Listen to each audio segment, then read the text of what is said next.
Wednesday, H.P.Lovecraft. Why is she holding her hands back like that? Let me try doing that. Am I doing it?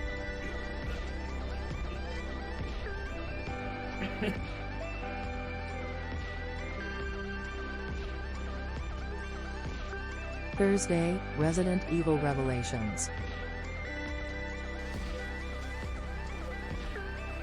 Bam! How you like that?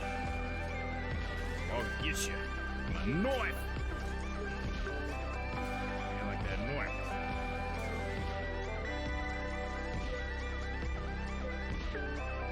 Friday, The Witcher 3. Like, whoa, what? Okay. Okay, I'm, alright, okay. I just sunk my own boat, basically. What the fuck?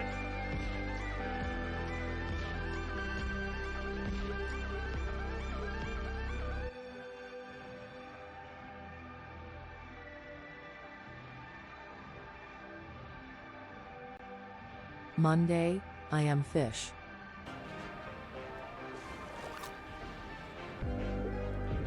Oh, I wanted to grab onto that bird's ass.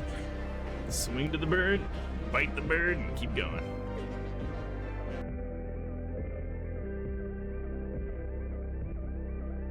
Tuesday, The Sinking City.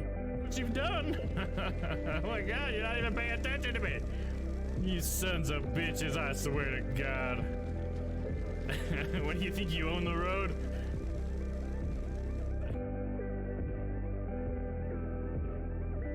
Wednesday, H.Io. Why is she holding her hands back like that? Let me try doing that. Am I doing it?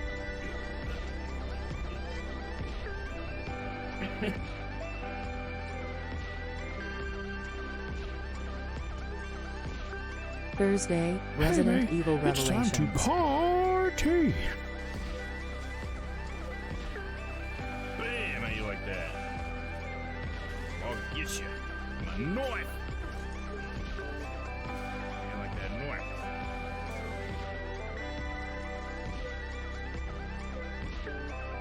Friday, The Witcher 3. Like, whoa, what? Okay. Okay, I'm, alright, okay. I just sunk my own boat, basically. What the fuck?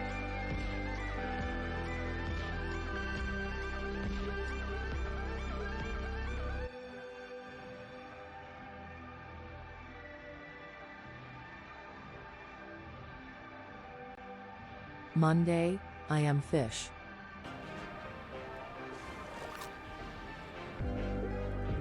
Oh, I wanted to grab onto that bird's ass. Swing to the bird, bite the bird, and keep going.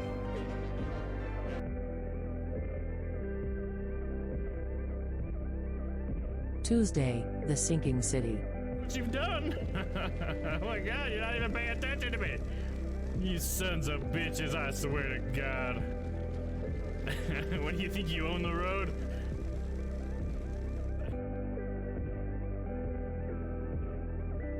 Wednesday, H.Io.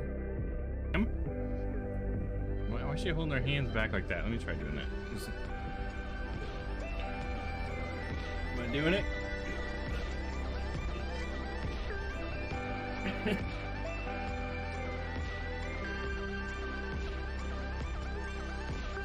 Thursday, Resident Evil Revelations. Hey guys, what's up? Happy Tuesday, and thanks for all the compliments on that video. I was working on that last couple of days, after I thought of it, I think on Sunday. And yeah, I think it turned out pretty good. Hopefully it'll be updatable and all that. But yeah, thank you, Stella, and thank you, Lemur, for that. I appreciate you guys. Hey, Ty, what's up, my man? I'll get just lurking and working. How about you and the missus? Oh, hell yeah. So how is everybody doing today? You guys all having a good Tuesday? Good day for me. There's a couple new channel point items. I did get around to doing that. If you guys want to check those out. A couple of those extra features we thought of, I got around to applying. So yeah, feel free to test those out. Just chilling. How are you? I'm doing good, man. I'm pretty excited to play some Sinking City. I do like this game quite a bit. And yeah, it's just been pretty average day, I'd say, but can't complain, you know what I mean?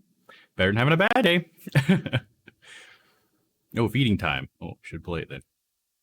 Oh, my bad. Okay, thank you for testing that. So I'll feed that, or I'll fix that, and then I'll set it up. I forgot to set the permissions on it. That's my bad. It just defaults to streamer, I think.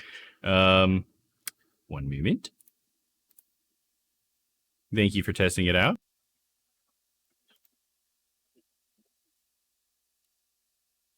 Go. See, when you try to do it quickly, I mess it up sometimes. I'll set it to you at least gotta be a follower, or I'll just make it user. Who cares? Anybody can use it. How does it matter? And I assume that's also gonna happen with these other ones that I just made today. Let me fix these as well.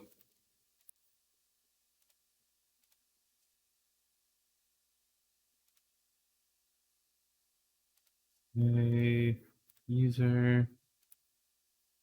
Just got a couple more I need to fix here just to make sure none of the other ones also fail. Because I tried to quickly make as many of these as I could. User, save that one. And we're good. Okay, time for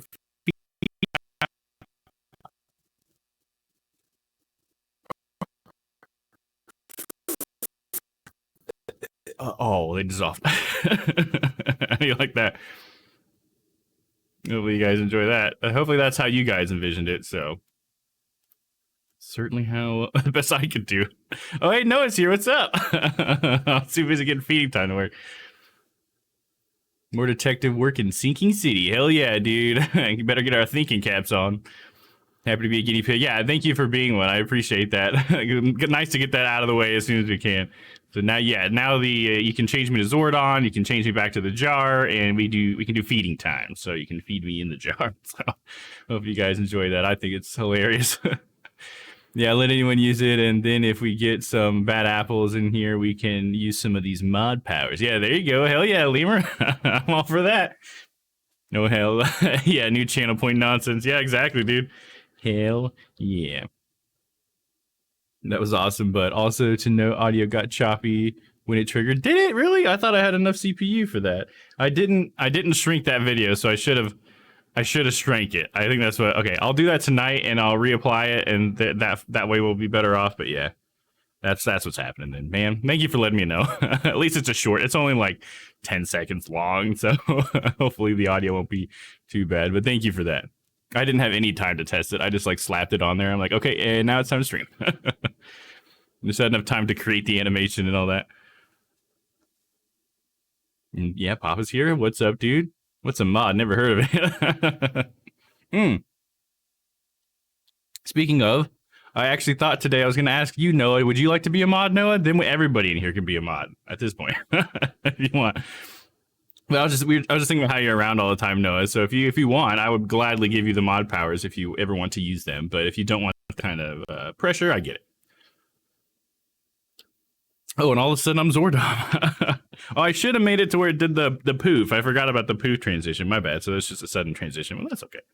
No, also it's still because you mentioned it yesterday, I thought I'd maybe just relayer stuff. I'll probably switch it back to where the chat's behind my head eventually, but now I don't block the newest chat with Zordon because I just kind of put the chat in the front layer.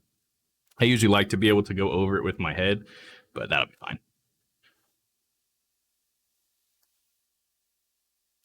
No, Stella wants to know what to be a mod. There you go, or VIP if not one mod. Yeah, that's kind of where I was at.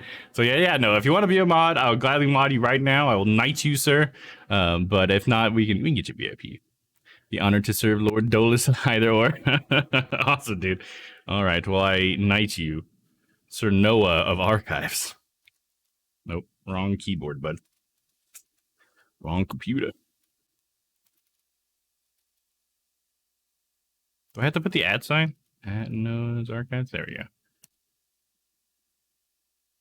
All right, I believe it's done. I believe I've done it. You are now knighted. Alt up to select recent messages sent by this user. Alt up. What's that?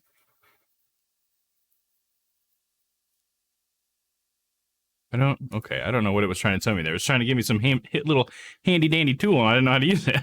All right, Noah. So next time you message, we should hopefully see a little sword next to your name. We'll see, though. I think I did it. Oh, there it is. With this blade, I take the oath to serve and protect chat and the community. Oh, thank you so much, Noah.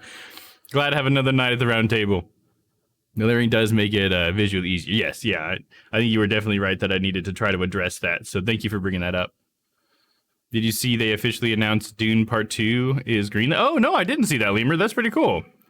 Hell yeah. I mean, I guess I was already just assuming it was going to be a thing, but I'm glad now that it's been official. I mean, a green light is a really good sign for a movie. There's a lot of work that can be done before a green light happens. Oh yeah, I saw that, Lemur. Yeah. Hey, Papa, did you ever read Dune, or are you going to go watch the movie or anything? We watched it this weekend, and I thought it was really good, especially as a person who really liked the first book. It's freaking good, man. Very happy with how they've adapted it. Especially when comparing it to the, I can't even remember his name. That other Dune movie. What's his face? It was really bad. I need to read it and see it. I know it is up my alley. I just got to spend the time. Yeah, I hear you. Yeah, it can be a bit of a long read, I feel like sometimes. Because it's got like this weird, even the movie does too. The movie does a good job, I think, of capturing it. But I feel like it's got this weird sort of tone that you don't find in many other stories with it, and the movie does a pretty good job of capturing that like strange tone or whatever. It feels very alien in some ways because he's like writing about a universe that works a lot different than ours, or at least I don't know. It's just got this like epic air to it in a way, and maybe it's just because the story's so big. But yeah, I would say you probably only need to really actually have to read the first one to kind of be on like the level with most people who are like Dune fans, I feel like. But I hear the rest of the books are good, but I've just only ever read the first one, and a lot of people I know feel like they've only read the first one. So I think if you wanted to, you could probably just stop after that one. The first one tells like a nice succinct story, you get the conclusion to the whole thing, and but it does leave like plenty of hooks in to keep going. Now I have to remember what we were doing. Quid pro bro. I remember that. Yeah, I guess Josh Brolin accidentally slipped last week. It said filming was taking place next summer, so the box office community was guessing they were saving the green light announcement to try to build hype for the second weekend. Oh yeah, maybe. Doing anything like The Expanse? No, it is nothing like The Expanse, I would say. I love The Expanse, but they're very different. The Expanse is much more like Game of Thrones in space. Dune is not like that, like at all, really. And really what I mean by that, well, the first thing that comes to mind when I say that is the fact that Dune follows one person, not like multiple families. I know there's like multiple families involved when people try to describe like the world of Dune. You have like the Harkonnens and the Atreides and all this stuff. You follow Paul Atreides like the entire time. And he's just like a sort of messiah character, which there's like a lot of nuance to like how that works. But just like in brief, he's sort of like this Jesus character in the end or whatever that comes to save these people who have been like oppressed on the planet for a long time. But he like happens to be the son of one of the Atreides, which is the family that's supposed to come and rule it. Because like broad strokes, what Dune is about is you have this planet that has a resource on it that allows space travel, and it's also like a food, hallucinogenic. It doesn't really matter though. It allows space travel, so it's very valuable. There's one family, the Harkonnens. They are mining the planet, and there's this big empire, or whatever, that these families like all are under, and so the empire, the emperor or whatever, kicks the Harkonnens off the planet and then gives the planet to the Atreides family. And then because of that, the Harkonnens obviously are mad because they made a lot of money being the ones mining the planet. And the Atreides are supposed to be like the Starks, if you will, or whatever. They're like the good family that seems to have like their heads on straight and all this stuff. And so the Harkonnens like then become the antagonists to the Atreides family because of that kind of business transaction. That's just like very broad strokes what like the situation is or whatever. So then like while they're being sabotaged, Paul ends up going on this journey because he gets like separated from his family. I'm just trying to stay vague here for people who might be interested, but yeah, that's sort of what it's about. So it's like a very much like sort of an adventure story for Paul, where he gets to go through all these things and learn all these things about the people that live on Dune and all these things, which is actually Arrakis. It's actually not called Dune. The planet is called Arrakis, if I'm remembering right. But I don't know where the Dune name actually comes in the story. It might just be called Dune, but it's never used. I don't remember. Beautiful synopsis. Thank you. Thank you. I try. No, Space Jesus, I'll have to watch this soon. Yeah, it's pretty cool. And I'll warn you that the movie only covers the first like third or something or so of the book. I assume it's going to be like a trilogy. It could just be 2 if they wanted it to be, probably. But yeah, it's just 3 hours long, and it's just like the first third of the book. And so, but there's like definitely like a thing that happens. There's a climax and all that stuff. And like, but you can kind of tell that this is only a part of the story by the end of it. You know, like there's so much more. So. But yeah, it's good. It's really good. I like it. I think I listened to the audiobook like 6, 7 years. No, it was probably 7 or 8 years ago now. But yeah, still good. Still sticks with me quite a bit. All right, let's see. Where were we in this game, guys? So first of all, we're just standing in the rain, like per usual. The fate of the expedition. I need to find more information about the men who attacked the expedition. Okay. Is that quid pro bro? Got this one that's, I guess it's a place on the map. Here, let's see your police report. About 10:30 p.m., April 15th, at the fish market, Eastern Shell's corner of... Okay, whatever, I don't read that yet. I apprehended a suspicious-looking Innsmouther as he was stalking a young woman. The suspect had in his possession a peculiar golden amulet, which resembled a fisheye, seized, as well as a dagger, seized. The suspect resisted arrest. When I tried to cuff him, he cried for help, screaming for his brothers of EOD, or EOD. Several other armed Innsmouthers appeared from the fish market. I was forced to release said Innsmouther and retreat. The suspect got away. The case is pending further investigation. Lieutenant Phelps. Well, at least he got the dagger and the amulet. I don't know how useful that would actually be, but I mean, I guess that seems... good. So I could go to this place, Eastern Shell's corner of Orchard Avenue and Holy Fire Lane. Or we do have some side cases here. I mean, that looks like too much. Oh yeah, I've already tried to do these ones and I'm not a high enough level, or I don't have enough ammo or something. So... the former patient shop. I think these ones I also didn't have enough ammo and resources for. This is a part of this. Yeah, the mirror thing. Okay, I don't know if you guys remember the mirror thing, but so there was this... we have this... in this game, I guess I can just give you a quick recap for anybody who doesn't know what's going on. In this game, we play as a detective. I think your last name is Reeds or something like that. You're a detective who has nightmares, and that is like haunt you. They're horrible nightmares. And they're like nightmares about like fish stuff, but you used to be like a Navy diver, so maybe that makes sense for your character just like naturally. But it's usually like this, you know, huge fish, gaping maws, all this crazy crap.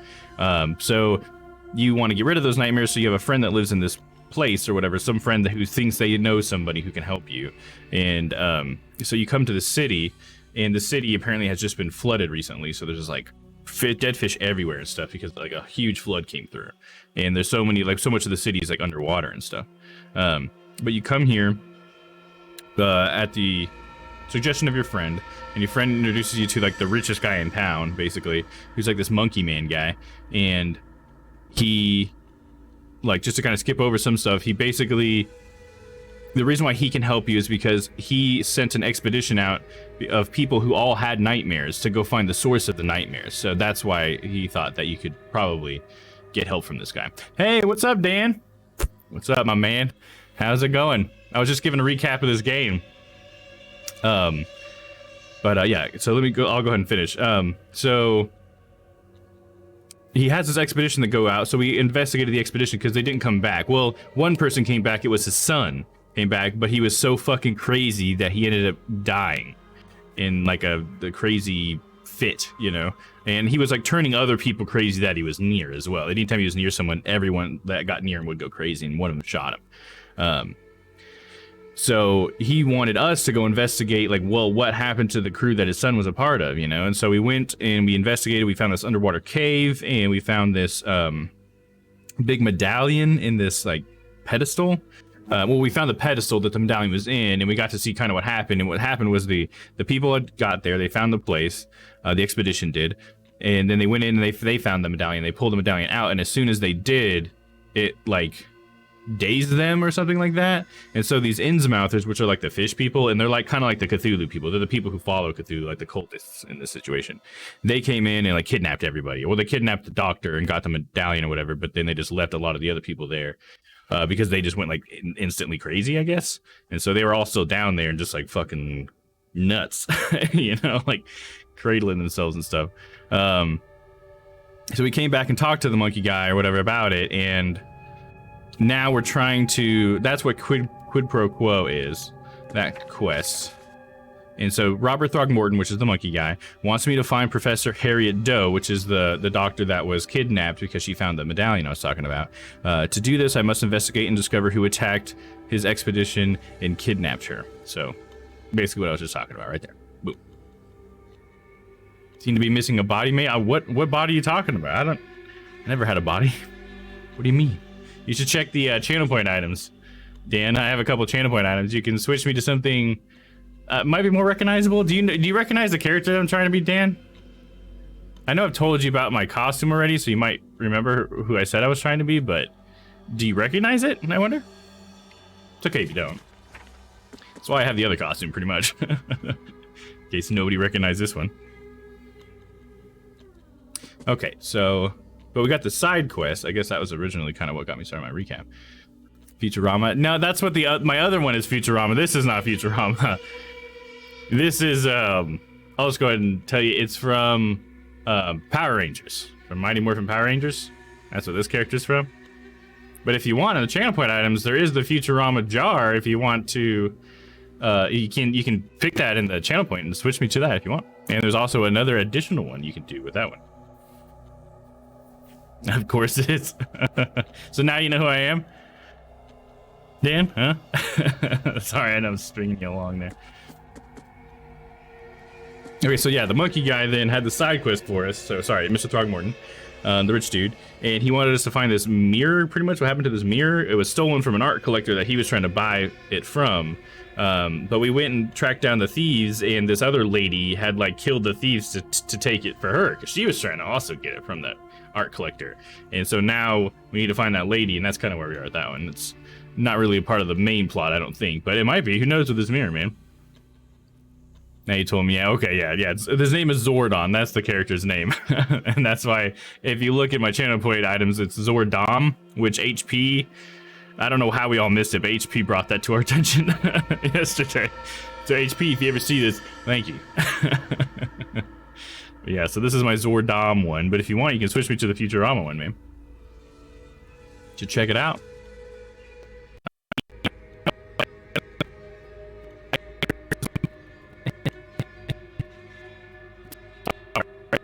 You just did the feeding time one. I don't know if you've seen that in Futurama, but when they feed like the heads in the jars or whatever, that's what I was trying to do there. But I like that it still worked pretty well for Zordom though. Like that still read pretty well. I think it just probably reads better with the jar. But yeah, try the other one, the head in the jar one, or the Futurama jar one, because yeah, this one was just supposed to be paired with it, Dan. All right, let's see here. Let's try this side quest. I feel like I'm gonna need to do side quests so I can like level up a little bit, so I can get more of my skill tree. You know what I mean? Still where it did. Yeah, it did still work for sure, dude. Thanks for testing that. I hadn't even thought about what if somebody did that. I just put like the little Futurama jar thing on there for just for clarity. Like this is what it's intended to be used for. But I didn't even think about what if somebody actually used it. So yeah, what do you think about this one, dude? How's that look? See, now if you did the feeding time in here, it might make a little more sense. So good, mate. Thanks, man. Yeah, this is my Halloween costume. I'm gonna go ahead and wear it all week. Okay, so Francis's study. Francis mentioned by a woman behind the mirror behind the mirror theft must be Robert Throgmorton's late father. He has a study in the manor. Robert cleared me to check it and gave me a key.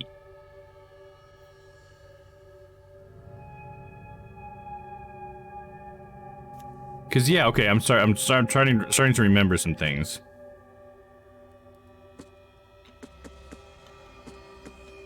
The stolen mirror. Herbert Glover's death did not interest Robert as much as the mirror stolen from him. The culprit was a woman who has a bone to pick with a certain Francis, despite working against Robert Throckmorton. He may know more. Which we found out that Francis is his dad, and that she's mad at Francis. But I remember she said something about how she's gonna undo what Francis did to everyone. And she's somehow the mirror's involved with that? I don't understand that. But hold on. Yeah, I guess that's kind of, yeah, I was trying to think. I thought there was another connection in there, but that's, yeah. So now we got to figure out some stuff about Francis, I guess, to try to figure out why she's so mad at him, I suppose. So that's what we got to do here. Robert suggested I take a look in his father's office, which is here.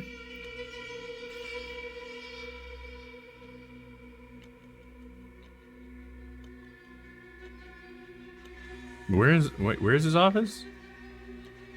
Maybe it's in this building, or in the same building he's in. I'm not in a building. So let's try that, I guess. I need to go to the manor then. Okay, I'm right next to it though, so that's good. Sorry, trying to get my bearings here, you know. That was the next sweat though, mate. It's not the sweat, man. It's the itchiness for me. Like at first, it's really itchy, and but then after a while, like yesterday, after a while, I forgot I had the turtleneck on, and I actually felt really comfortable. But you'll see me like every once in a while I go and I scratch my neck. It's just because like my beard, I guess, or like my little hairs, you know, beard hairs, stubble. When it touches the fabric, it just gets a little itchy. I'm not used to it, you know. But I will say it doesn't get too warm. It's like a really nice material, very breathable, and it's yeah, it's like a very high quality sweatshirt. Like I gotta say, you know, super soft, very nice. I was expecting it to be more like it's green, okay? You know what I mean? Like it might be scratchy and itchy and feel like shit, but it's green, so you know, like a lot of green screen stuff usually you don't care about the fabric as much as you do the how much it covers. Okay, yeah, there we go. This is his study then. Seems an ambitious expedition. Like father, like son. So was his dad a monkey man? That guy in the picture didn't look like he was a monkey dude. You're not in a turtleneck, bro. You're a head in a jar, man. Magicians never reveal their secrets. Oh, I reveal all my secrets, dude. I'll show you where the smoke and mirrors are. I don't care. Oh, I also am not very bright right now because I forgot my light. There we go. That's probably better. I'm in a jar. Yeah, I probably shouldn't reveal my smoke and mirrors as much as I do, but these must be worth a I think I just have a good time setting it all up, and I think it's a fun thing. So I like to show it off, I guess. Looking sharp, but I guess that's the point. Yeah, double pun in there, huh? Point, sharp, I get it.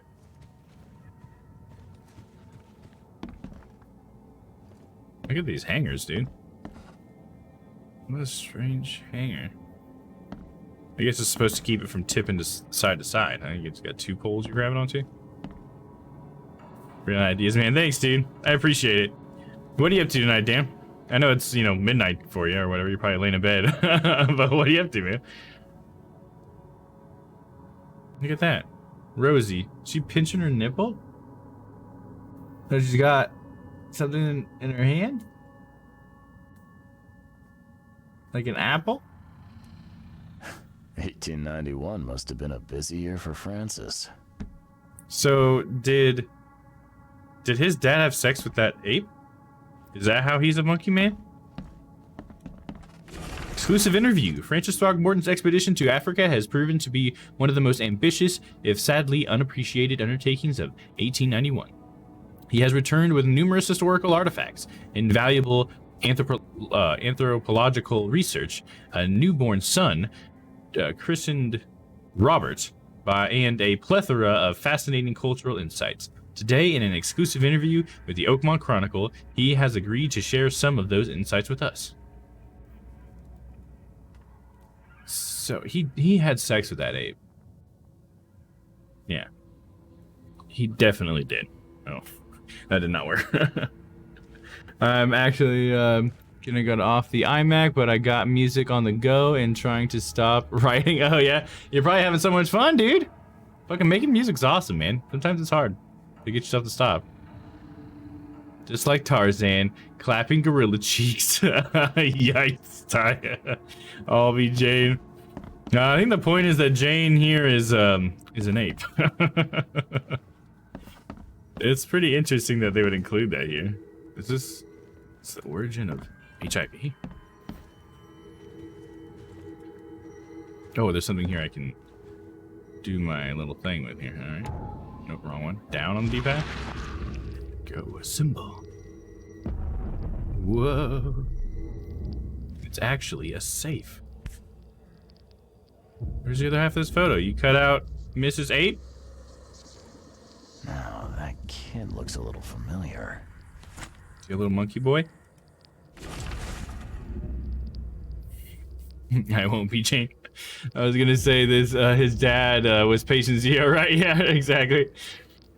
Didn't know if that was poor taste or not. Yeah, I was a little confused if I was too. I was just like, I said like a small joke about it. Like, I'm not sure if that's a bad thing to say or not, but I think that's where it came from, right? Was from monkeys? You know what I mean? Oh, well, how are you? Nice. Private correspondence. 12/12/1894. Francis. Divorce is no simple matter these days. It never has been.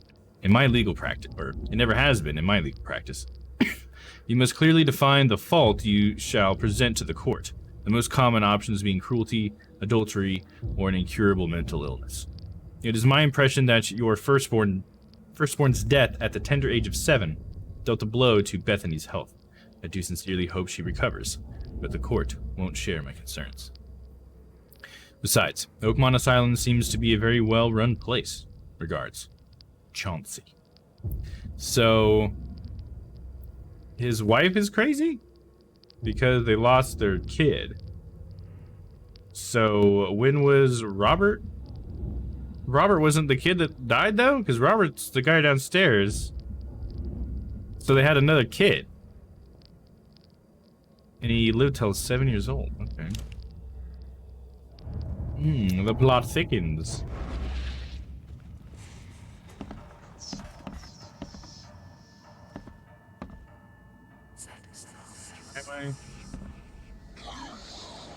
I'm in like going crazy mode. Okay, I'm not sure why the game's all warpy. I think we're okay. I'm hearing whispers still. Get out of my head, damn it! It's all I have left. You can't take my head too. Boy, and I have hands, whatever.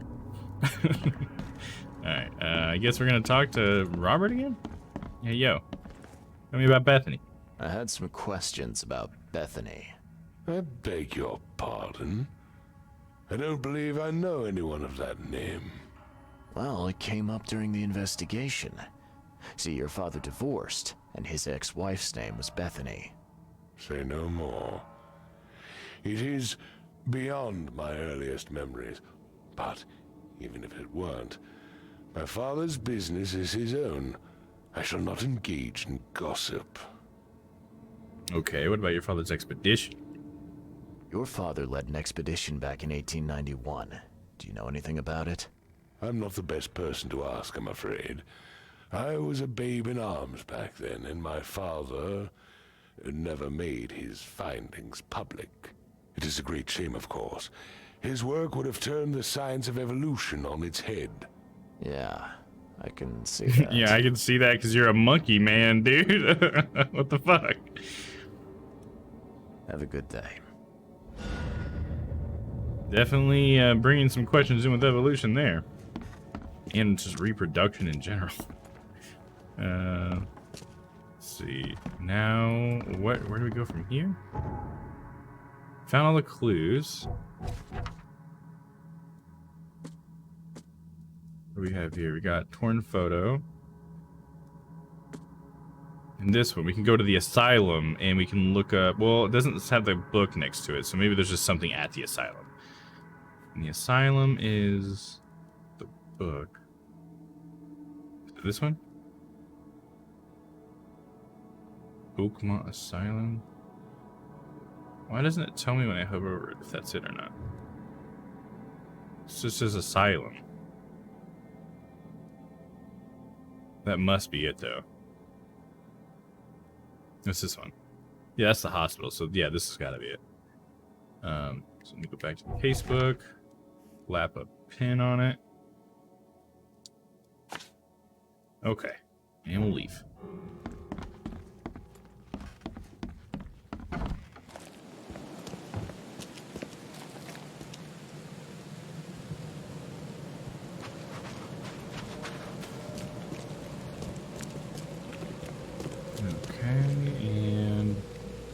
Gotta remember how to navigate. I need to go that way, so let's go on this side of the building.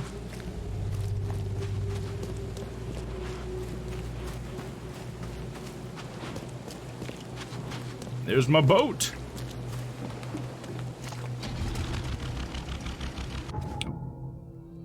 Map. So I need to turn left here and then take the left all the way down until I can't anymore, then turn right. There we go. Easy peasy.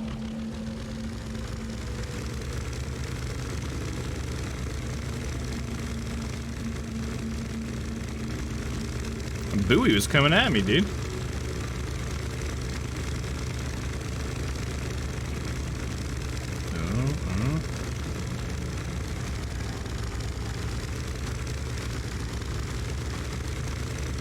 So, you guys hear any good news stories or anything today? Anything interesting happening?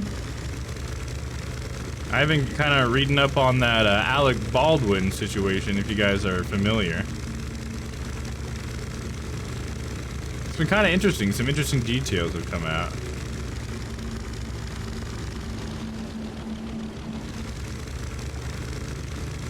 Asylum should be, I think that's the asylum there.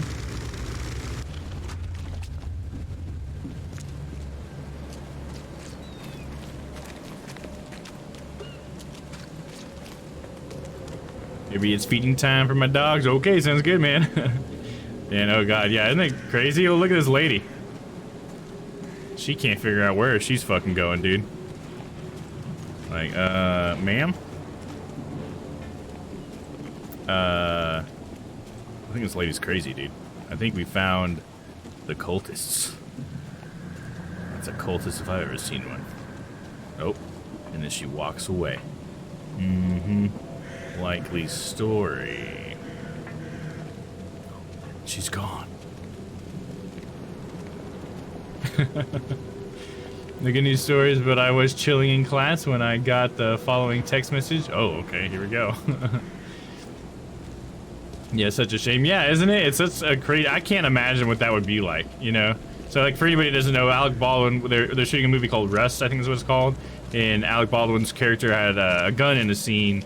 And while they were like rehearsing the scene, Alec Baldwin shot the gun, and it had a live round in it. And it wasn't even a fucking blank. It was a live fucking round. And he shot the director of photography and the director, like, because the director was standing behind the director of photography. The DP died, and the director has recovered, I think, since. But just fucking crazy, dude. University Match Amherst alerts hostile armed person reported near University Health Services. Shelter in place and stay indoors. Wait for all clear signal. Wow. Damn, dude. I guess. Fuck, dude. That's crazy. I hope nobody got hurt. Like, why the fuck would there be an armed individual in a place like that? I don't understand. This is a gun-free zone, sir. Which way do I need to go to get in the asylum? Now I'm next to the asylum, but now I need to get in there.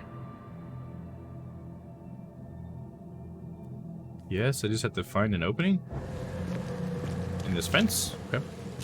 Simple enough. But yeah, I was just like floored by the fact that they weren't using blanks.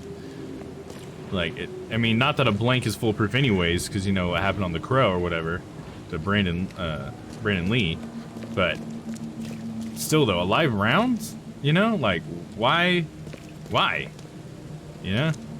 And the fact that it was even like loaded or whatever, because there was like the stories that I've been reading, and I don't remember all the details, or I'd go more into it, but it basically sounds like there was just some really bad safety stuff on set, and safety was kind of taking a huge back seat in a lot of areas. because there were people, I guess, already complaining about the safety on the set before this accident happened, and even some of the complaints were about the guns and stuff, you know. So it's just like, wow. Bob says, more humorous, my teacher accidentally set off the panic alarm in my AI class because we were trying to get audio working from a laptop. Oh, that's hilarious. Set off the panic alarm?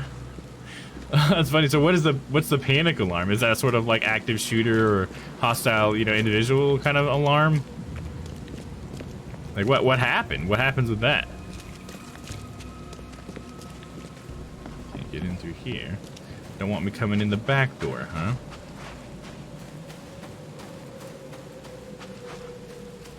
I think this is the asylum anyways. That was just some other building. When I heard a dude was being pursued by police prior to entering the campus. Oh, the cops called ahead and let the school know to lock us down. Apparently he was intending to harm himself and was taken away in an ambulance. Oh wow, weird. That's an interesting few minutes. I bet, dude. Well, as long as nobody got hurt, that's good. Sounds like some pretty crazy stuff, though. Yes, under every teacher desk is a silent alarm for an active shooter. Oh, okay, gotcha. I figured that's what you're talking about. I'm just not all that familiar with what happens when they do that. So did like somebody come in or something, like, and they're like, what the hell?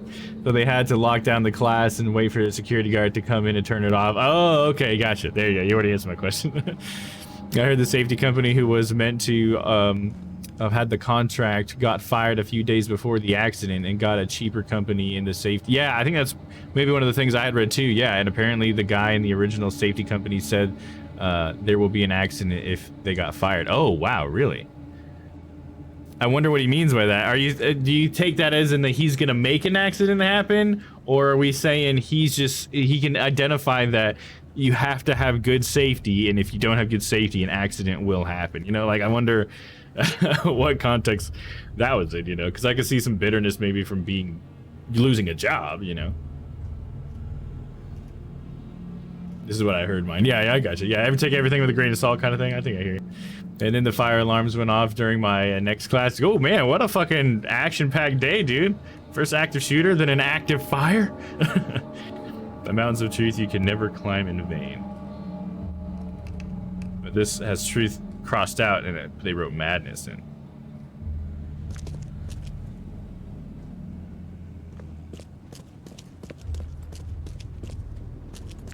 Hello, sir. Haven't you seen the beast? What beast? Haven't you seen the beast? Do you see it? Do I see it?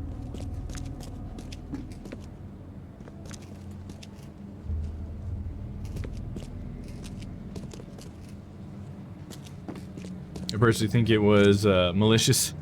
Yeah, I mean, it definitely sounds like it. That's the first place my mind went, you know, like, and it's saying like, well, there will be an accident if we get fired. But I could absolutely see that it could have been the fact that, like, if you don't have safety, there will be an accident too, you know, because that's logic that makes sense to me, you know what I mean? Like, or if you go with the cheaper company, there's gonna be an accident because they're not gonna be good enough, you know what I mean? I could see that also being the intention, and maybe it just came out wrong, you know, because we all like say stuff wrong sometimes, you know what I mean? Like, we didn't mean it to sound like that, but it could sound like, you know, two different things. But you know me though, I always like to give people the benefit of the doubt, even though they maybe don't deserve it. But I just know that safety is an important thing, you know. A mirror, interesting. Hypodermic tablets. Hypodermic tablets? What do you, like, melt or dissolve it and then shoot it up, I guess? There's enough dope left in here to knock out a horse. Yeah? You're just gonna put it back? I mean, like, how the fuck did a live round get in there otherwise? Well, they were using live rounds on the set, from what I was hearing. I don't think it got in there by accident. Like, they were just using live rounds instead of blanks. And sometimes they do that on sets for a reason, for like to capture the realism or some stupid shit like that, which I don't agree with. But yeah, I think like at least in one of the stories I was reading, it's just like they were just using live rounds the entire time, even before, with the other company as well. But you would think even a cheaper company would first look after guns in a film with Alec Baldwin. I mean, you'd think, man. You'd think a lot of things, wouldn't you? Dude.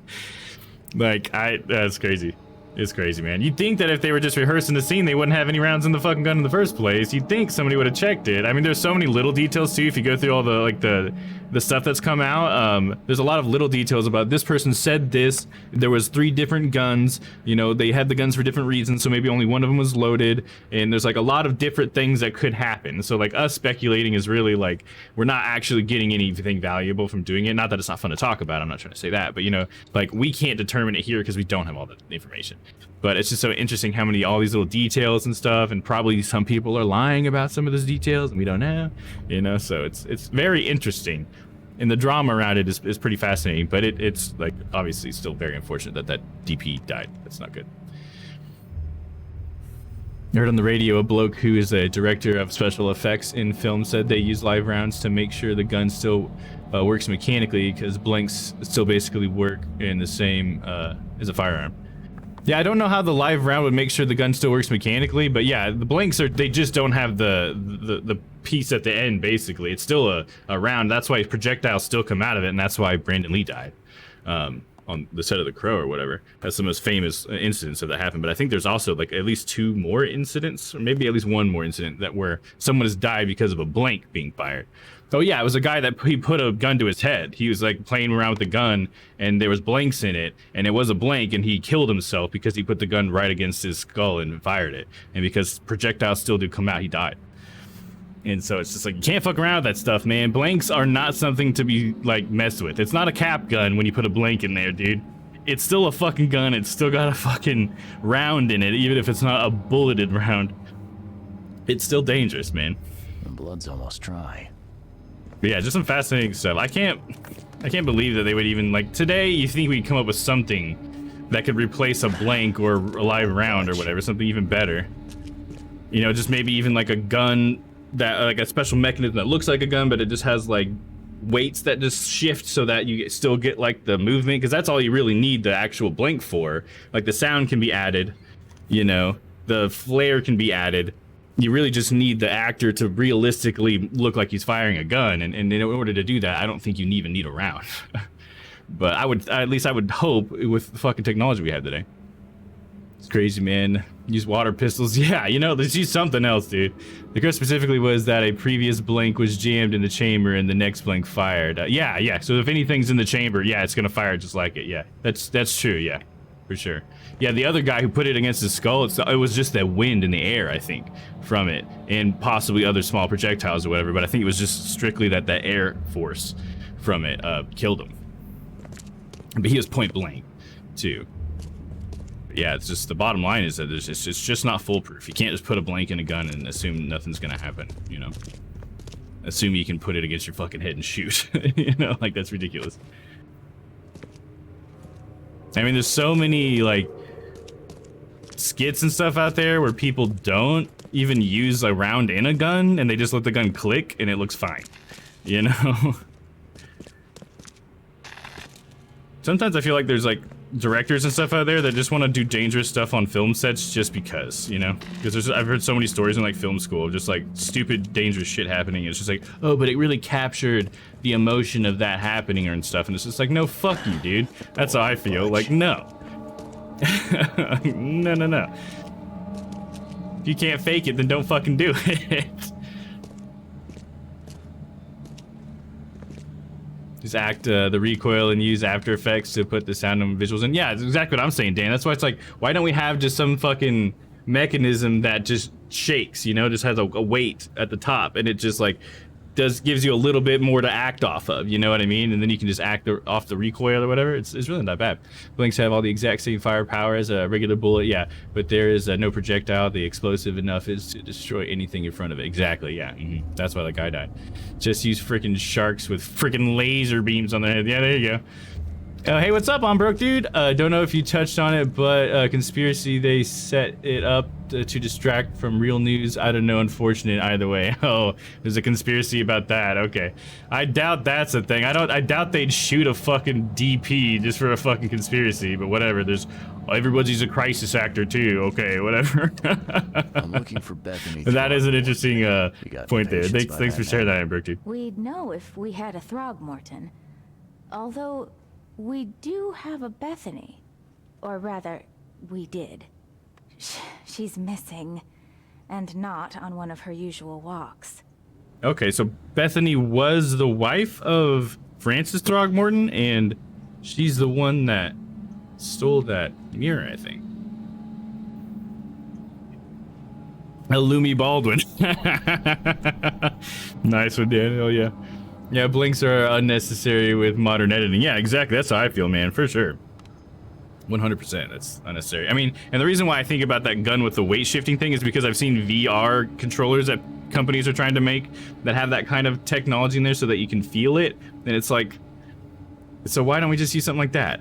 Why? Because we're too fucking, oh, but we have to be authentic or whatever. There's like, there's a line that you have to draw with fucking practical effects, okay? Then when a fucking director of photography dies, I think we need to draw the goddamn line, dude. It's so crazy. I know that there's also like money costs, you know, costs and stuff on a set. They try to constantly cut the costs and stuff, but don't cut it by getting live rounds. Any idea where she went? No. She had been odd recently, though. Muttering to herself, and she drew this strange picture on her bedroom wall. That's interesting. Can I take a look at her room? I suppose it couldn't hurt. She had a separate room downstairs. Here's the key. Oh, But that's do the room I was watch trying out to go for in. broken glass. Bye. Bye. See you later. The Time Crisis arcade games, the guns were heavy as shit and had recoil action. Exactly, dude. That's what I loved about playing it on the actual arcade. Hell yeah. And that's a good example of one that's even like old school technology. Like, just refine that down to where it looks like a real fucking gun. Like, I'm sure you could do that, Hollywood. I'm sure you make fucking billions of fucking dollars every year. I'm sure you can fucking do that. Alec Baldwin. He's a producer on the movie. It's like his movie, I think. So definitely looking pretty bad on him. Someone had a field day defacing these. So they just dump ink all over it? It just looks like, I don't know, like tar or something. Let's see the half of the photo. Huh. Was this taken at gunpoint? Maybe they thought the camera would steal their souls. So, sort of like gunpoint? At 7 years each, that's a lot of bad luck. I'm glad it's not mine. Yeah, we don't need any more bad luck, dude. We already got nightmares and shit. At the end of the day, what do you think will happen to Baldwin? Jail time or studio will take care of it? What do I think will happen to him? I mean, he'll get involuntary manslaughter, right? Or no, I'm sorry, just manslaughter. Sorry, it's not necessarily involuntary. It's just manslaughter, right? Because he didn't mean to kill them. And I assume that he'll get whatever comes to that, I guess. I don't know. I've not thought about that enough. I'm more just like, why did this happen in the first place, I guess is what my mind's been. But that's a good question, Dan. I guess I'd have to think about it. I hope that the studio doesn't just try to like brush it under the rug. You know what I mean? Like, it's something that needs to be done. You know, and if it's Alec Baldwin that needs to have something done, I don't know if I don't believe it was his fault, but I don't know anything about the situation. But certainly the way things are handled in film something needs to be done. You know, whoever was in charge of hiring the security people, or, you know, whoever was the firearms expert on the set needs to have something done. You know what I mean? Like, there's something needs to be done. Y'all hear that Keemstar retired? Well, I fucking hope he did. Yeah, that would be a fucking blessing right there. Keemstar, man. Yeah, that sounds like great news, dude. Never been a fan of Keemstar, dude. That's just content like him is just stuff I don't really like either, you know? But he would just stir the fucking pot, man, from what I understand. Just... Throgmorton's in mourning. Young Hammond Throgmorton, Francis Throgmorton's firstborn, has been pronounced dead. Mortally injured in a mysterious accident during a family holiday, little Hammond could not be revived despite his doctor's best efforts. The funeral will be held later this week, with only family and close friends attending. In this dark and tragic hour, we are trying to remain grateful for all we have, including baby Robert, shared Francis Throgmorton. As my sole remaining heir, I will do all I can to protect him. My monkey baby shall be protected. Drama YouTubers are just bottom of the barrel. Yeah, dude. Especially when they fucking cause the drama. You know, like Keemstar did so often. But I guess it's probably because he just had nothing better to fucking cover, so he's got to stir shit up so that he's got content, I guess. Rather unsavory character, yes, very much so. He probably said he has quit just for some attention. Yeah, you know what? That's a good point, man. That's like a good point, Dan. Bethany's note. All I do for my dear Hammond. I cannot forget that. Shame on me for thinking that reprobate? Am I being an idiot here? Shame on me for thinking that a reprobate squint would have more common sense than greed in him. He got the mirror, and I do not care how he did it, but when the time came for the exchange, he wanted more. So much more, he had the gall to threaten me. Said he'd find a new buyer. What's done is done. No one has the right to come between a mother and her child. But your son is dead, missus. That, oh no, there's something I can scan here. The mirrors, maybe?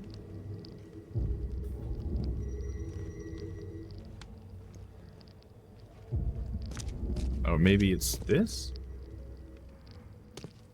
Something in here.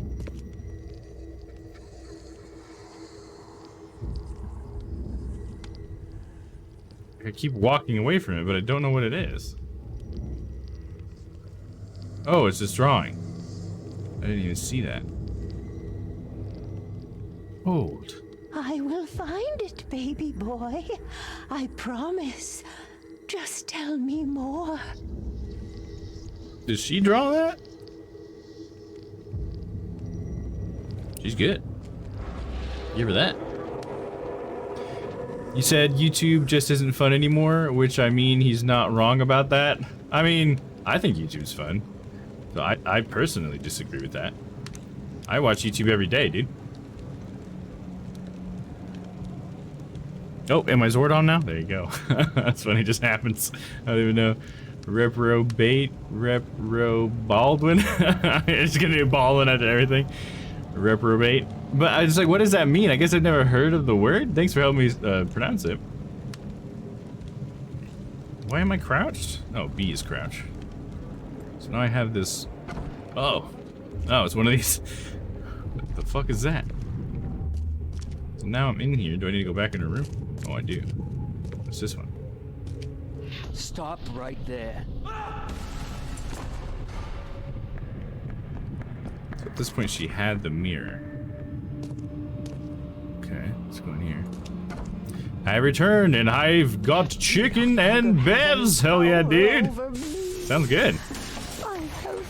Welcome back. He's shown me the way. Okay, so she didn't have that mirror in that vision. Randall Glassworks in Salvation Harbor. Oh, I can't believe it. The answers have been there since last century. Time to piece this one together. I'm not even sure what order this one would be in.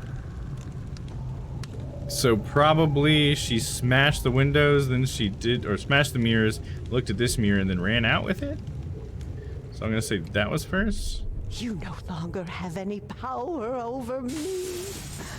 I have found my Hammond. Well, no, she's saying that she's found Hammond in this one, though, and this one might be where she discovered that. Randall Glassworks in Salvation Yeah, Harbor. so that's where I need to go, is probably Randall I Glassworks. can't believe it. The answers And so have she's been like, there oh, I since found him, you and then no she's like, longer I'm getting the have fuck any out of here. power. Stop right there. Bethany escaped the asylum after getting the mirror from Glover. Next stop looks to be a factory called Randall Glassworks. Randall Glassworks? We go! Evidence collected, but is it all evidence? Is it? Is it not? Fuck. A reprobate means an unprincipled person. Okay, well that makes sense given the context and everything. Right, it's MOBA time, mate. Sounds good. Gotta put the guitar down, unfortunately. Yeah, at some point you gotta call it a night, huh? And there's some good content on YouTube still, but there's just way too many content creators that are more concerned with brand deals and whatnot than making actual entertaining or interesting videos. Yeah, but it's like, just don't watch those videos, I guess. Is kind of how I look at that anyways. Like, I'm not ever bothered by the fact those people are on YouTube, and the only reason why those people are successful on YouTube is because people bother watching them, right? If nobody watches you on YouTube, you fizzle out. So apparently people like watching that stuff, you know what I mean? But there is plenty of good other bubbles and stuff out there on YouTube because there's, you know, little pockets everywhere, you know? So I guess it kind of just depends on where you look. But yeah, you're probably going to find, you know, kind of shitty people on any platform, you know? Especially a platform that makes money. There's always somebody out there trying to exploit it in some way, right? But when I stay in my little YouTube bubbles, I think I still have a lot of fun. And the people I watch, I feel like aren't super money hungry or anything. But I do get that there are definitely a lot of bad channels out there. Maybe not bad, just like channels that aren't for me. Or, you know, like kind of like the things you're talking about, where it's just like, this is mostly for advertising or whatever. Yeah, it used to be a lot more just like homegrown stuff, but the quality, like in YouTube, is just like escalated. I already looked at this. There's enough dope left in here to knock out a horse. So I feel like that probably pushed a lot of the simpler content creators maybe off to a different platform or something like that. Yeah, it definitely isn't what it used to be, but I'm not who I used to be, I guess, so I can cut him some slack. Oh, hell yeah, there, Dan's plugging the podcast. Yeah, sorry we didn't get a episode 4 out last week, guys, but we are going to be trying to get episode 4 out this in the coming week. So next Friday, not this coming, but next Friday should be episode 4. I hear that's a great pocket on YouTube. Yeah, there you go. There you go. We're making our own little pocket on YouTube. That's what I'm talking about. I mainly watch J-vloggers in Japan on YouTube and entertainment companies like Rooster Teeth and Critical Role. Aside from that, depending on what niche you're in, certain markets are oversaturated. Yeah, they definitely can be, for sure. I totally agree with what you're saying. Yeah, I'm pretty much the same way. I like, you know, I like Rooster Teeth stuff, you know, like Funhouse, and you know, I still watch them Achievement Hunter sometimes and stuff. But I also like just some certain individual creators, like I like Evan and Caitlin, which is like a crafting one. There's quite a few crafting channels I like to watch like regularly, but Evan and Caitlin's one like I always watch every video of theirs. And let me see, I'm just trying to think of some other stuff I like. I like How to Cook That with Ann Reedon. Babish, there's a great creator on YouTube, Binging with Babish, great channel. Trying to think of other areas of YouTube. I like to watch some film review stuff on YouTube. Like Jenny Nichols is one of my favorites. She's such a good job at just breaking shit down. She's great. And yeah, I'm sure there's other ones. But yeah, you know, just kind of fart around YouTube if you have the patience for it, and you'll find something you like, I think. I mainly watch prison/true crime stuff on YouTube, and literally just a handful of gaming stuff. Yeah, there you go, Dan. The true crime stuff. Yeah, I watched that chapter as well, just like Dan does for my true crime on YouTube. And I think Mike does a great job. I don't even think he has sponsors. You know what I mean? So totally cool there. You know, does a really good job. Pretty much don't watch YouTube anymore. Yeah, that's all right, Ty. There's nothing wrong with that. I think you don't really like watching stuff though, Ty, right? You don't like watching movies or TV shows or any of that stuff. So I think that kind of makes sense. It seems like it's just not your thing, man. Ain't nothing wrong with that. I'm just glad that you like being here and hanging out with us, dude. Here have wandering fingers. No, sorry, what did he say? I wasn't paying attention. Watch your pocket. Some patients here have wandering fingers. Oh, patience, huh? Okay. Babish is freaking amazing. He's grown so much. Dude, he has. He's grown so much. I love seeing him collab with other creators that I like to watch. Like, oh yeah, another one of my favorite creators is William Osman. He makes a lot of like little usually it's like a kind of like a shitty robot type of deal. He has like some problem that's not a problem, and he tries to solve it with his laser cutter and a bunch of robotics, because he's like He's super smart, dude. He used to work on like bomb defusing robots, I guess, and stuff. So it's pretty cool.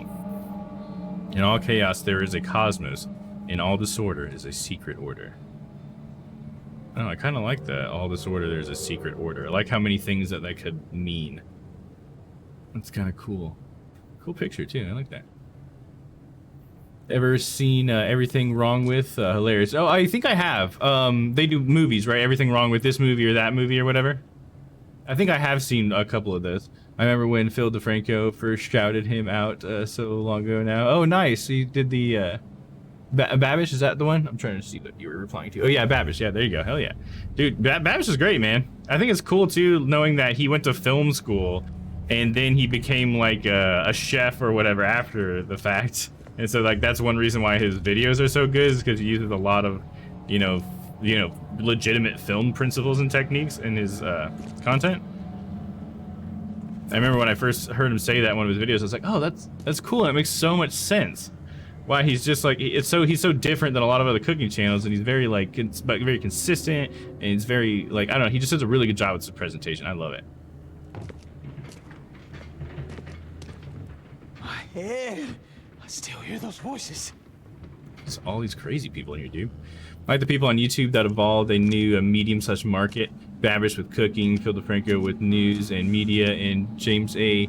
Janice Dead Meat with horror movie skill counts and film studies. Oh yeah, they're all like that's what I mean by like pockets on YouTube, you know, because they call them things like there's CookTube, I think is what they call it, cooking YouTube. There's AuthorTube, which is another one I like to watch. There's some people, writers or whatever, that talk about writing, and yeah, there's just all sorts of niches, you know. That's why it's just like if you have an interest, there's someone out there who's making videos that you would probably be interested in. You know what I mean? That's why I love YouTube. I love that anybody can make content and stuff on there. It doesn't have to be like mainstream, that multi-million-dollar stuff or whatever. No big names have to be a part of it, and it can just be good fucking content, man. Good, wholesome shit. Also, Dead Meat is a great channel. I've never checked that out. I'll have to maybe look at that sometime. Can't get out of my head. We both said Dead Meat. You're literally the same person, man. Absolutely. Water me. Just fucking get married already, okay, guys? The end is nigh. It will begin again. What is down comes up. The seed is sowed. Oh, okay. I think I've seen this sort of deal before. Can you hear? Somebody's singing. Beautiful. Beautiful. Can you hear it?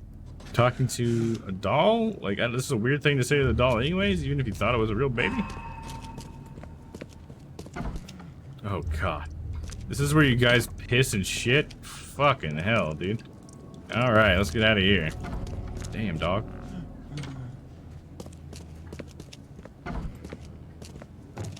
What we got here? Eventually you'll end up where you were meant to be, and will be doing what you were supposed to do. Okay.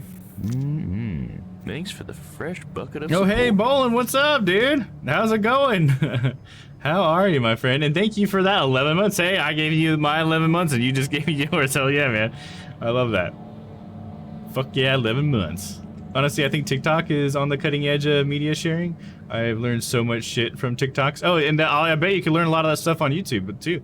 You know what I mean? But if that's the way you like to, you know, take your media, that's fine as well. Hell yeah, man. I'm not a big TikTok guy because I don't like short content. I like people that talk to me for longer periods of time than like 2 minutes or whatever. But there are definitely some good people that make some stuff. Like I like to watch Nile Red on YouTube, and I like his YouTube shorts. They're pretty good. Oh, there's Bolin giving Ty a fucking sub. That's so funny. Hell yeah, I was just commenting on how Ty didn't have a sub yesterday, and here's Bolin to fix that. Thank you so much, Bolin. That's awesome, dude. Oh my lord, thank you, Bolin. Hell yeah, man. Thank you, dude. That's so awesome. I love that. Thank you for your support, Bo, and I hope your stream was good, man. How was the rest of your stream? Oh, did I read this one yet? I'm not what has happened to me. I am what I choose to become. So we got a faceless dude, and then 3 different faces. One of them is a clown face. Okay, okay. I think I'm picking up what they're putting down there.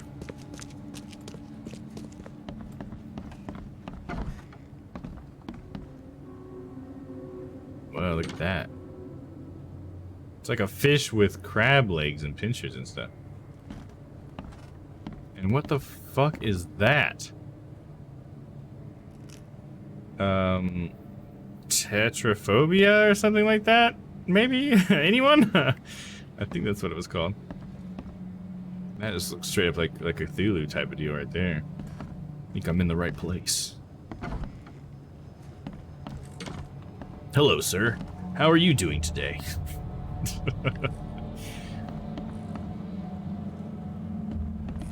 It was fun. I got a shiny glalie? Is that how you say it? Well, that's awesome, dude. Hell yeah.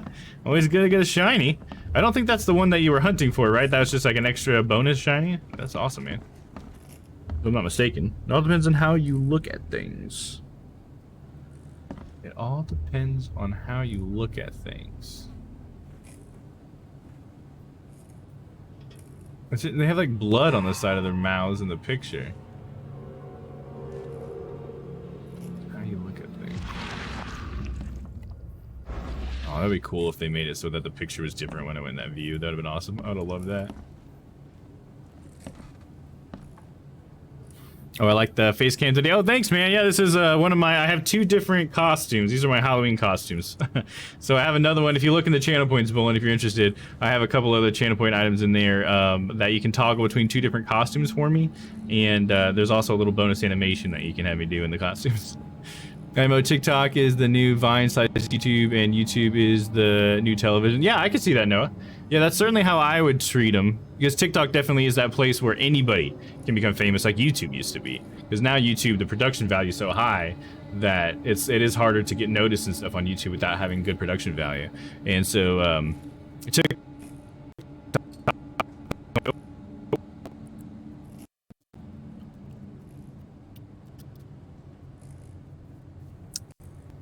thank you. I appreciate that, Bolin. Yeah, just a bonus. Oh, that's so cool. Thanks, dude. Domhead looks hungry. Yeah, there you go. I was hungry. Thank you. Oh, it's so funny.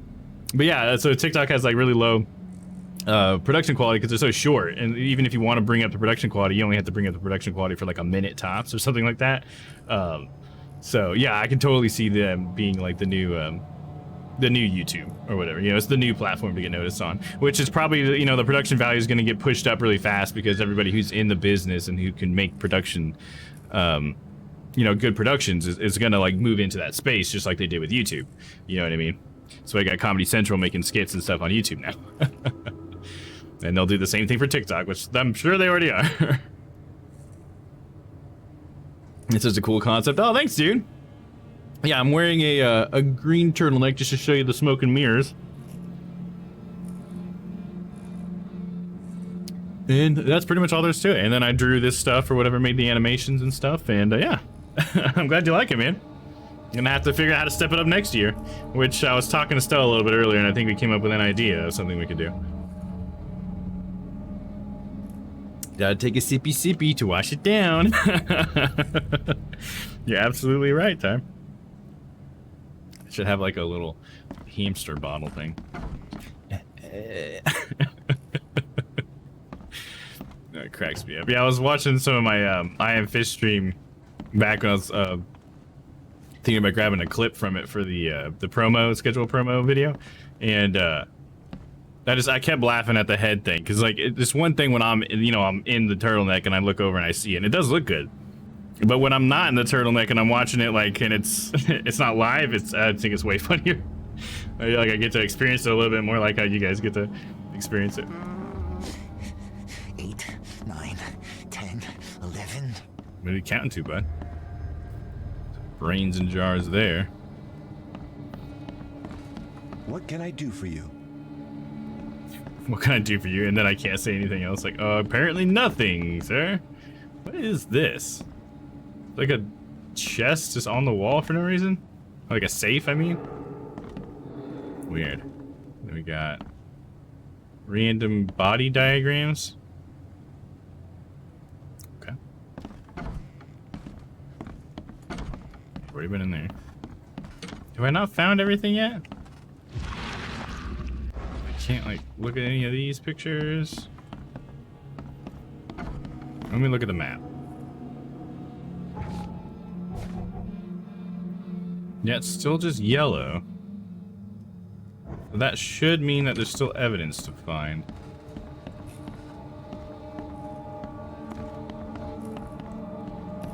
We looked at that. And over there. Might be downstairs still. Just leave all these drugs just out in the open, dude? That doesn't make any sense. There's like, they could lock it up, but they don't. Talk to that dude. 8, 9, 10. Guess I can go down that way. I don't know if that'll take me somewhere I've not been yet. Talk to that guy. Nothing in here. Yeah, I think we've got everything up here at least. Oh no, here, let's check this out. Got some loot. Fuck yeah, dude. Pick some friggin' loot.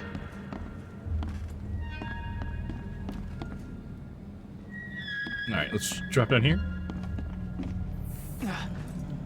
Did that not freak any of these people out? All of a sudden the guy just jumps down from the ceiling. Let's play. Water me. Don't just stare at me. The end is nigh. It will begin again. Can you hear? What is down comes up. Down comes up. Beautiful. Beautiful. This is the main hallway. Can you hear it?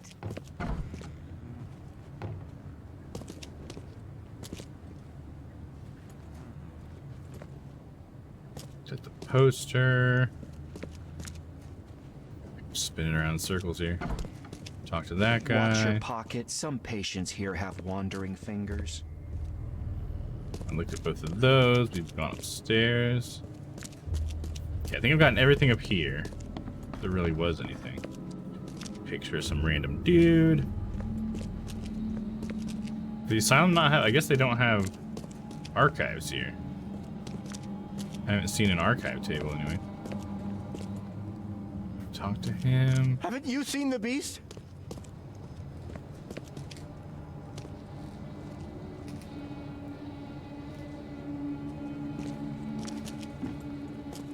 Do you see it?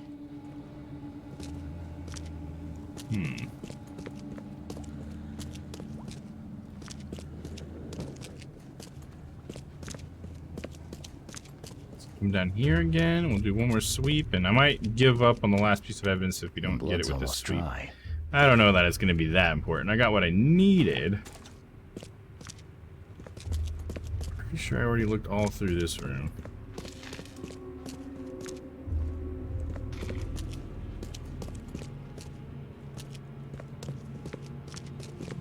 It feels so silly just kind of rubbing myself against all the walls. I'm just looking for like the icon or whatever that lets me interact with something. Like that thing. At 7 years each, that's a lot of bad luck. Surprised I can't look at Glad it's that not mine. wall with the drawing on it. That's kind of weird. Ooh, noir mode. Perfect, dude. Fits the mood. Someone had a field day defacing these. Yeah, I think I've looked at everything in here. Oh, they got float pages just floating in the air. Do you see that? That's weird. Now that's some Cthulhu shit if I've ever seen it.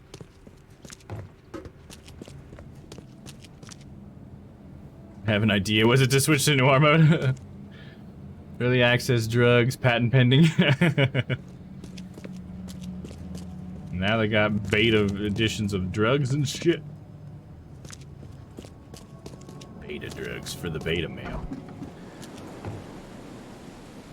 Alright, so now we need to, let's look at my evidence real quick. Bethany's next step. Bethany broke out of the asylum. Her next stop seems to be the factory called Randall Glassworks in Salvation Harbor. She thinks the answers have been there since the last century. Bethany's note. Already read that. And the other side of the photo. Alright, so this is going to be Bethany's next step was actually called the Randall Glassworks. That's all it gives me. It doesn't tell me where Randall Glassworks is.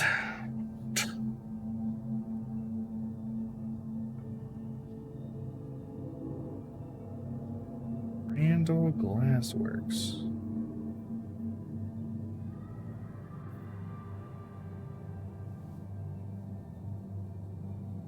I guess I could look in the newspaper to see if I can't find an advertisement for Randall Glassworks, I guess.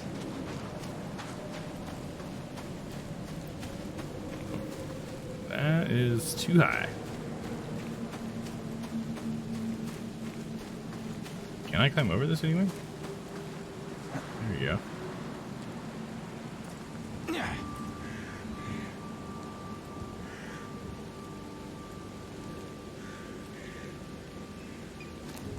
Okay, so we're gonna go to the phone booth. Now it's like Young Frankenstein. Oh, I've actually never seen Young Frankenstein. Is it because it's black and white and my head in a jar? Is that why? Let's see. So we're gonna go here. I'm trying looking in the archives to see. I'm surprised it doesn't have an archive symbol though. It usually has a symbol at the top of the piece of evidence.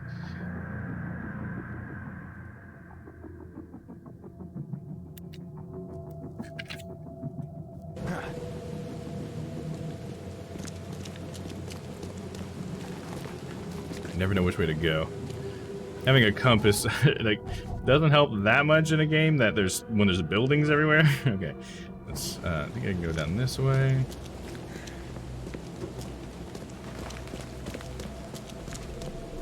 It seemed like it was a short walk before. Let me go this way.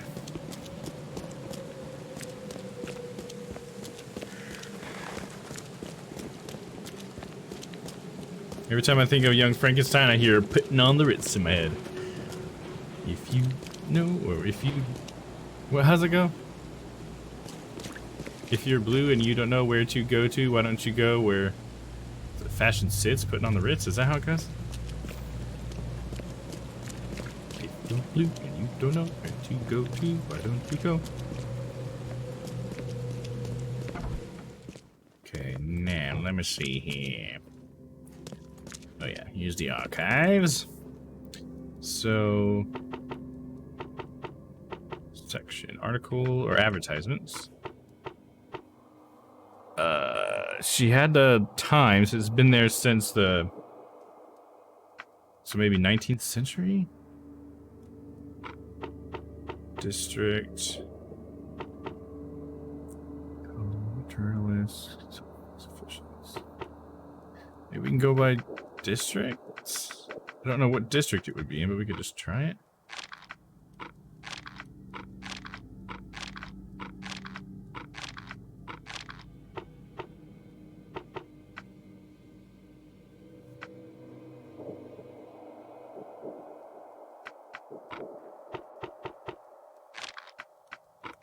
Yeah, I might be wrong. Oh, I'm on the wrong piece of evidence. I forgot I have to put it next to something. Bethany's next stop. Okay, let me go back to... Fuck. Okay, the controls are weird. I feel like I get confused sometimes. Alright, so we're going 19th century. Advertisements.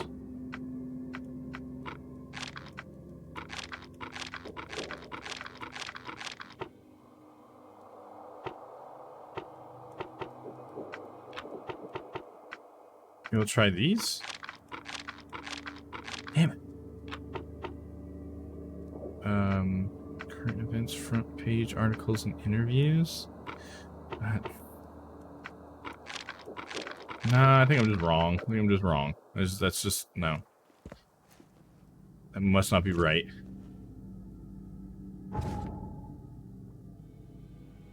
Oh, no, but now it does have a little icon on it that says the archives will help me. So I must be in the right place. A factory called Randall Glassworks. And oh, it's in Salvation Harbor. Okay, I didn't know I had that information.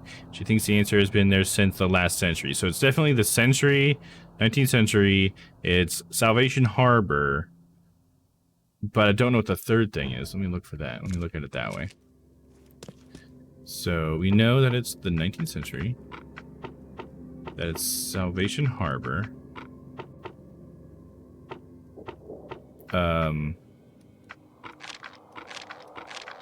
Wasn't any of those.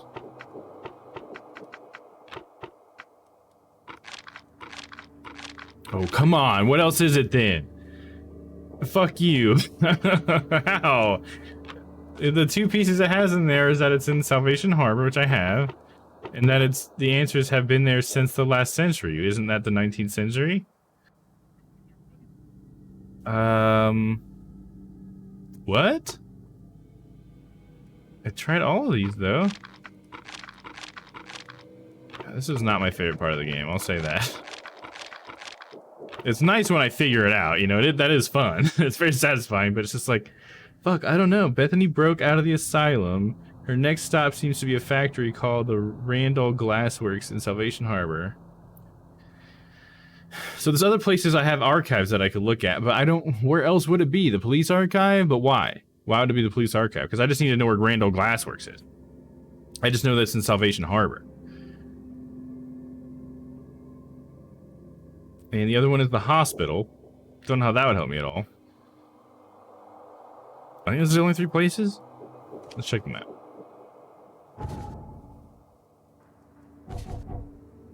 So yeah, we have the Oakmont Chronicle, we have the police department, we have the hospital. And okay, so then we have the university library. I don't know if that would help me. Maybe. And City Hall.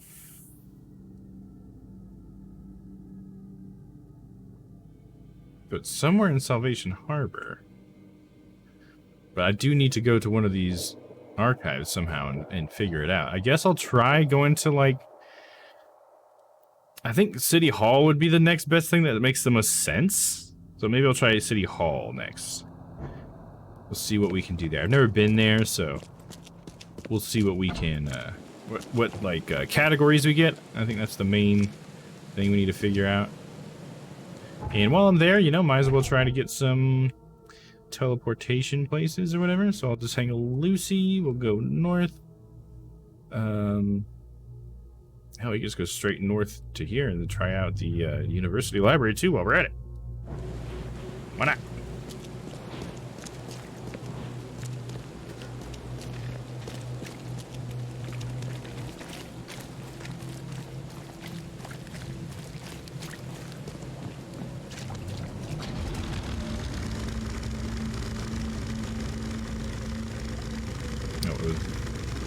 Left? Should I already figure out? Nope, it was right.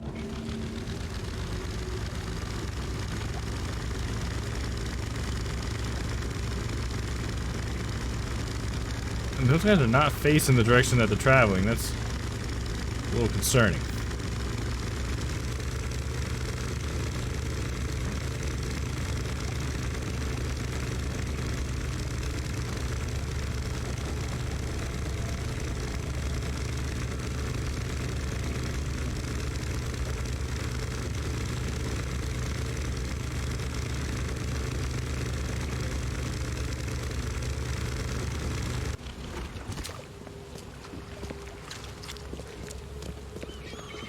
I'm really hoping that at least City Hall will have what I need. But we are going to check this university. Hello? Hello. Oh, what the fuck? Welcome to Oakmont University Library. Joy Hayden. Can I help? Charles Reed. What's the matter? Why is your mouth like that? What's with your mouth? I apologize for my bluntness, but can I ask you a question? Mouth? Yeah. Punishment. Long story. Again, sorry for me being so direct, but that can't be legal, can it? This looks like... It looks like torture. It does. Legal in Oakmont. Local custom. Huh.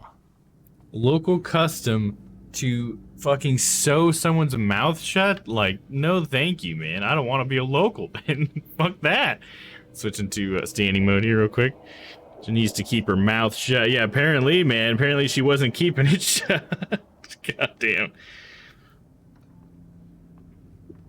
I gotta say, I was not expecting that. But it looks like she works in a library, so... maybe that has something to do with it? It'd be a pirate's life for me. Alright, we get Pirate Dom in a fucking jar, dude. Thank you, Noah. Brought to you by Noah's Archive. She has a side quest, a very good one. Oh yeah, I'll definitely be doing that.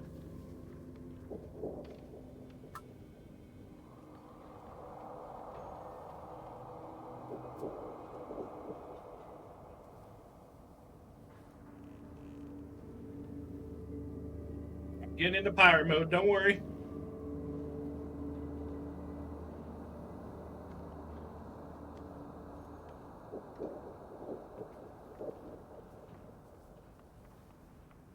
I don't know if me hat fits in here. I gotta be at least this far for it to fit in the jar. And I gotta squat down a little bit. So we'll just do the best we can. There you go. No, thank you. Yar. I need access to your archives. I need to see your book booty. catalogs. Sure. Over there. And that's it? No payment, no threatening, no favors in return? No. Library public. Knowledge for everyone. Welcome. Well, that's music to my, eyes. Now, how's the library doing? This city doesn't look like it has much need for books, except as fuel for fires. How come the library's in such good shape? Mr. Throgmorton. Funds. Keeps everything in check. Really? Huh. I wouldn't have thought that of him.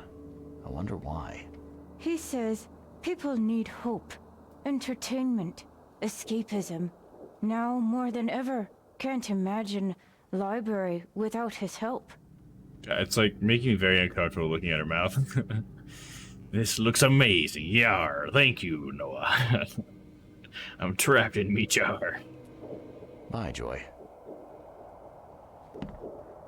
I definitely like her as a character. She is pretty interesting. And she's very nice. Well, is this two people standing inside of each other? I think it is. Do you guys see that? They're doing the exact same animation, but they're slightly different. And so they're clipping through one another. That's trippy. Ladies, can you occupy one space per lady, please? You're freaking me out. I don't know if it's the drugs I'm on. It's a morphling, yeah. She's stuck between two different morphs.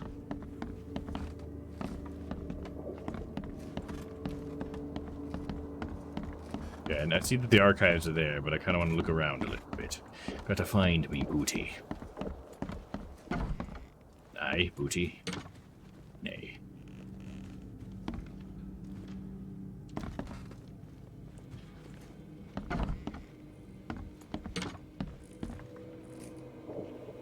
It's just an interdimensional being. Yes, that could be it. Between dimensions, or you're seeing the same person at two different points in their timeline. I don't know, something perhaps like that. I'm just a pirate, I don't know these things. Oh, they're gone! And she is gone.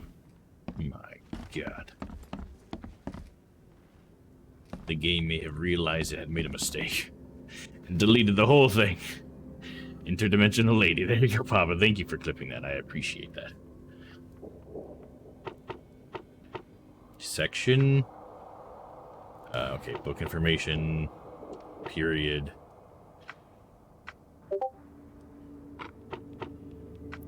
Local.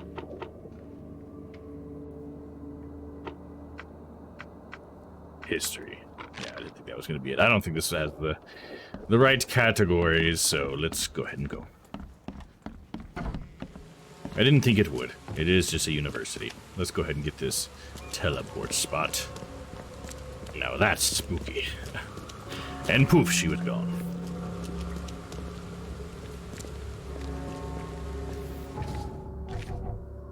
Alright, I'll just keep following this street up, and we'll make it to City Hall.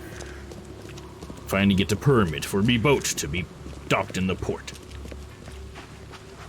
Have you heard the theory that ghosts are just living beings in alternate dimensions that's mirrored atop ours? I've actually thought of that myself. I didn't know that was an actual theory, but I think that's an interesting way of looking at it. Or that they're just extra-dimensional creatures, and they don't necessarily have a way to directly interact with us, how we can't interact with things that are 2D necessarily.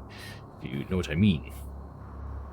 So since we're in such a lower dimension to them, they just don't really notice. We just share the same space, but not the same time or dimension. Because there is a theory that there are 10 dimensions. And we only get to see 4 of them. Because that's all we can see. Okay, I'm gonna go down this street instead, and we'll take a right.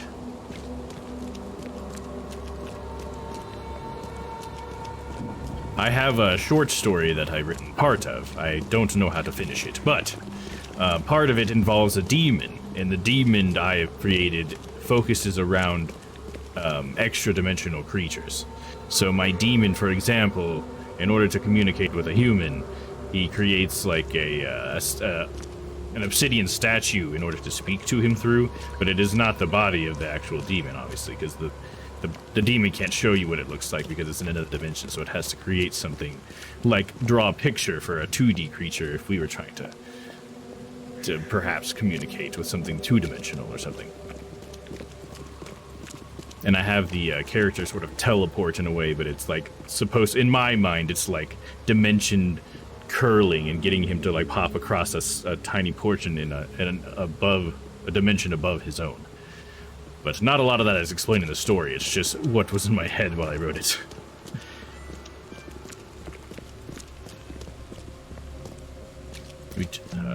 The 4th being time. Yes, Noah, yes. We have the 3 dimensions we can perceive at any moment, but we also perceive time, because we can remember things. I am intrigued. Well, thank you, Noah. Maybe at some point I can show you guys that story. I have no idea how to finish it. I've had a couple of ideas, but nothing concrete, but I think it's a solid first part of a short story. It feels like one of my better works, I feel, but it doesn't end up anywhere yet. Did you ever get time to check out my other story, Noah? No problem if you didn't. There's no pressure at all.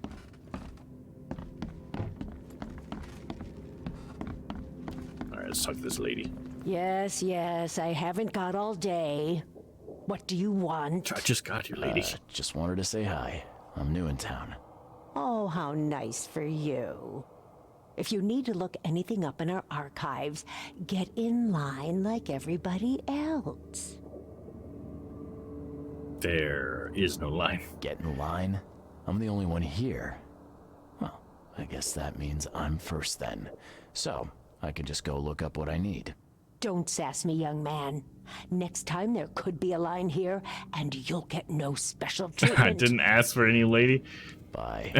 What the fuck, dude? This lady's having a bad day.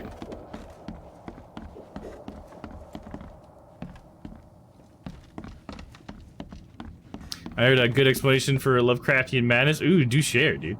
I had barely got into it before I passed out. I see, Noah. You're saying my writing is so boring. I'm just kidding. That's funny. Dude, me and reading, dude, I'm the same way, man. That's like, reading is like the perfect thing to put me to sleep because I'll get so tired when I start reading. Like, no joke. If it's not in the archives, it doesn't exist. Well, it better fucking exist. Damn it, Lemur, because I came all the way here. Oh, gosh. Oh, I think that the icon is now on the page, so it must mean I'm at the right place. I do get to choose the right period. I can choose Salvation Harbor.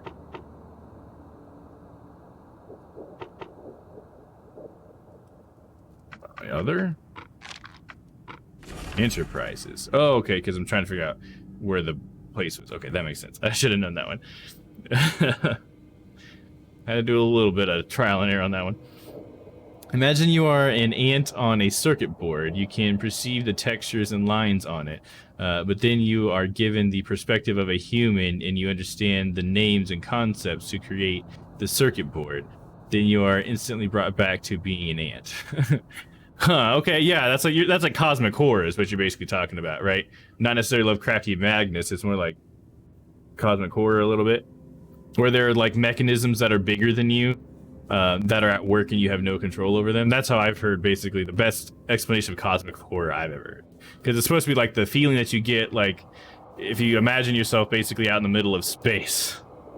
you know, and you have nothing you can push off of or anything, and how you're just at the mercy of systems that are larger than you and that you're a small speck in, and just like how small you feel in that, you know, it's like an asteroid coming to destroy our planet and there's nothing we can do. It's like that kind of horror. That's why it's cosmic horror, I think, because the cosmos is the only thing that's bigger, right? But I like that as like a descriptor as well, you know. That's a really easy way to describe it, you know, because like I like the ant and the circuit board and how the circuit board has context that the ant could never understand. And yeah, I think that is a good description for sure. Now the only thing I can stay awake for when reading is instruction manuals. Isn't that like kind of ironic too? No, I don't know if it's irony or whatever, but it's kind of like a funny thing, because it's like you'd think like something that was more like dramatic would do it, but no, it's actually something informational, because you're just like absorbing it all. It's a Star Wars prequel quote. Oh, okay. That's funny. I did not recognize that at all either. My bad, bro. The knowledge of these concepts you want to see more, but it will only confuse you more and drive you more mad to get longer bit of a glimpse of that knowledge. Oh, okay, so that's a little bit different. Okay, that is more like just Lovecraftian specific. Okay, I didn't understand the full concept of what you were saying, I think. It's cosmic horror, which Lovecraft played with a bit, but also knowing there is more detail out there. Yeah, I mean, he's like supposedly the father of cosmic horror. That's what a lot of people put on him, which I think is probably pretty valid. I don't know that there was much cosmic horror before like Cthulhu stuff, but the whole idea is that Cthulhu, you know, and the elder gods and stuff are like this thing, you know, like Cthulhu is the dreamer, and he's supposedly dreaming up our existence, and so that's so like it's like a scary thing for this monster to wake up or whatever, this god, because we could just like blink out of existence and that kind of thing.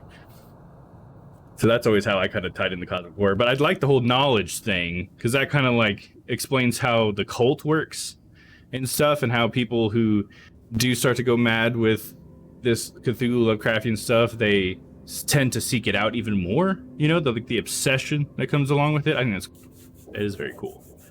And that's honestly something I should think about when writing more for Dark Mass. So thank you, Papa. I think you've helped me out maybe with how I can try to frame more of my stuff for my short stories. So thanks for pointing that out, dude. That's a great descriptor. Yeah, I like how it explains people going mad. Yeah, I think that is pretty cool. Instead of just like where the horror comes from, it's more just like the explanation of like how it's just like, it's like knowledge that almost like doesn't do any good to you, because like you said, it's just like, it's like so beyond the scope of your like existence or whatever. So it's just like, yeah, understanding. I think that probably goes for like a lot of like movies out there with a sort of madness component, you know, because it's like a lot of times it's that they understand something that's so big and it just like freaks them out or whatever. So yeah, that's kind of interesting. I like that. Looks like we're done with the pirate for now. So let me freshen up.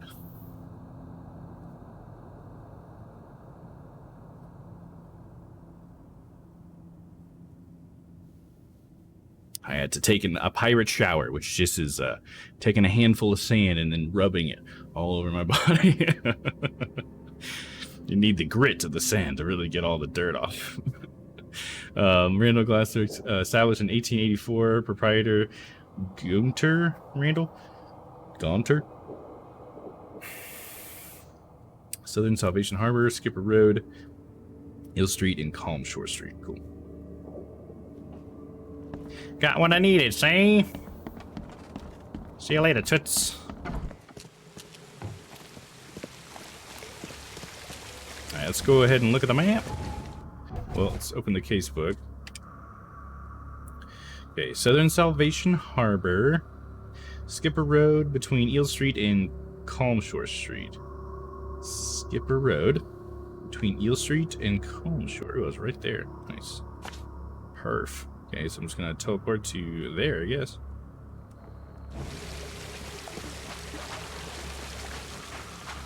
So it was weird taking that eye patch off, and it's just like everything's brighter.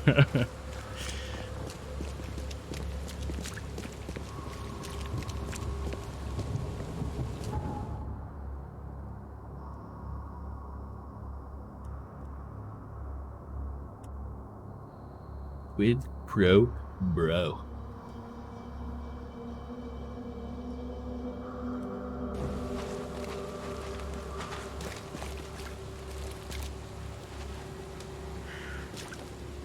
Yeah, you know, I feel like that what you were just explaining, Papa, with the whole explaining the madness thing, I think that description will actually really help me with something, with the next part of my horror short anthology. I think that really could tie that in pretty well. I think I already have everything set up. It was just like thinking of it that way that I think that will help me out. So, thanks again, man. Just having some ideas popping up. That helps. Yeah, hell yeah, dude. Thank you. It's just funny to me almost like how much of that I already had set up in like the because I already have part of like the sequel to Dark Mass, the story I've been talking about. I have posted in my description. And I already have like all these elements that are like very much pointing that way, and I just hadn't really thought of it that way. I just think it's so funny. It's like tickling my brain, you know? Like I can't believe I was so close. I had no way of connecting it though. Okay, so let's turn left here, and then we'll make our first right.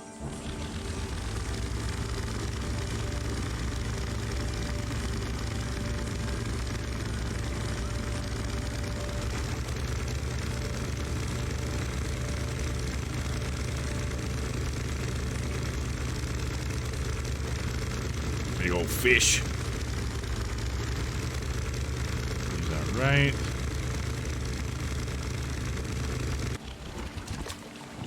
Yeah, I'm like, I was about to just ram into the fucking dock, and then I just immediately hop out really fast. And let's see. Head towards the marker, I guess. Got a little, what's that, like a triage tent?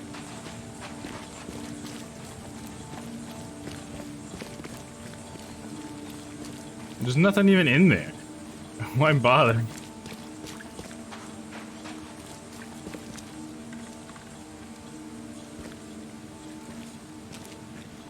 Randall Glassworks.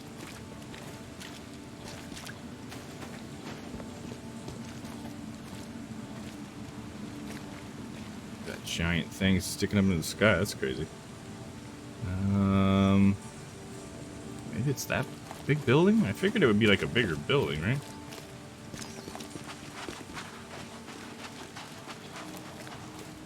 No, it's probably gonna have an H on it.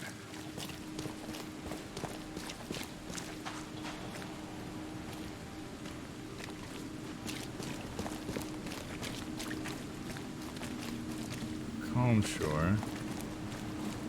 Factory called Randall Glassworks. Somewhere on this street.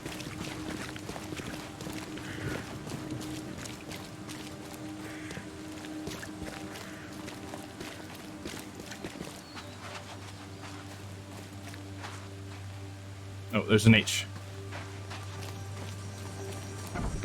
Oh, and there's baddies. Alright, hold up.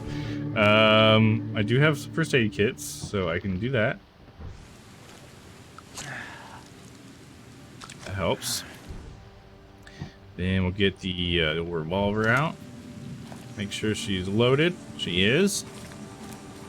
I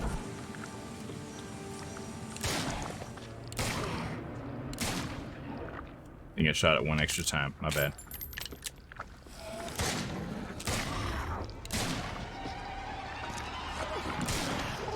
Maybe not. That one took 3 shots. Alright, let's try to make some more ammo before I venture too far in there. This game loves not giving me any fucking ammo, dude. I got a full revolver. Nice, got some more gunpowder. It looks like this workbench was used for making frames. It looks like this workbench was used for making frames. Yes, we already said that. The longer I look at it, the more I think, how do they keep those head jars so clean without a filtration system? Oh yeah, like how does things not like grow in it and stuff or whatever, you know?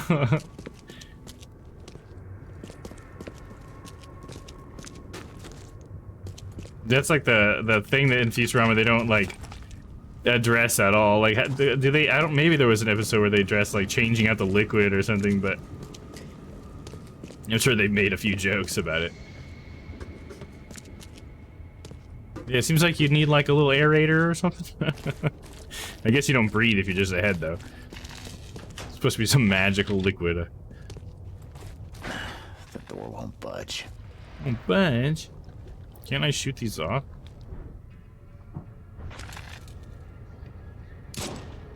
Guess not. Is that a different game? I played a game recently where you can shoot padlocks off, right?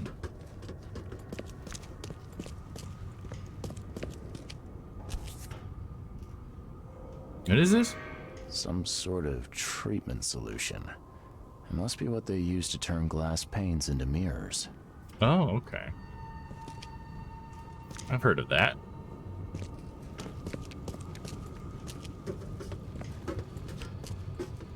A human face. Hold up, I'll unlock the door. Let me in, Randall. I don't know who you are, but boy, Big am I glad eyes. to see a human face. What you doing here? I'm, looking for someone. An old woman with a mirror. Have you seen her? Huh? Oh, I mean, yeah, there's old Bethany. She comes here pretty often, brings us food, blankets. You know each other? Not yet.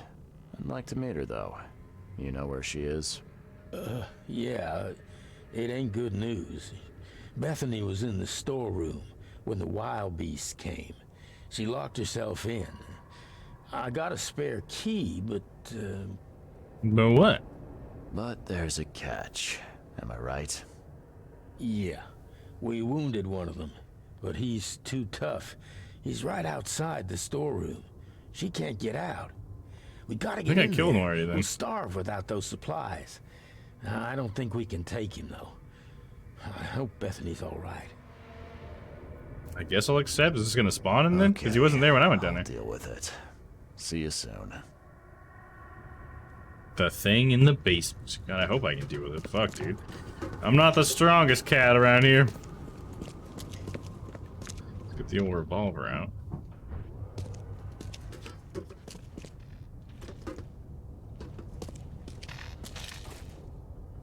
I don't see anything.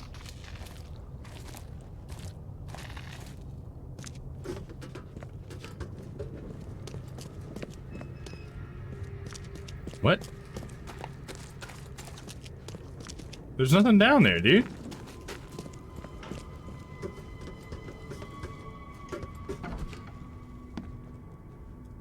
Okay, can't talk to him anymore. Let's take a look around the room.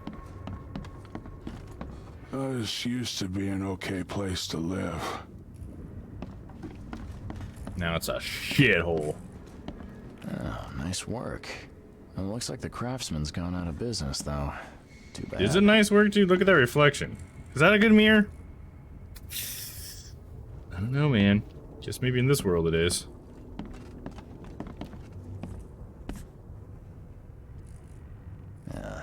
Do all mirror makers look this shifty? Who knew that so much planning went into mirrors?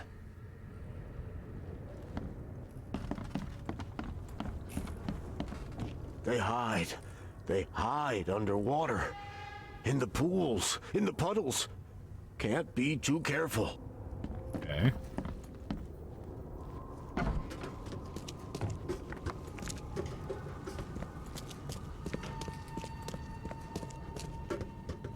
There's water down here. Is it gonna pop up? Mr. Monster!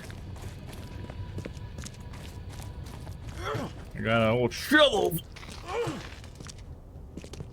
Maybe I'm gonna have to like leave the building and come back? It looks like it's just, this is just like a bug and it's not spawning. Because that has to be what he's talking about. Because there's a locked door down there. It's in the basement. You know, like what else am I supposed to do? Does that help? No?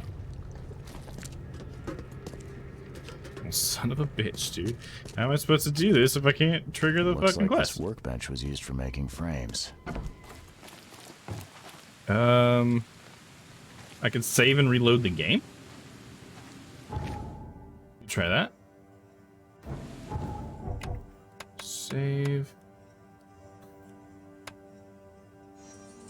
Okay, and then load.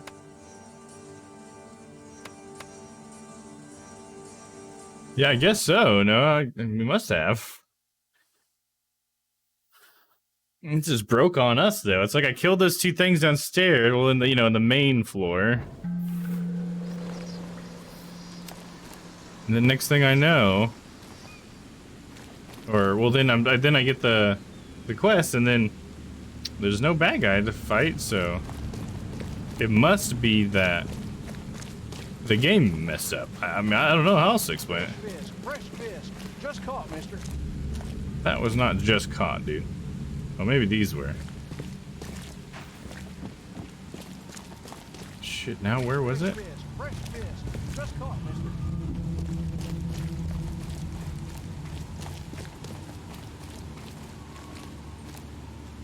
Fuck, I lost it. It's the building that had the H on the door. Fresh fish. Fresh fish. Just caught, mister.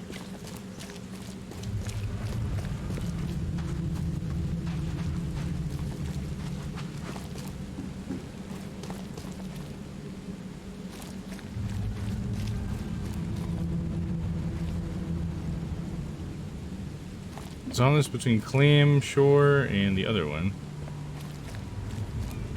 Look at the map again. Oh yeah, I'm just looking at the wrong place completely. That's why I'm so lost.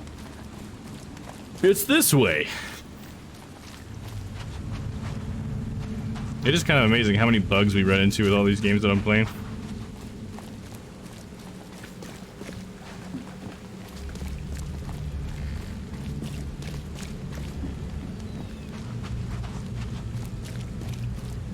Alright, let's double check the map. Okay, we're still getting there.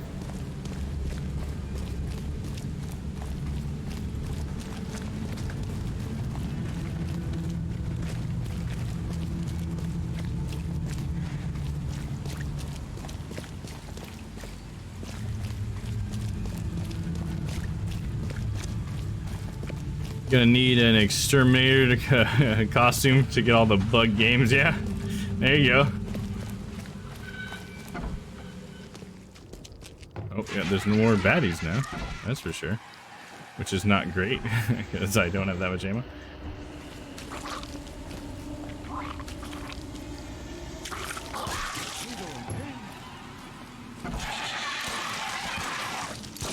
Damn it. Fucking dodging me, bitch!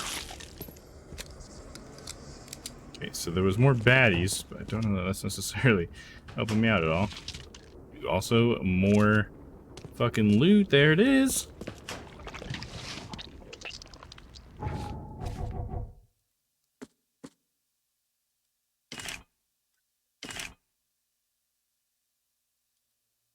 This costs 2 gunpowder, so they're also stronger though. But I got a full clip of that, so I'll just do another one of those.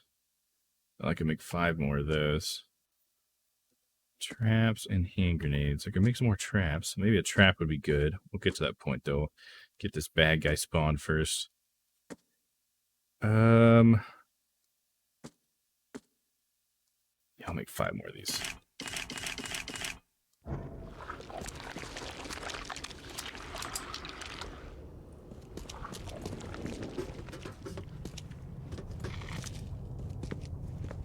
Dude, there's nothing down here. Am I in the wrong place? Because there's nothing fucking down here. Was it those 3 little monsters they wanted me to fight? Like, there's no way. Because he's like, oh, he's a big guy. We can't take him. What is going on, dude? Thing in the basement. The squatters at the factory told me that Bethany was there and went downstairs. She ended up trapped inside the storage room when the monsters came. I need to clear the basement so they can give me the key. The basement is fucking clear, dude. There was nothing in there for me to clear.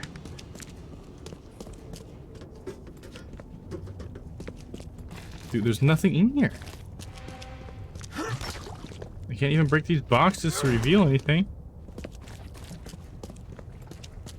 I've reloaded the game. Won't budge. Alright, I'm gonna have to look this up. Okay. Let's see if anybody else had this issue. This sucks. By the way, just kill the momentum game. Not that we had a whole lot of momentum already, but whatever little momentum we had was fucking killed. The sinking city. This is Bethany's next step. Actually, no. What was this called? This is the monster in the basement. Fuck, let me check what it was called. The thing in the basement. The thing in the basement.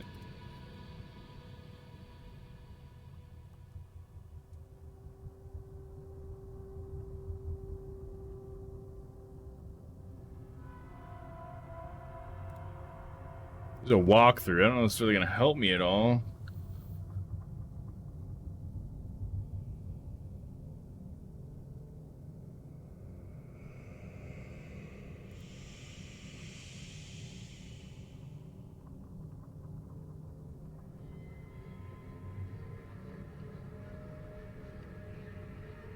Maybe the monster is the basement, and was you the monster in the basement was me the whole time. What a fucking twist. Hell, man, that'd be easier. I'd at least have something to fucking take out. The Wallaby's locked in the basement. You'll have to break the lock to enter the room. Inside, you'll find the invisible Lethian. You'll have to kill this beast before the squatter upstairs will give you the key to the room in the basement. What? There's another Wallaby's locked in the basement? You'll have to break the lock to enter the room? What? I thought she was the one locked in the room. Okay. I'm fucking confused. So let's see if we can figure this out. So it's in here and I'm supposed to unlock this somehow? He says it won't budge, dude. What do you want me to do? Oh, that apparently. Fuck, I had no idea. So maybe this was the game where I could have shot it off and I was too afraid to use too many bullets. That maybe was it. Okay. Okay. Well, thank you, walkthrough. You're no longer needed for now. I feel silly, but here we go.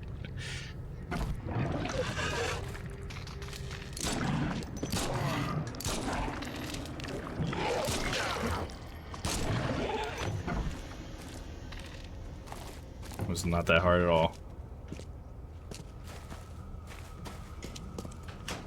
Hey, it didn't break at all. It's locked. Yeah, thanks. No, exactly, dude. Fucking good callback. I wonder how long we'll be able to call that one back. I love that one. It's locked.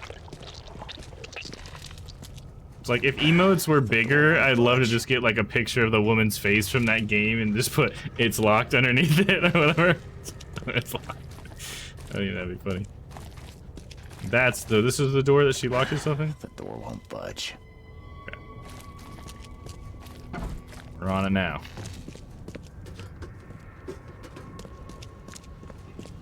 They didn't explain that the room was locked. Why wouldn't he give me the key to the room with the beast in it then? Why'd I have to break that down? Right? Isn't that weird? Doesn't that not make sense? I killed the monster. Oh, yeah. I heard the ruckus from up here. Great job, mister. Here's the key. Take anything you need, and please make sure Bethany is all right. Oh, I will. You can count on it.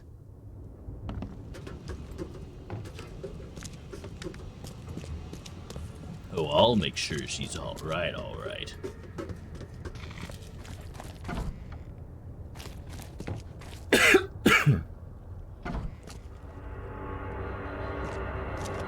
She's not even in here, dude. Randall's diary. Never thought this city would surprise me, but Francis Throgmorton did just that, clearing the way for his preferred heir by getting rid of the other. The man honestly believes he did his son a favor by stuffing him in the mirror waste. Didn't want to kill him, as if that's any worse than what he did. Me? I'm just happy to share what I know, should Francis want to bring his son back. Hopefully we can find the key, a new body to live in. What? I'm done with this wretched city. Time to move somewhere warmer. So there's like a mirror that he's trapped in? Is that what we're saying? We're saying this kid's trapped in a fucking mirror?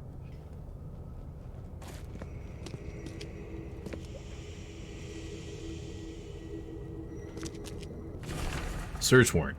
Warrant to enter and search the premises of the Randall Glassworks, Salvation Harbor. 2.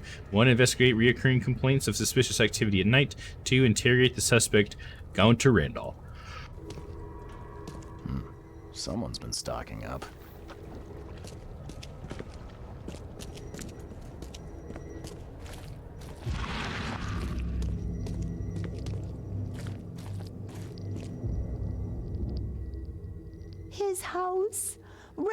Randall's house.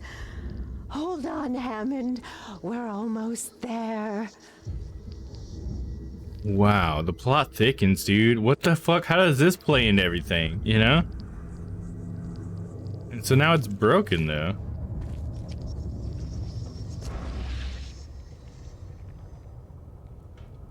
Key evidence collected, but not all evidence. Okay. Is there something else in here?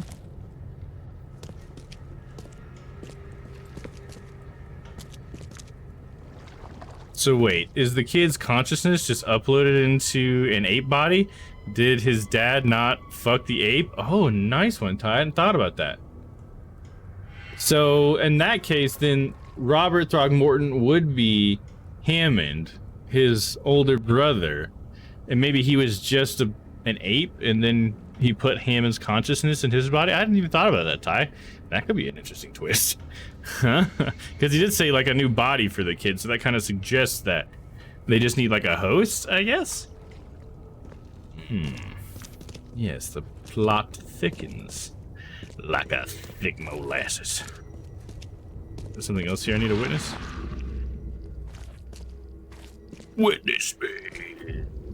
You know.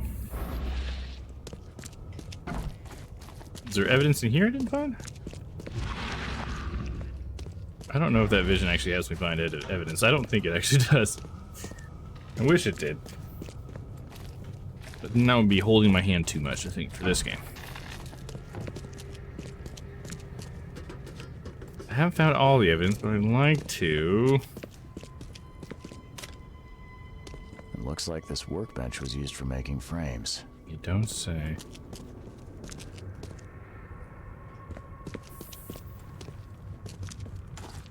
Fragile. It must be French. Or Italian. Is that what he says? I can't remember.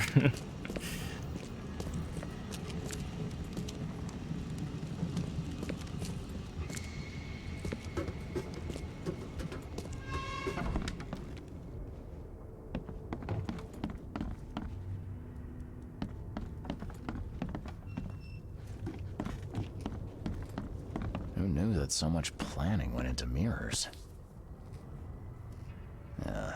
Do all mirror makers look this shifty?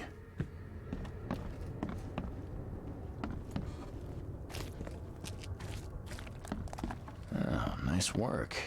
It looks like the craftsman's gone out of business, though. Too bad. This used to be an okay place to live. They hide underwater. Come on, I've never had this much trouble finding all the evidence. Come on. Can't be too careful. What have I not looked at? This is not even a big place. I have fucking looked at every gosh darn thing, dude. I wonder if this guide will help me with that. Let me see.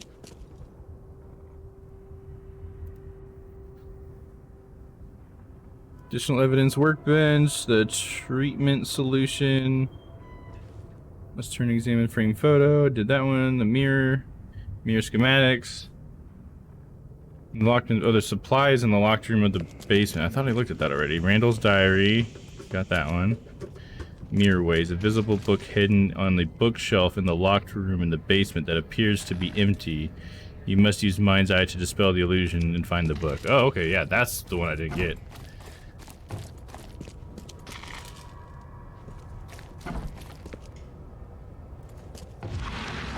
Oh, there it is. So there was something here for me to witness. Okay, so I even heard the hint and didn't get it.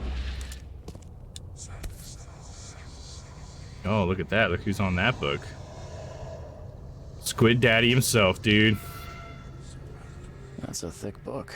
Two Thick C's, enough dude. to be someone's life's work. Taking this one. All evidence collected. Gotta keep my eye out for some more mind's eye stuff, apparently.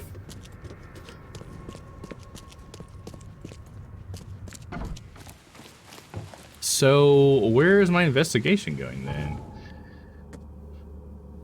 I guess Randall's house? I mean, wouldn't I need to go through the mirror as well? It looks like she went through the mirror, so I don't know how any of this stuff works. Search warrant.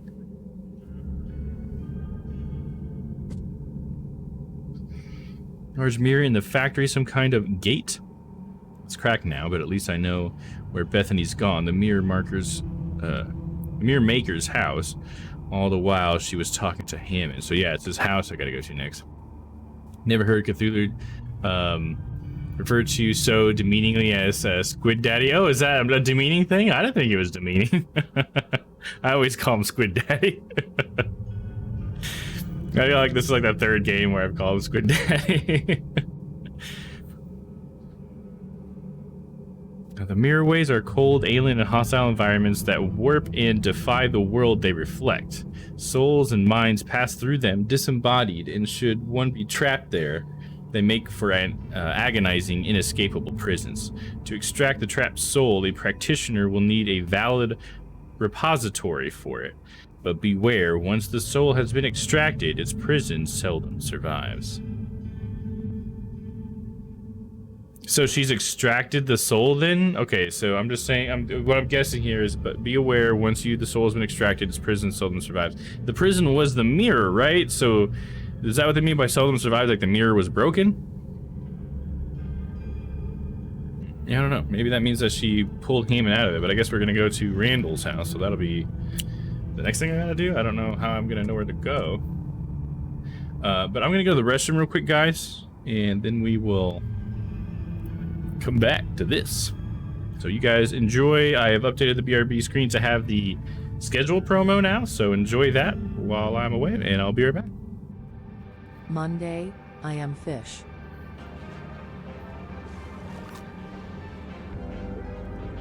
Oh, I wanted to grab onto that bird's ass. Swing to the bird, bite the bird, and keep going.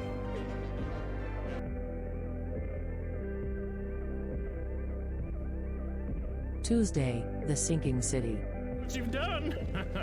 Oh my god, you're not even paying attention to me. You sons of bitches, I swear to God. What do you think, you own the road?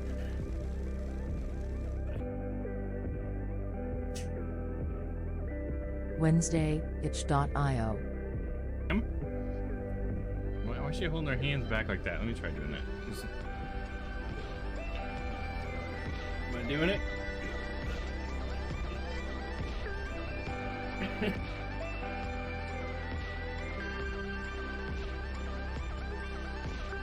Thursday, Resident Evil Revelations. Bam, how you like that? I'll get you. My knife. You like that knife?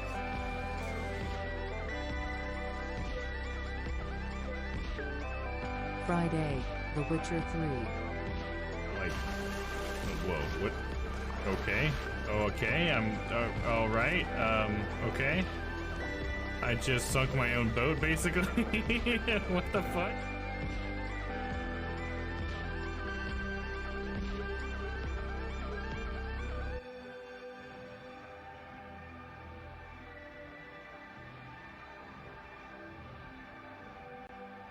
Monday, I am fish.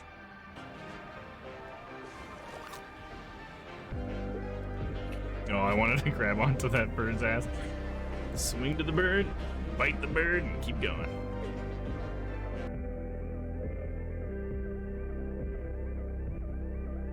Tuesday, the sinking city.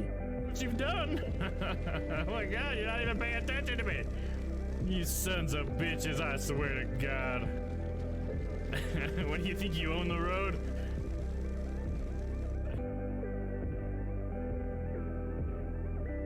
Wednesday, itch.io. Why is she holding her hands back like that? Let me try doing that. Am I doing it?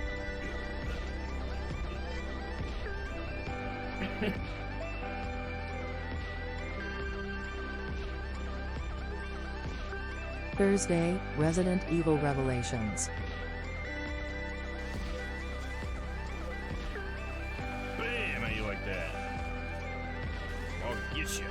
My knife. You like that knife?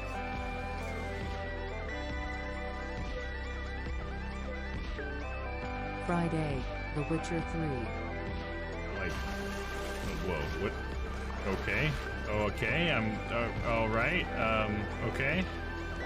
I just sunk my own boat, basically. What the fuck?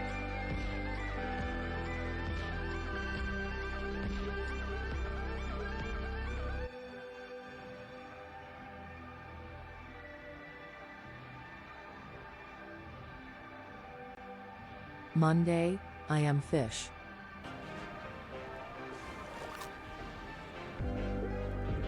Oh, I wanted to grab onto that bird's ass. Swing to the bird, bite the bird, and keep going.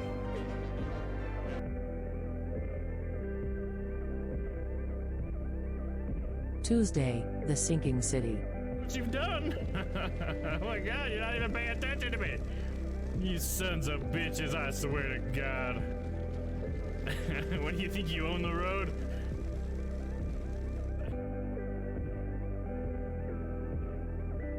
Wednesday, H.io. Why is she holding her hands back like that? Let me try doing that. Am I doing it?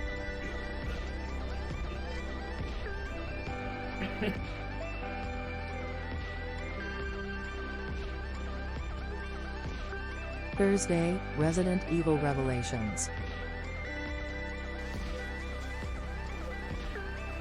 Bam! How you like that? I'll get you. My knife! You like that knife?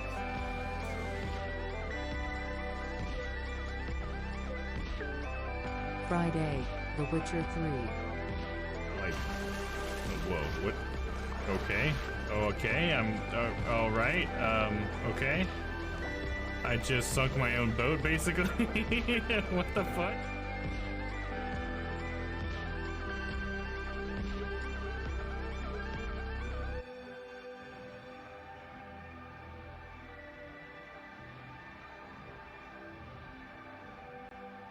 Monday, I am fish.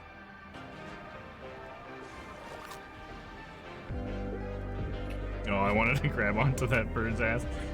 Swing to the bird, bite the bird, and keep going.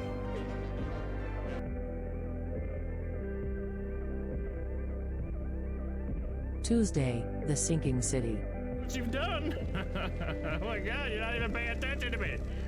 You sons of bitches, I swear to God. What do you think, you own the road?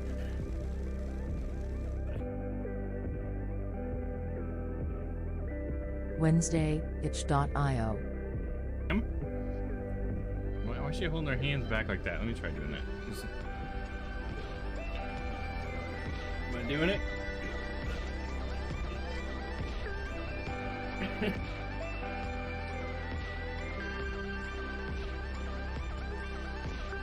Thursday, Resident Evil Revelations. Bam! How you like that? I'll get you. My knife! You like that knife?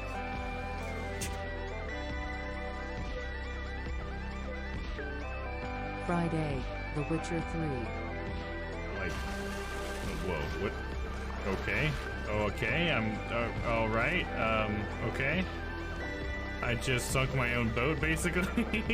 What the fuck?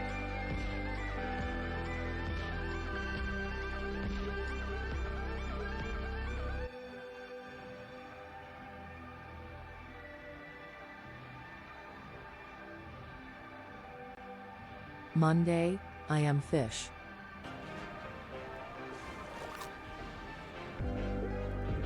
Oh, I wanted to grab onto that bird's ass. Swing to the bird, bite the bird, and keep going.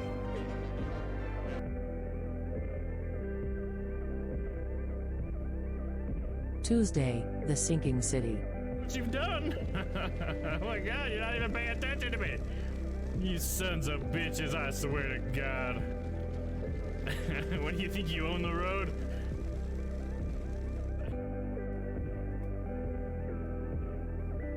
Wednesday, H.io. Why is she holding her hands back like that? Let me try doing that. Am I doing it? All right, stop it, Dom. Whatever you're doing.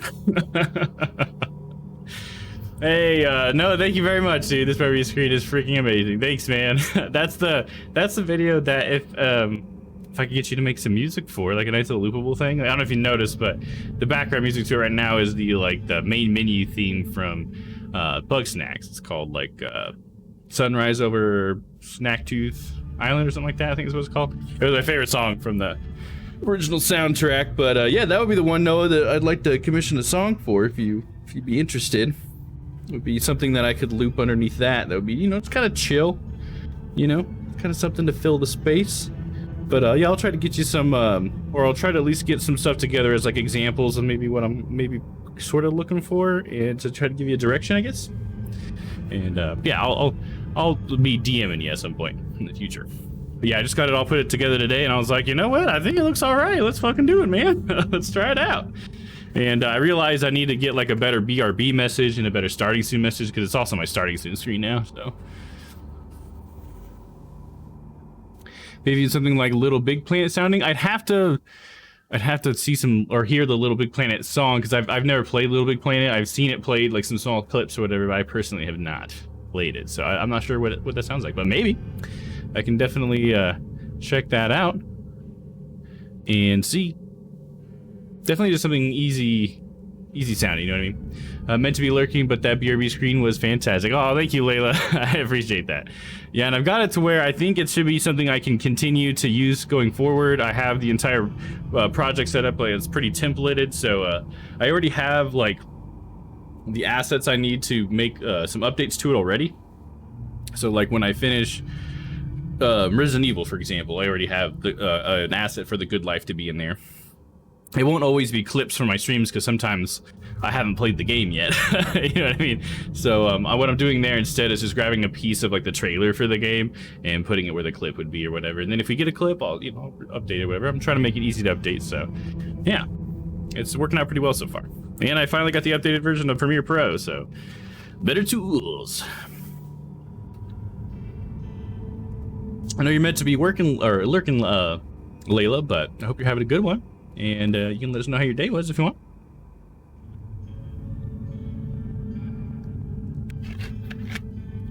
All right, so in the game, where we're at is we have this search warrant, and it's got an archives icon on it.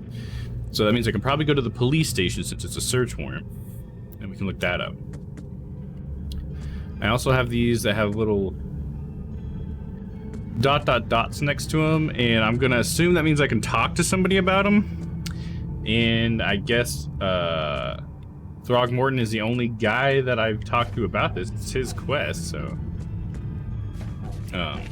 let's do that, right? So we want to come all the way up there. We need to teleport, which will be to my right and around the corner.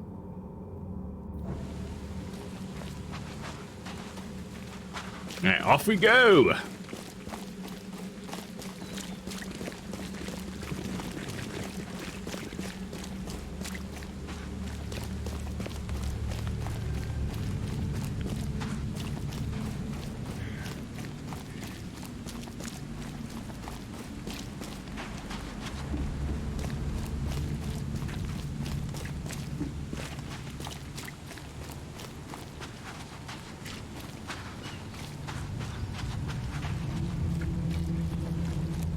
There we go.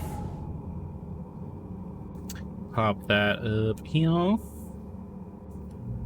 Talk to the old mucka man. I am indeed. Day was great, thank you. And good old chill day. Nice, that's good. How was your day? My day was good too. I had a pretty chill day. You know, for a work day, it's pretty chill. I liked it. Nothing bad happening here. And I got that scheduled promo video done too, so that's a kind of a highlight of my day. Just glad to be able to do that. I think it's where the green one is. Yeah.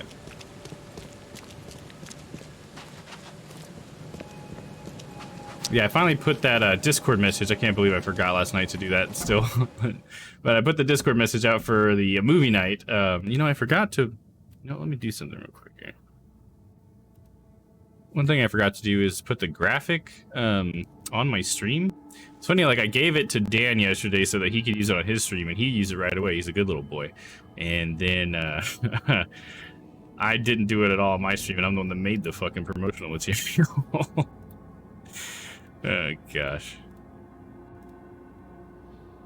Okay, let's see. It should be on my pooter.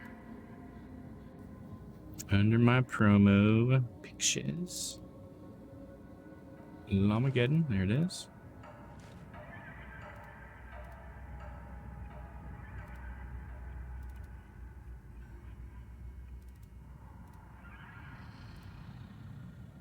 There we go. I've transferred it. Now let's go ahead and make it so I can put it on the screen.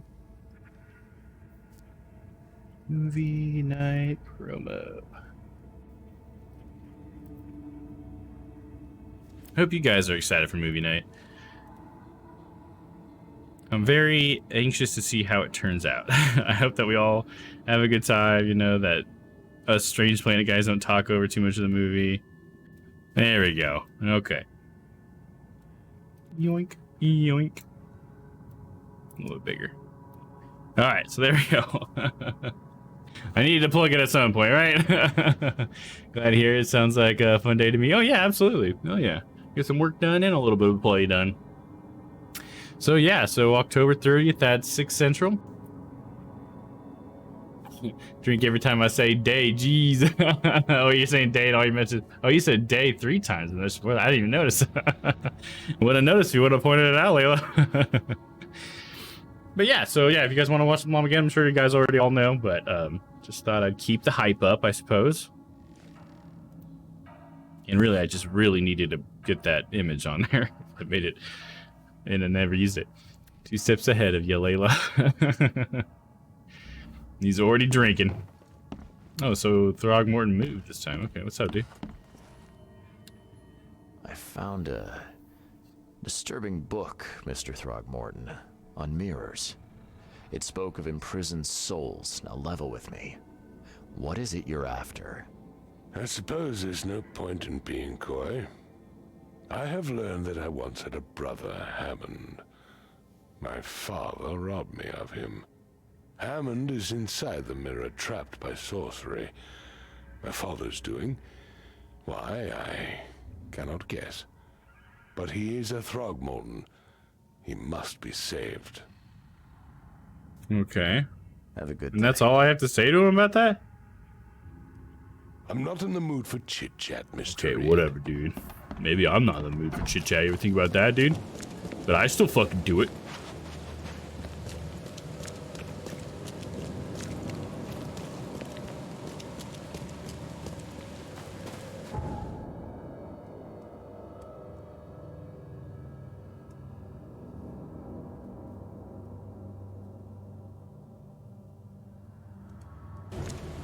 Right, now to the police station because we're gonna try to search for the warrant for Randall's house, or not his house, but for going the wrong way.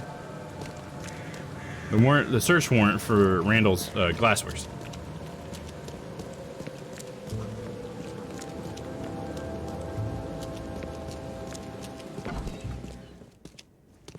Don't waste my time. You don't waste mine, dude. Shut up. Where's the... Where are your archives? Where are they? There we go. Okay, so... There we go. Randall Glassworks. That's not the one. I need the warrant. There we go. Search warrant. Okay. Warrant to enter this and search the premises of Randall Glassworks Salvation Harbor. Salvation Harbor. To investigate recurring complaints of suspicious activity at night, interrogate the suspect gone to Randall. There are complaints?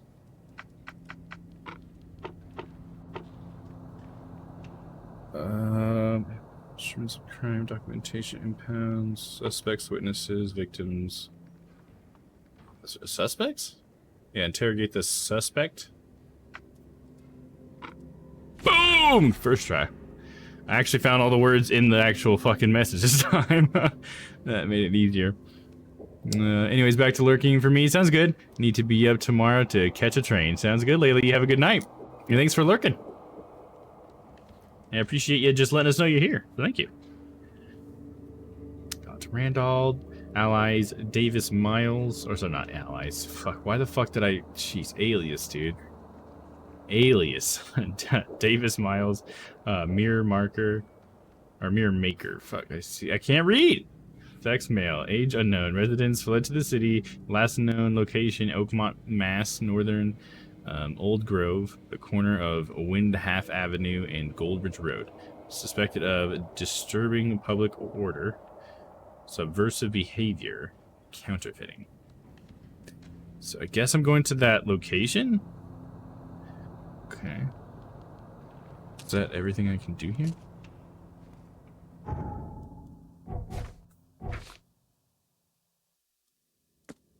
So we saw this Mirrorways book that we can talk to somebody about. It's got 3 dots on it. I thought I was going to be able to talk to Throg dude about it, but lucky man. Apparently not. Let's see, where's this take us? Northern Old Grove, corner of Windhalf Avenue and Goldbridge Road. So, Northern Old Grove. Corner of Windhalf Avenue and Goldbridge Road.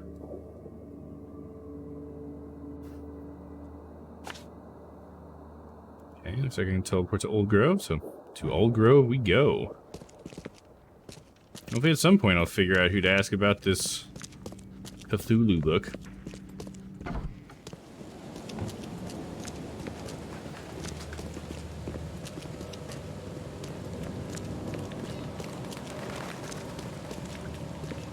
Wait, where's it? Oh, it's over here.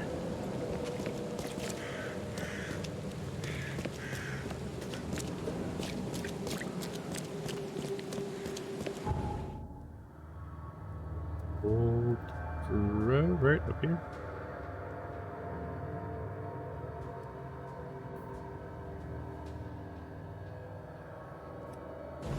Then we go north.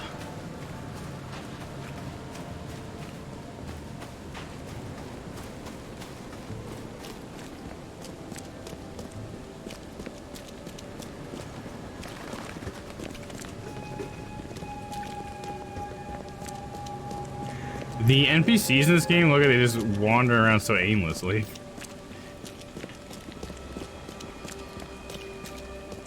They don't really feel like real people in a way, you know what I mean?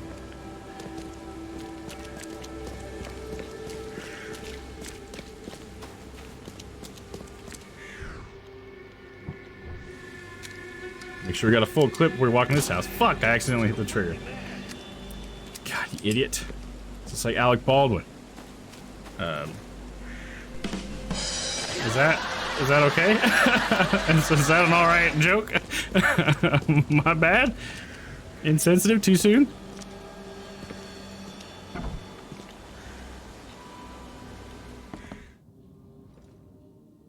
Singing City is full of robo-apes and mouth-sewn librarians. Yeah, apparently, dude. I forgot about that librarian. I can't wait to see more about what happens to her. I hope that we get to see her without her mouth sewn together. She seemed like a nice lady. She's like one of the nicest people in this game so far. Give it a 6.9 out of 10. Was that my joke, or was that the game? 6.9 out of 10. Look at this old phone, dude. I think it's so interesting to think that you'd have to like sit at the phone and talk into the little thing and hold the thing up to your head like, hello.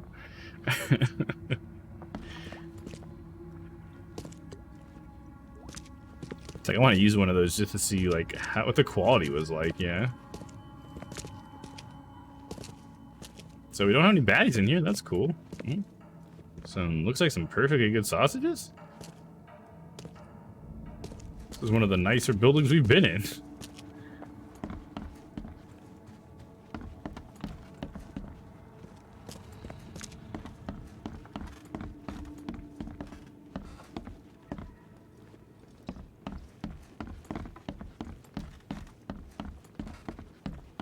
Like a little bar down here. You got a pool table that all have the same color balls on it. So how does this game work? You got one black ball and all the rest are white. Is that a real like pool game? Or billiards game, I should say?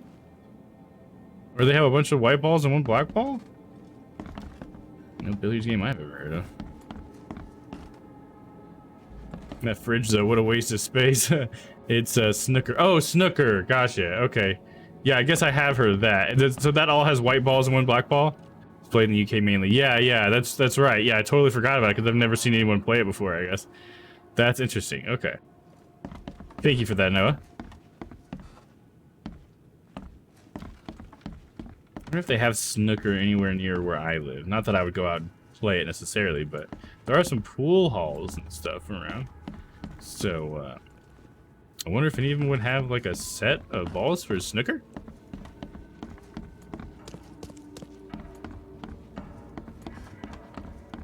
It must just be about like the number of balls that you put in the pockets then? I don't know, maybe I'll have to look that up.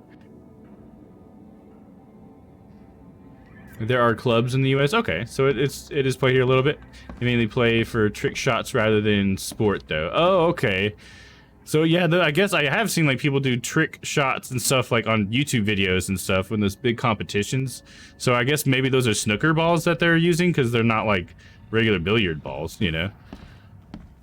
They're just like solid colored balls. That's cool. I hadn't really thought about it much, to be honest. They were carving a little statue of a man. Oh, it's adorbs. A couple little dudes here.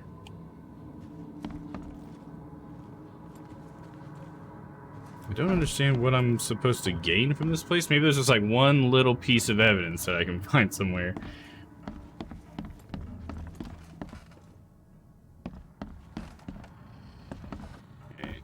Seems to lead to some important room. The bedroom. Ooh. Hey, it's his first dollar. Classic.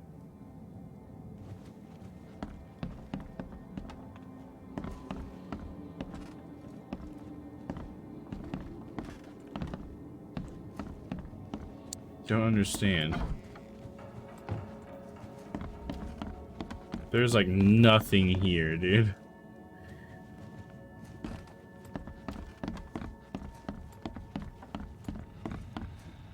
Already looked through all this, right? Let's do a quick sweep. Looked in there. Been in here. There's that fridge you were talking about.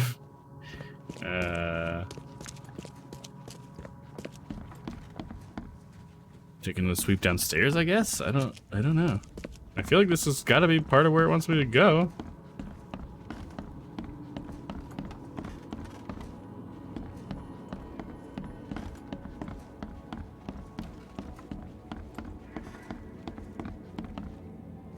Why is that railing there? That railing is so odd. Strange. Okay, I don't... Board on the floor here. It's just a cosmetic thing, I guess. Huh, I don't know. Might have to look it up. Let's check out this walkthrough a little bit more, because I'm stumped. What am I supposed to get out of all this? What does this say I can get here? Let's see if I can not spoil myself, but just look at this spot. Mirror Maker's house. Okay, yeah, that's where I'm at. But medium difficulty group of wild beasts in the house. What? Really? There's nothing in here. What?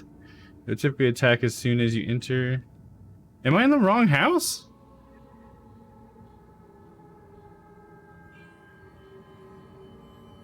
Like maybe. Okay, it does show they put their marker on the other side of the street.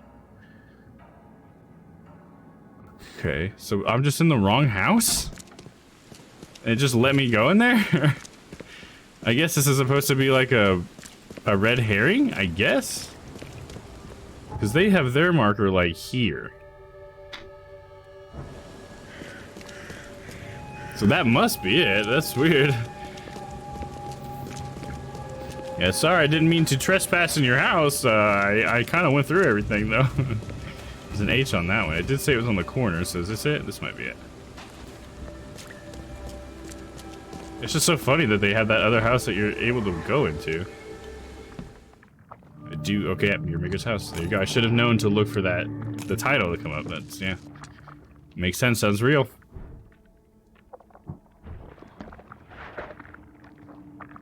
Be able to utilize a trap here.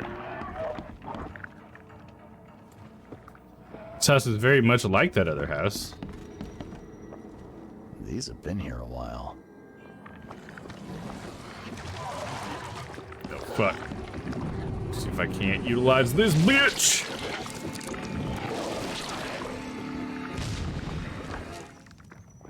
Oh, they got one of them? Oh, great. Oh, not what I wanted to do.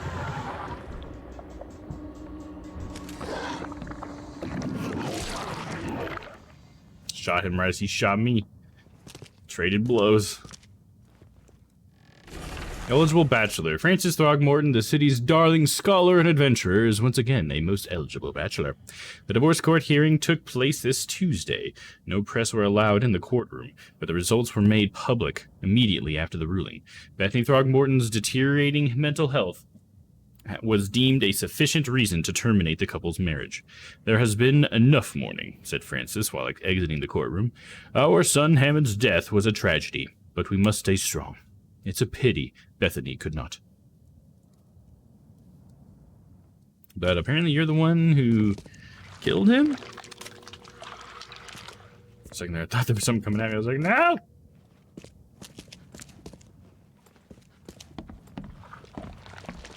Something in here that was giving me the heebie-jeebies.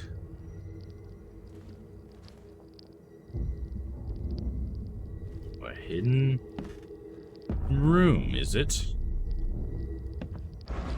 Oh, his Cthulhu room. Where does one find a miniature coffin like this? You could build one. It is miniature, right? It's got a little mirror.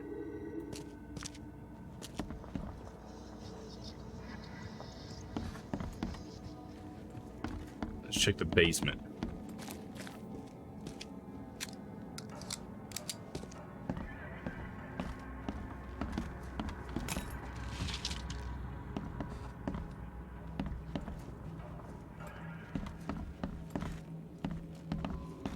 Whoa, it turns into like a jungle down here.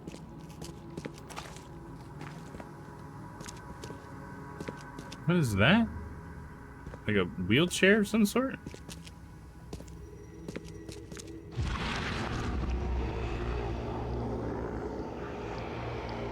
There's handprints everywhere.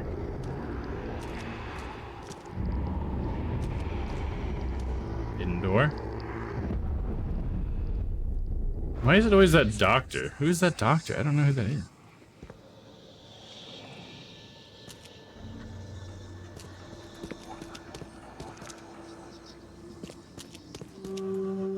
And there's another coffin. Oh, is that? This is Hammond's coffin, maybe? And there's the mirror. Life can be cruel.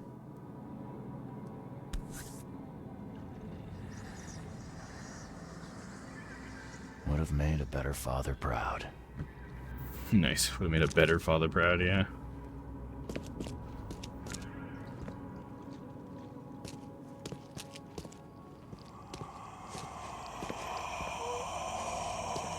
Squid Daddy's coming!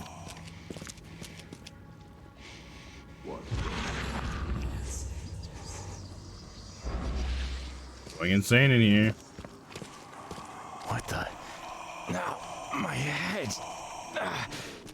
Damn it. I can't. I need to. Okay, let's get some health real quick, just in case something happens here. Gain my sanity back, and then I'll look at the mirror one more time.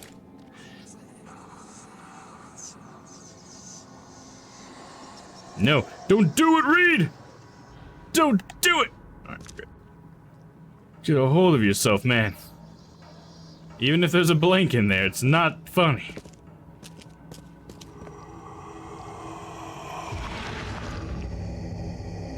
Whoa, look at that. Hey, let me out! It's not Hammond, right? What, did he age in there as well?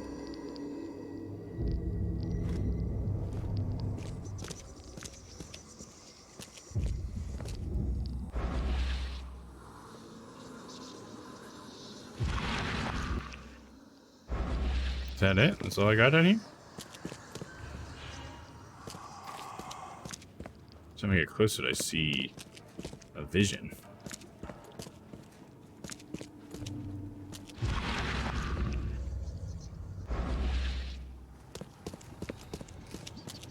There must still be more evidence. Maybe it's upstairs?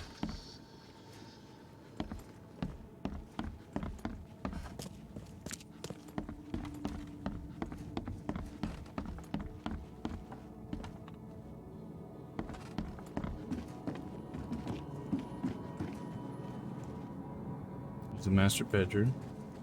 What do we got here? And the Conspiracy biggest board? mirror exhibition in the history of Oakmont, including Master Randall's finest creations. So is this Randall guy like a fucking magician or some shit, dude? His manor into a museum of vintage mirrors, collected over many decades.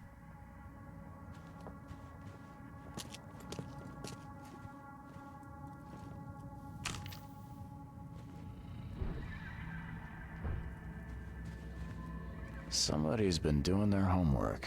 Or something, dude. These books are beat to shit, too.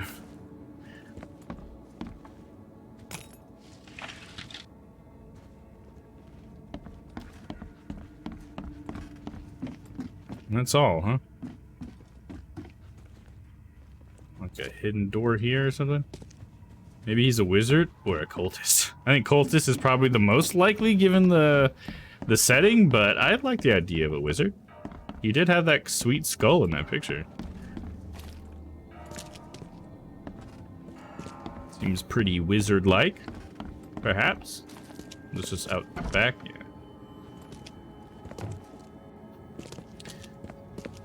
I feel like I didn't do enough with that mirror. Should I consult the walker? These have been here a while. They sure have, Reed. They sure have. We have this weirdness. Yeah, I'm gonna consult the guide. I'm surprised I haven't found, at least found all the key evidence. That's what makes me feel like I didn't do something with the mirror I needed to. Oh, okay. I did miss something. It says upstairs there is something that's just sitting on a mattress I missed. Whoops. Oh, I did. I walked right past it. The occult tome. Whoops. A simple warding spell can be created through the application of sympathetic magic. To establish an accord that affects the entity, one must find a similar entity that has a powerful bond with the other. Simple warding spell that can be created through the application of sympathetic magic. That sounds like it could be partially what's the magic around Hammond. Sympathetic magic, meaning that there must have been, kind of suggesting that strong bond thing or whatever. There must be a powerful bond with the other, and there would be a powerful bond with the mother and her son. So I'm thinking that's related. Oh, there we go. Now I got something down there. That's definitely the thing that I needed. Through the portal.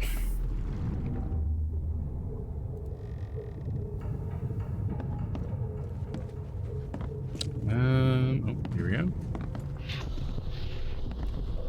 There. As long as this mirror stays whole, you will be safe, baby boy. Safe while I find a way to free you.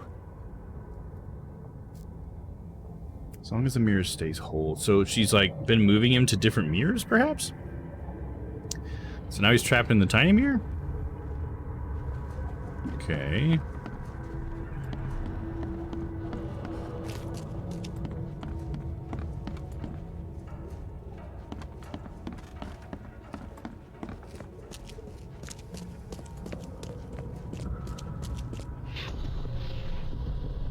I will get you out, Hammond.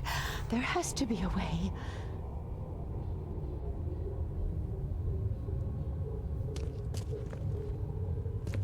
I mean, if there was a way, it looks like you're doing it, huh? This all looks pretty fucking mysterious to me. Alright, let's see. Must be another one upstairs, maybe?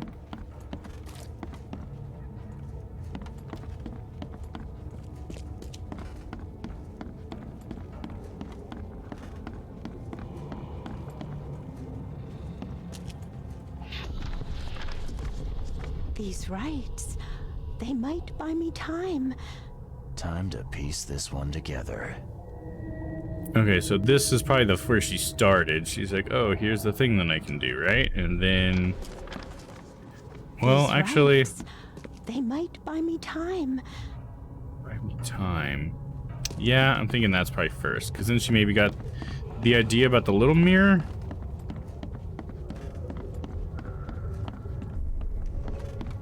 And then what she has in the basement is like her trying to take the next step. As long as this mirror stays whole, you will be safe, baby boy. Safe while I find a way to free you. I will get you out, Hammond. There has to be a way. Nope, that's wrong. Okay. I feel like this one's last.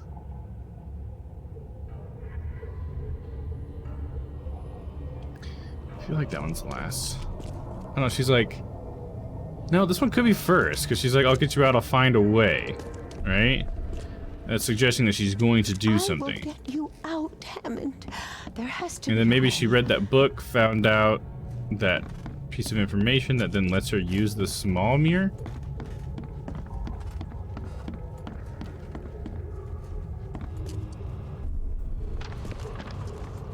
These rites, they might buy me time.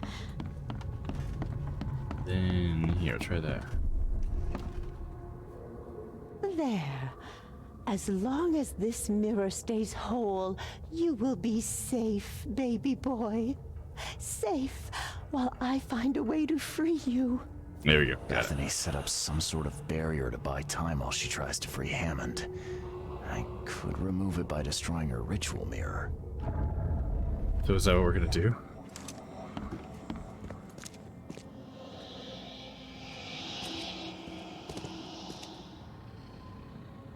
Is that what I'm doing? Alright, let me save real quick, just in case.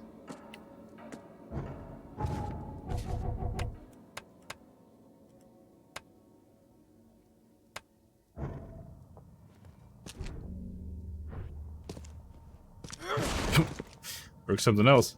Oh, come on, buddy. Aim at the mirror. At the mirror. Don't make me shoot it. I don't have the extra ammo for it. I don't really. In Sinking City, we kill a child's soul in a mirror. Now, apparently, I'm not even 100% sure that that's what's happening at this point, because he said something about it being like a barrier she made in the mirror. This is going to break the barrier? It's broken now. Why couldn't I break it with my fucking... Oh, that disappeared. With my fucking shovel, dude. I had to break it that way. Okay, so if I've done that, now what? Nothing happened. He didn't even say anything. He's just like, alright, I shot it. So, what now? Well, I guess shoot this mirror too? Oh, here she is. No, you can't have him. I won't let you. You can't take the mirror. You hear me? Bethany, calm down, please. I mean you no harm. No, you won't take my child. Not again. I won't let Yeah, I didn't take your child before. Don't not again me. I just want to talk.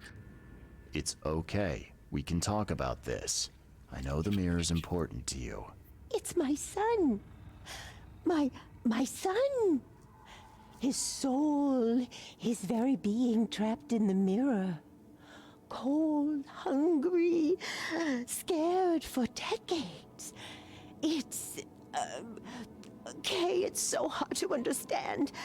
His body is dead, but his soul is frozen in glass, unable to move on or return without help.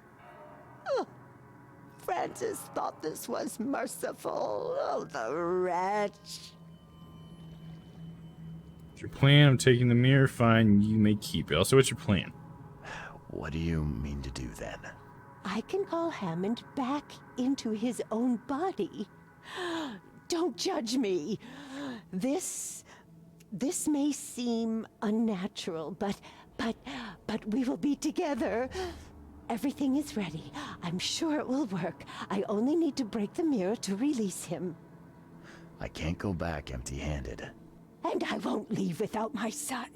She's a necromancer. Yeah, I'm just thinking about that. No, I'm like, she wants to put him in a dead body, but then like he'll immediately just be dead, right? But that might be, you know, better than being trapped for eternity in a mirror, you know? So, you know, that seems like it might be just like a mercy move. Maybe she's just trying to put his soul back into his body so that he can then like pass on like normal, I guess. I'm gonna switch back to sitting mode real quick.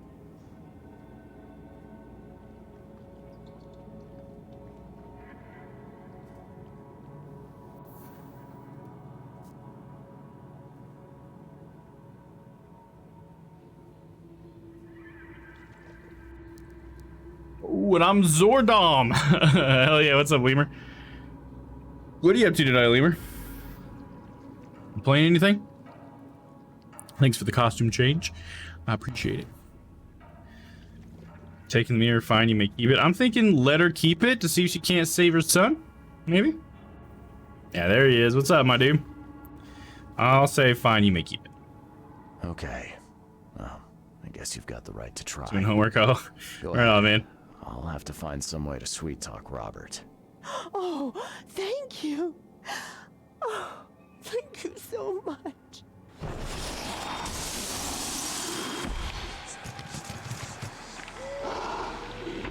So what's happening here? Is there a baby in here now? Life can be cruel. Like, what is happening? Are we witnessing something or what?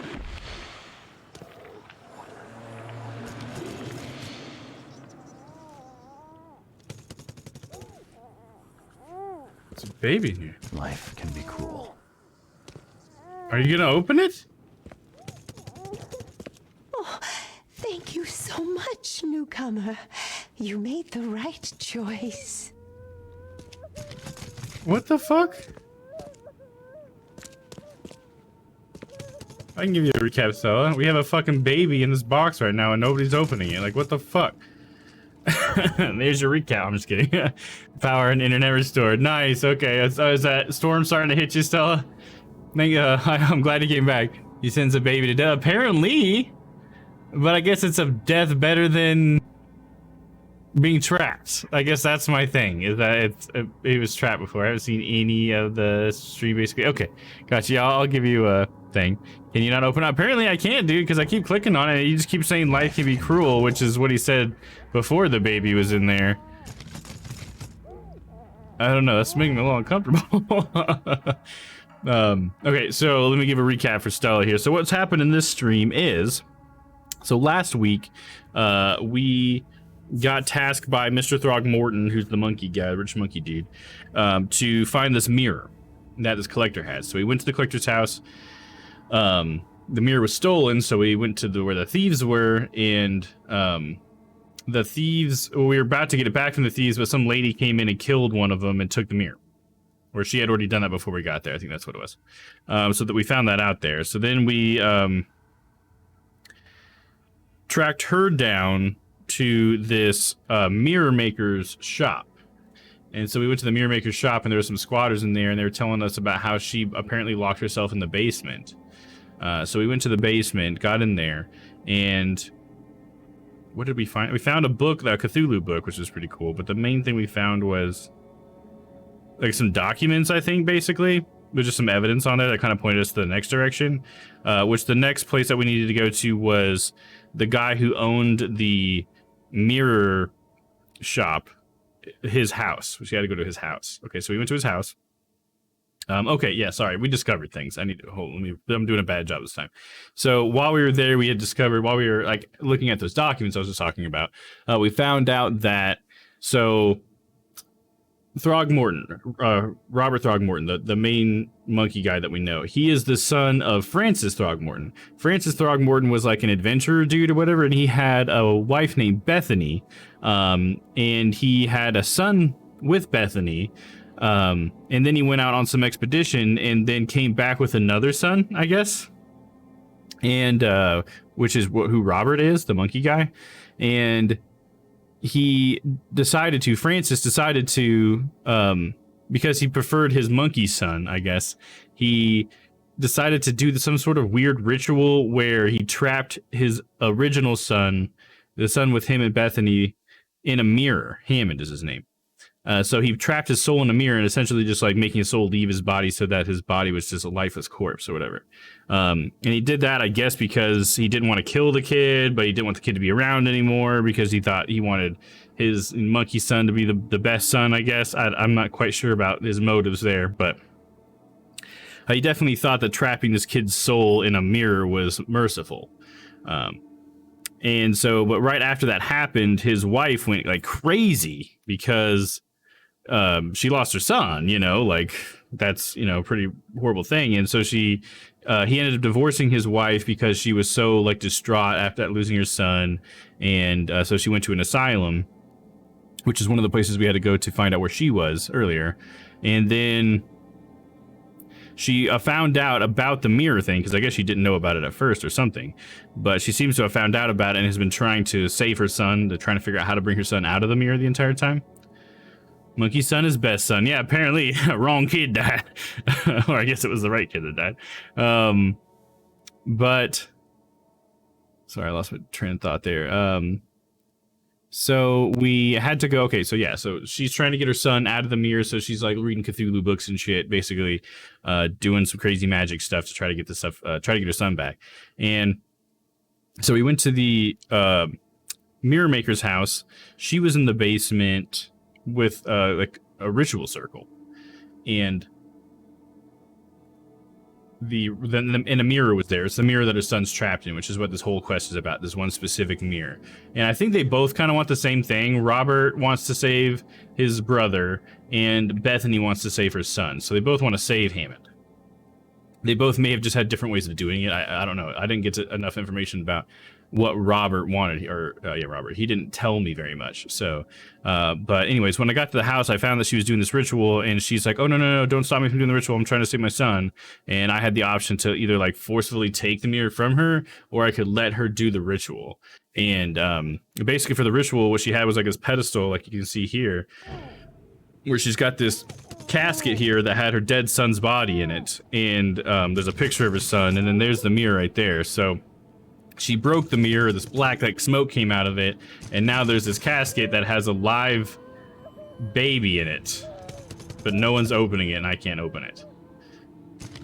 So there you go. There's the recap of the stream pretty much right there. So she's brought her son back, but I don't know what she plans to do, because it's a dead body that's been dead for like decades.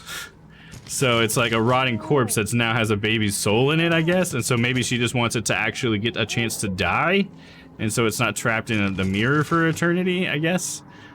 Which I guess I assumed that was a merciful thing to do, so that's why I let her do it. I don't really know what Robert would have had in mind if he would have figured out a way to let Hammond like actually survive somehow. Because my thought is that I may have made the wrong choice here, because what if instead of going into this decade-old body, what if Hammond just got transferred into Robert's dead son's body? Because his son recently died. And so maybe that's what Robert wanted to do, was to get that mirror to put Hammond's soul, his brother's soul, into his son. And I don't know. That's just a guess, because there happens to be a dead body at his house, and it happens to be of his recently deceased son, and he happens to want this mirror at this time. So I don't know if those are all just lining up for coincidence, but I don't think so. Or maybe that's a dead baby and Hammond's soul was put into it. Oh, like just a random dead baby? Is that what you mean? Not necessarily his. I mean, she said it was his body. His mom did. Bethany did. This is a wild story. Oh, it's so wild still. Yeah. So I think it is his original body, because at one point I believe she said that, if I'm not mistaken. So very protecting the mirror, designed to keep it safe until Bethany can find a way to free her son. She said a ritual with a hand mirror to keep the spell. I must smash it to lift the barrier. Simple wording spell can be created through the application of automatic. Oh, okay, and that's what. Okay, those two are connected.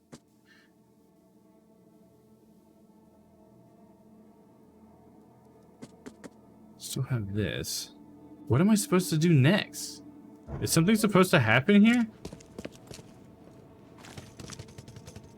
Let the baby out. Fuck, girl. Oh, thank you so much, newcomer. You made the right choice. It's just really weird when a game leaves you hanging like this, because it's just like, I just did a thing, and now it's like the evidence doesn't point at anything next. Like, there's no next step. Like, I don't... What the fuck do I do? I've been looking at the fucking guide so much today, and I hate it. Because I don't know. Like, what? Where am I supposed to go? Oh, man. I mean, my obvious thought would be to return to Throgmorton, but like, with what? Just to tell him about what I did, I guess, here. I guess that's probably legitimate or whatever. Hammond's mirror. Additional evidence, piles of letters, eligible bachelor, city lore, and pile of books. Bulletin board, picture of Hammond, Throgmorton must turn and examine. I already saw that additional evidence. But I haven't gotten all the key evidence, apparently. Minister coffin, child's coffin, retrocognition after finding the above evidence. The tear is on the first floor. I think I've seen that one already.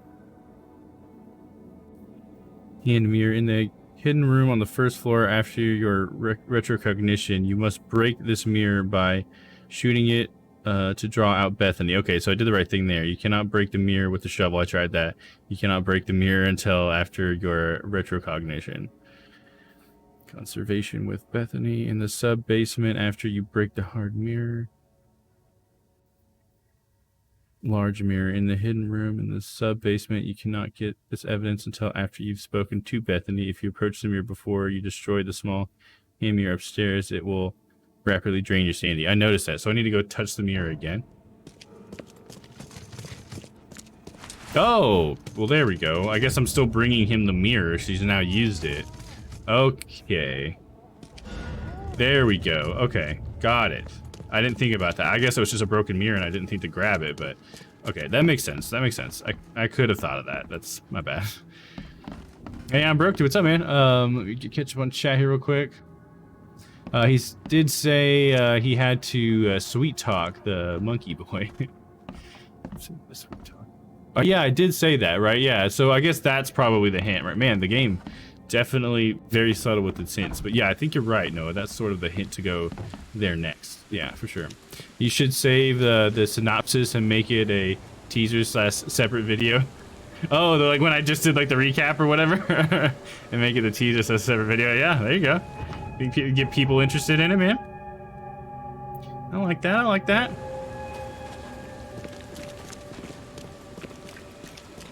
I like to think I'm getting better with like breaking stuff down quickly too and broad stroking things.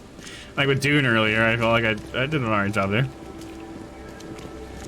I feel invested. Hell yeah, dude. That's what I'm talking about. That's why I like to give recaps as much as I can, because I think it helps you like want to maybe continue watching with me or whatever. Because it's like easy to you know, miss some of the stream or whatever. You know, life happens and all that, and then you don't know what's going on. So yeah, that's why I have a command for you guys anytime you want to use it. If you want to get a recap of the story, you want to make me do that, use !recap. And Stella's good. She uses it all the time. Yeah, that'll get me to let you in on what's going on. But I also just sometimes just do it, you know. Honestly, I think it helps me when I give recaps of the story. I think it helps me out just to make sure I'm like keeping everything straight or whatever. And then sometimes you guys point out stuff that I maybe like overlook or whatever. And it's awesome. I feel like I'm more into story games as a streamer than I was even just as like just a gamer, you know.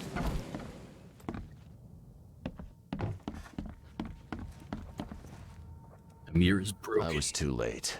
The mirror. I found it broken. What? No. How? How could this happen? Oh, my brother, my poor brother. I expected better from you, Mr. Reed. By gay, I did. No, Drock, just go. Leave me to my ghosts. We really sweet talked him, didn't we? Okay. I'm not in the mood for chit-chat. Okay, Mr. sorry, Reed. dude. Oh, my bad. Guess that's the end of that quest line, huh? I got a knowledge point, so that's cool. So I wonder if that will come up again, though, because I feel like there's, you know, questions left unanswered. And there was the fucking book that I got, man, right? Yeah, this occult tome, right? Oh, no, it wasn't that one. Mirrorways. I never talked to anybody about that, I feel like, but the dots are gone, so I guess I did it. Back to quid pro quo, I suppose. Okay, first though, let's get some skills.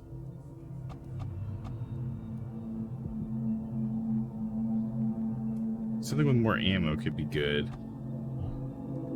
Or is there just more better firepower? Extra bullet loaded, gaining a chance to deal double damage with the pistol. Load your revolver faster. That's not really helping me. I need to be able to shoot it more often. For your coordination, gaining a chance to deal double damage with the revolver. Tight spring, load 2 different shells into the shotgun. Or 2 additional, my bad. I said different for some reason. Submachine gun accuracy is increased. I get a submachine gun at some point? What the fuck? Set traps twice as quickly. Traps hold enemies in place for longer. Sharpened teeth on traps penetrate deeper into enemies. Damage increases 100%. Sapper charges. Grenades and firebombs have increased range. Grenades and firebombs are more destructive during damage.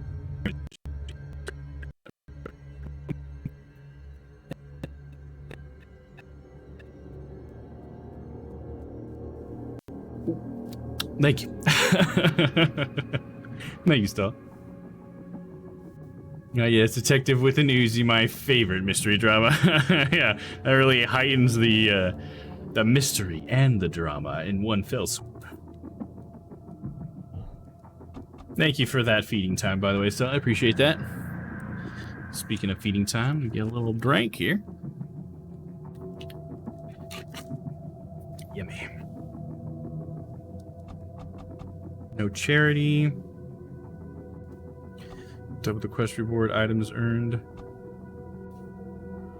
I mean, that could be good. Get more experience from all sources. That could also be good. Especially earlier on, you know what I'm saying? I feel like that might be the one I go with then. 25 pieces of any crafting material. Well, how about something that gives me more? Give it a chance to save materials from crafting ammunition. Now that's something I could really go with. 50% chance to save materials when crafting first aid kits, sanity kits, and traps.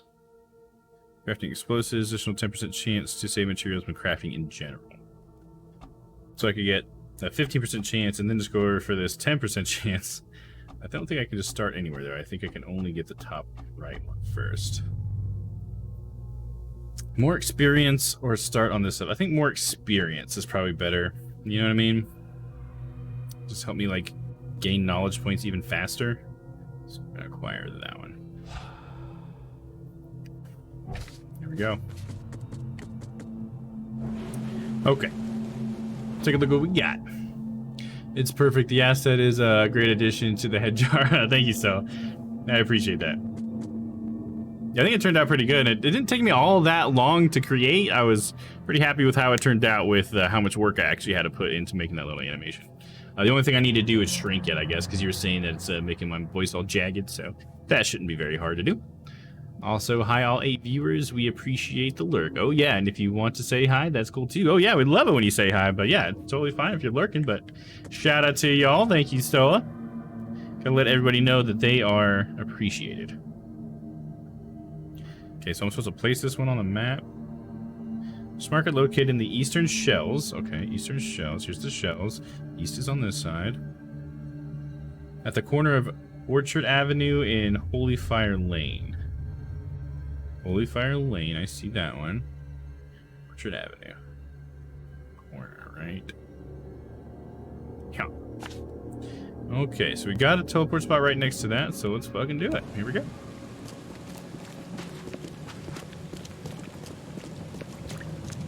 That was a pretty cool side quest, though. Very crazy, you know? I like how they're all just accepting it. It's like, yeah, there's just magic to trap people's souls in mirrors, you know? It's whatever.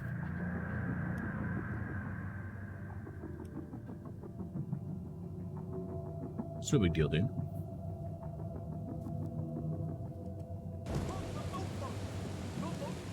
might need a stretch here in a little bit. Fish market.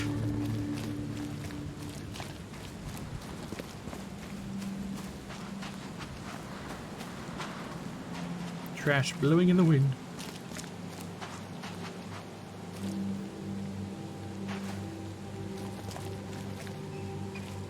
So it's one of these places on the corner. One of them have an H on them. No, I guess this is the market in it.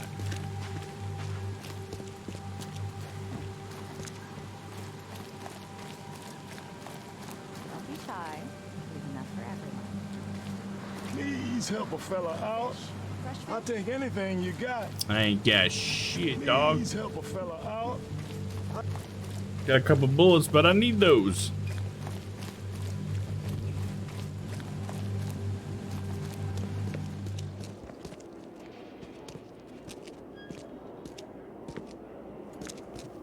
No, kind sir, I just want to say I'm sorry I haven't actually joined in on one of your streams yet, but know that I telepathic support you. Oh yeah, hell yeah, man. Yeah, I don't think I've gotten to join you guys in your live. I've checked out a VOD before, but I think you usually go live while I'm live, right now? Am I right on that? Oh, sometime I can catch you live.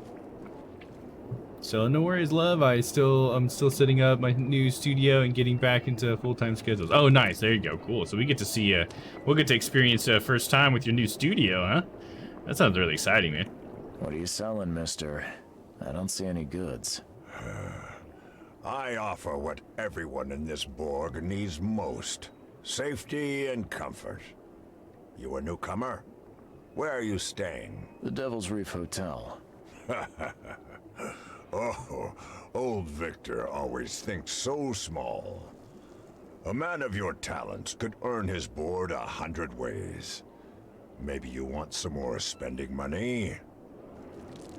Okay, well, yeah, what's up? Got a job for a private eye, mister?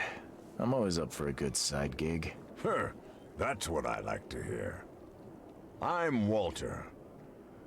I need someone capable to take care of an issue on my property. Local fauna, if you know what I mean. Okay, so with the property. What's this guy's face? Is he a flounder? Yeah, he's Innsmouth there, so definitely part fish. I mean, he's got like 2 rows of fucking teeth too and everything. Pretty crazy, dude. Yeah, Wacky Wednesday show overlaps. Yeah, that's right. Yeah, the Wacky Wednesday one definitely does for sure. Well, you think I'll be able to catch you when you start your schedule back up, Noah? I don't know how much of that you got figured out. But I hope I'll be able to catch some of your streams, man. Real estate's a risky business. How'd you get into it? All my life I was a common fisk trader. But I wanted more. I dreamed of being a landlord. A man who never works. So I scrimped and saved and bought several houses. Gonna rent them to the refugees and newcomers.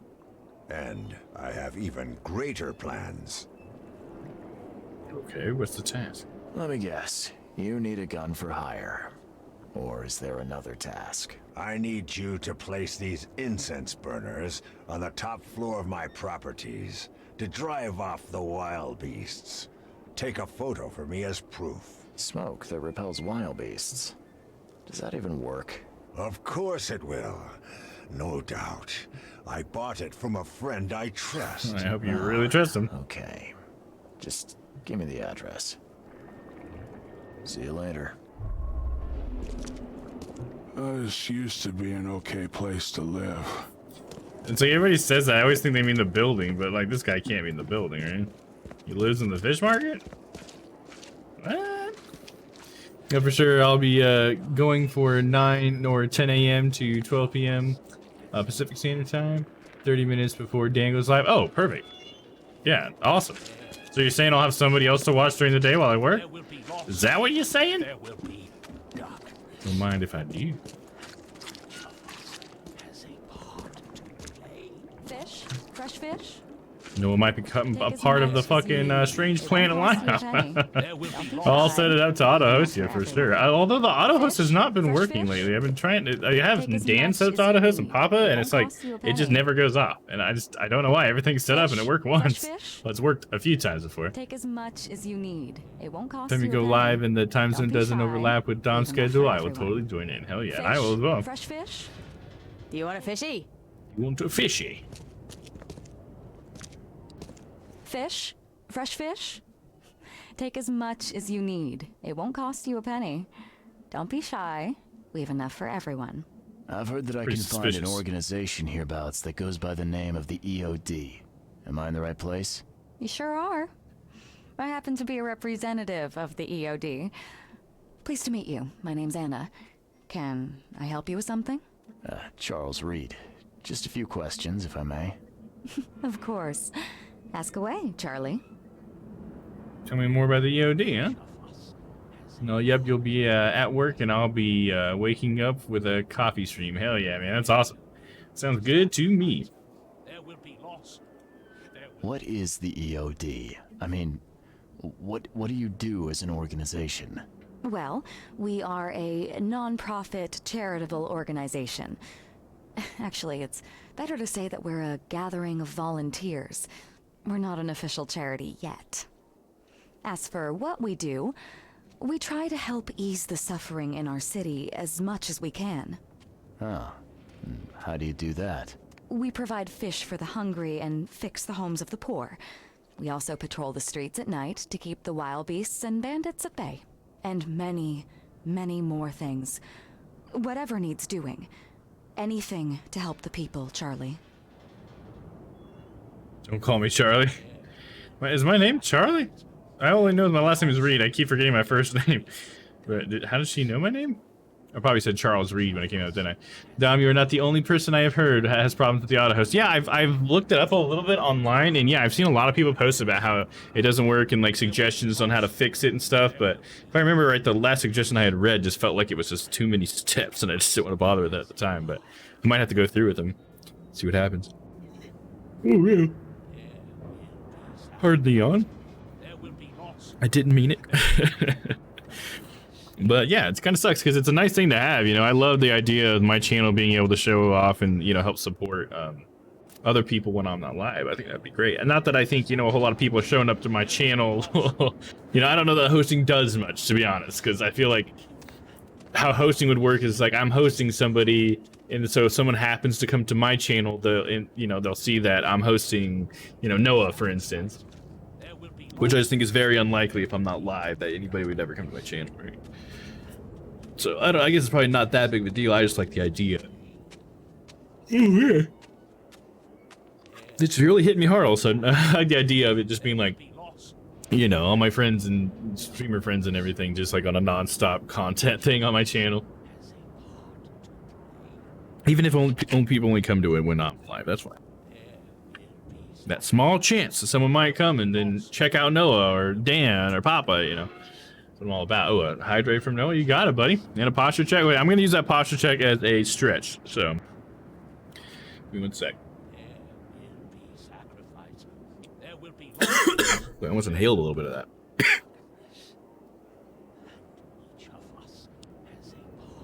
All right. I'm going to do a stretch for that posture check. Thank you very much for that, Noah. It's probably going to look weird because obviously I'm in my costume. Make some space here. Because really what I need to stretch are my legs. I need to stretch some hammy. Okay. Oh, my tiny head in the jar. I floated to the bottom and I'm dead. Oh, what did Stella say? Most of the time we are all also followed or subbed to others that you would be hosting, so I would check them out directly. Yeah, exactly. So that's why I feel like it doesn't really do anything if I host it, right? Because that's exactly what I'm basically getting at. I don't think anybody comes to my channel when I'm not online. You know, that's why I just don't really get the idea of hosting in general, unless you're like a huge channel, you know, like, or at least somebody who has maybe like hundreds of viewers. you know, someone who has a channel that's so big that someone's gonna come by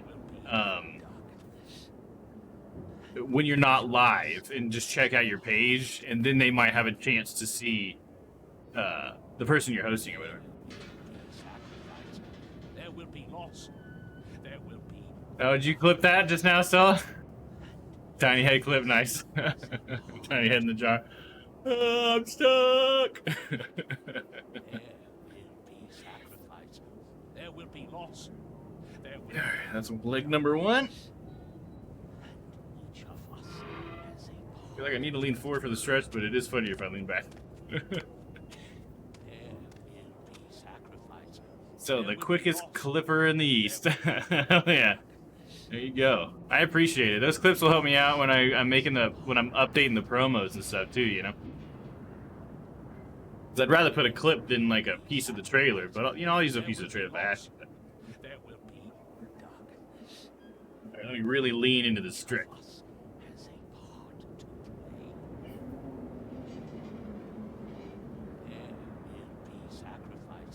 There will be loss. There will be darkness. Oh, that's a good stretch. Do a little bit more on the right leg. I didn't do as much on that. Oh yeah, there we go. Got to lean into it to really get that stretch. There will be loss. There will be. You know, the other East coaster in the community is Ty, and since he isn't here, yes, I am the fastest clipper. Hell yeah. Ty's really good about keeping me hydrated, that's for sure. Alright, I'm gonna have to do one laying down so I can get the my like hips and stuff. So I guess you're not gonna see my face for a second. There will be sacrifice. There will be loss. There will be darkness. I'm still here. Each of us has a part to play. I'm just stretching. Sacrifice. There will be loss. I can put my foot in the jar. Give me a second. Each of us has a part to play. Foot in the jar. Sacrifice. There will be loss. All right, other leg, and then I'll be ready. Darkness. Each of us has a part to play. There will be sacrifice. There will be loss. There will be darkness. And each of us has a part to play. There will be sacrifice. There will be loss. The guy keeps repeating himself, doesn't he? Alright. Here it comes. Yep. Whew. That's a good stretch. I did some stair stepping today. I think they got my hips all tight. Oh, hey, we got another viewer while I was stretching. Hey, what's up? Whew, I am a little warm now, though. This turtleneck really traps in the heat, let me tell you what. I'm a New Yorker by association, but only Syracuse and Buffalo. Been to Buffalo, though. It was beautiful. Nice. I don't think I've ever been to New York. I don't even know if I've ever been, like, driven through New York.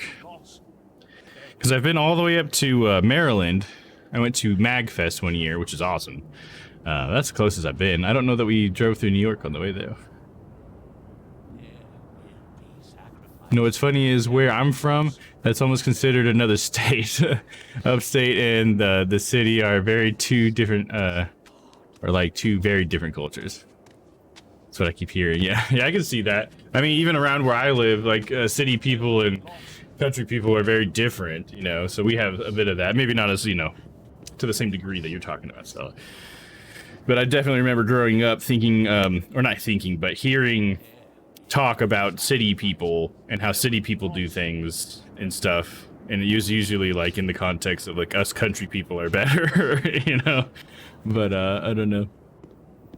Don't think we did, just Pennsylvania and Virginia. Okay, there you go. Yeah, Lemur was there. Yeah. Yeah, I remember Pennsylvania for sure. Driving through there. Didn't we get pulled over in Pennsylvania? I think that's when we got pulled over once in the middle of the trip. Let's see. What does the EOD mean? Yeah, I'd like to know that. What does EOD stand for? Everyone's obvious duty. When we began, it also had is to help each other, but we dropped that part. It was a little bit wordy. Yeah, it does seem a little bit wordy for a name. Where are your superiors? It's been great chatting with you, but I'm actually here to speak with the EOD leadership. You know where I can find them? Not so fast, Charlie. Nobody meets the top brass without being a member. You need to earn a rank in the EOD first. Oh, you're kidding me. What for? You need to prove yourself. Show us through your actions that you're worth our time. No offense, Charlie. She keeps calling me Charlie. How may I prove myself? Do I receive something for the rank? I guess, do I receive something for the rank? So, are there any benefits for joining the EOD? We don't do this for money, Charlie. We do this because it's the right thing to do. Think of it as working towards a higher purpose. Okay. I'm not sure how this whole thing works. Definitely feels very culty in a way. Yeah, our buddy got a speeding ticket going like 90 and a 70. Yeah, I remember that. That's what it was. By me, country people are more hospitable, but city folk get a bit done. Okay, I gotcha. Like, from what my experience, it kind of just depends on what you mean by hospitable sometimes. Because I feel like I've been around city people, and they're like probably in my area are just as hospitable as country people. Country people are just more like judgmental. I've seen. Not that there's not plenty of city people that are judgmental, but there's just a lot of like closed-minded people in rural areas around here. I feel. I've definitely met my fair share, especially being in the Union. There's quite a bit of country folk that really didn't like different folk. Let's say that. You know what I mean? But they'll probably be hospitable to you if you were, you know, not different from them, and they perceived you as being one of them. You know, they're very nice. You know, they're very nice to me, but they talk about other people pretty fucking nasty. Yeah, this is right here or whatever. Yeah, Hawaii has the same thing with the islands. I'm from the Big Island, and we're proud country folk who look down on the city folk of Oahu. Nice. Get shit done. Yeah, there you go. Yeah, it's kind of just like an interesting dynamic. One thing like this kind of reminds me of growing up. I'd always, you know, I've always heard from people, like some people like to live in the country because they like the privacy of it, you know, the big open spaces and all that stuff. But usually they kind of focus on the word privacy. And I always think that's funny because in the city, I've gotten way more privacy than I ever did when I lived in a rural town. Because if you're the only person standing in the middle of a field and someone looks in that field, they're going to see you. But if there's 100 people in that field and they look in that field, there's a very good chance that they won't notice you. And it's sort of like you get actually more privacy when you're surrounded by more people because people give less of a shit about you because you're one of like thousands, you know?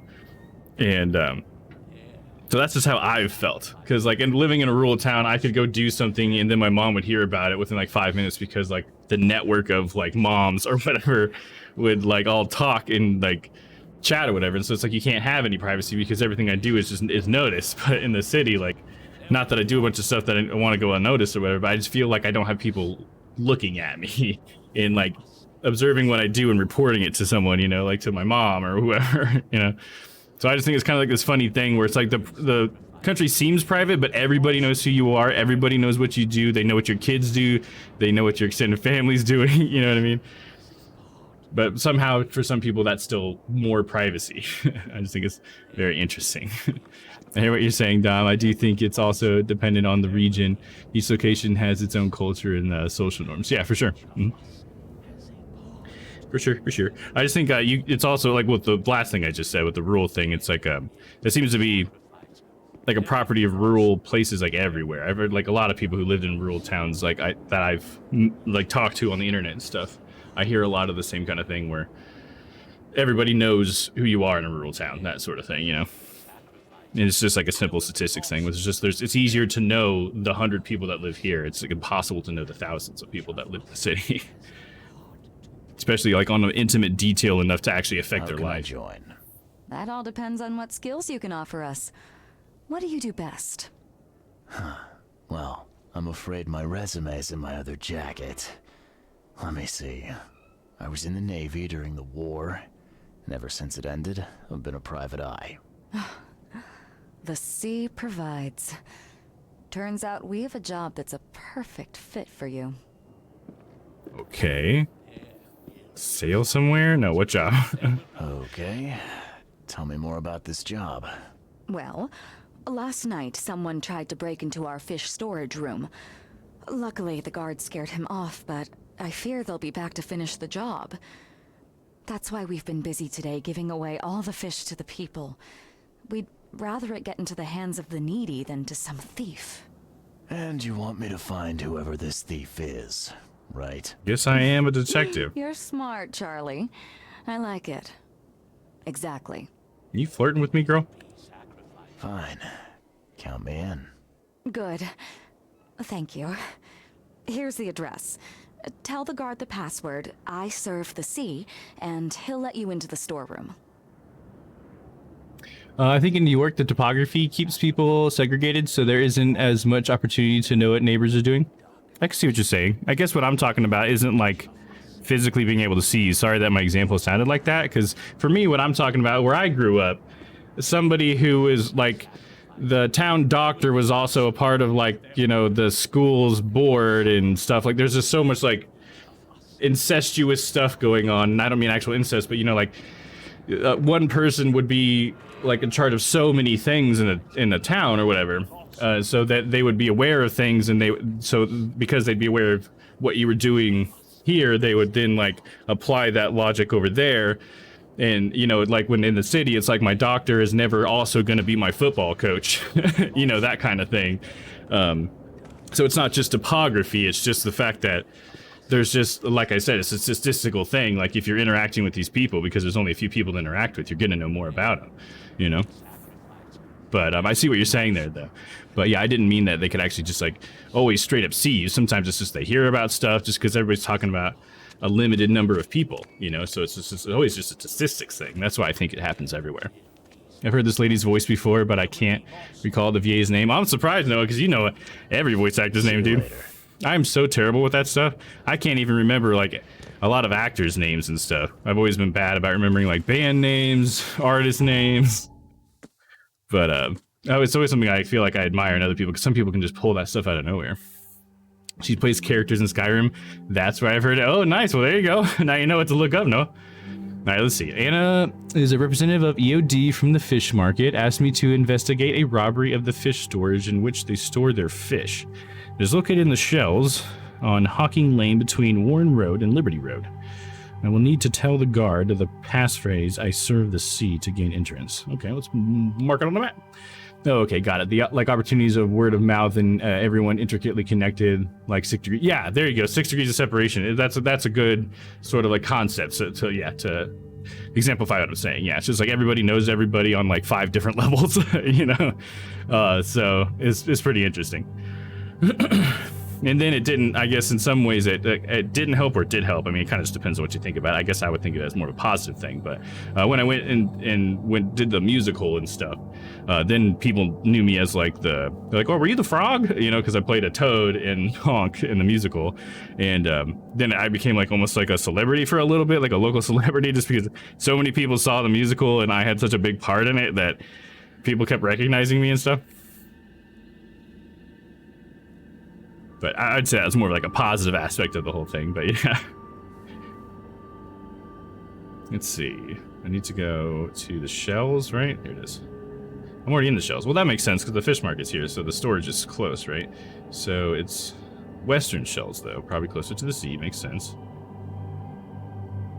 On Hawking Lane. Between Warren Road and Liberty Road. Warren Road, right here. Very small area. It's gotta be there. So I guess I'm just walking straight there, huh? Don't have a quick travel to this place. Let's make sure I'm walking the right way. Yep, just keep going down this road until I come to a T. I'm gonna turn right and make my first left, and there's no way I'm gonna remember all of that. I mean, maybe there's a way.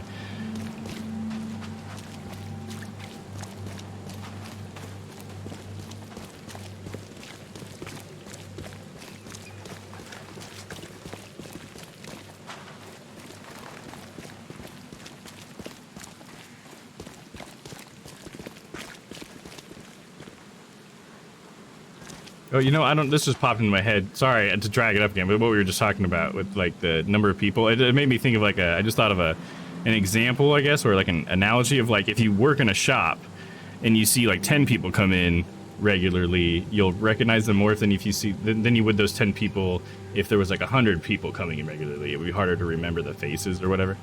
So it's like another analogy. It's easy to remember 10 faces. It's much harder to remember 100 faces. You know.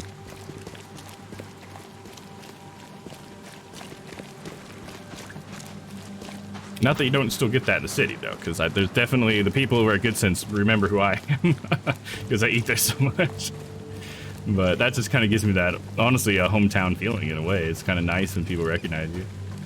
Just because where I grew up, that did happen a lot, and there's positives and negatives to it, you know?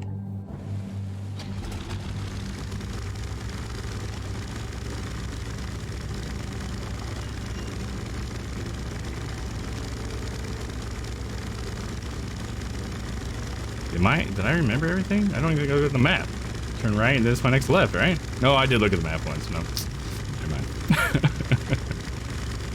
And we're turning here.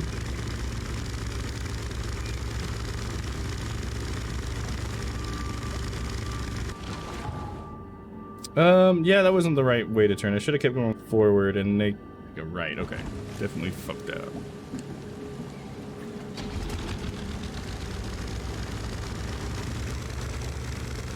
Forward! Hally-ho!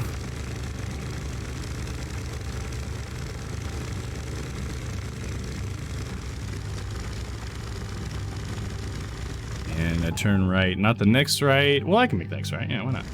I can do that. I grew up in a large suburb. My graduating class was 500 students, and that's my only personal point of reference for where we want to move to, looking for a bit less crowded. Oh yeah, so you want to do something that's smaller than 500 students, graduating class kind of deal? How many did we have, Lemur? Was it like 200 in ours? I think we had 200 in our graduating class. The next class was like quite a bit bigger, like the classes below us, because we were becoming like more of a suburb to the bigger city that's nearby, like my small town is. It has been becoming, and it's probably more so now. It's getting bigger and bigger. Ours was just over 100. Oh, 107. Okay, so maybe it was the next class that was 200, because I thought they grew pretty big the next couple of classes. So, but yeah, there you go. That's how small of a town I'm talking about, Stella. Like, I'm talking like a rural town for sure. No, there was even smaller towns than us, though. I mean, there was towns with like definitely less than 100 people in the graduating class nearby. Infested area. Are you infested? You got business here. I serve the sea? I serve the sea. Anna sent me here to investigate the recent break-in. Sea be praised. Finally. I'm Daryl Grimes. How can I help you? You got a little snot in your nose there, buddy. I had about 700 in my class. It was the highest graduation rate in the school's history. Oh, nice, dude. Especially for a low poverty school. Nice, no, well, that's awesome. Congratulations to all 700 of those people, then. Hell yeah, man. Sounds like a pretty big school.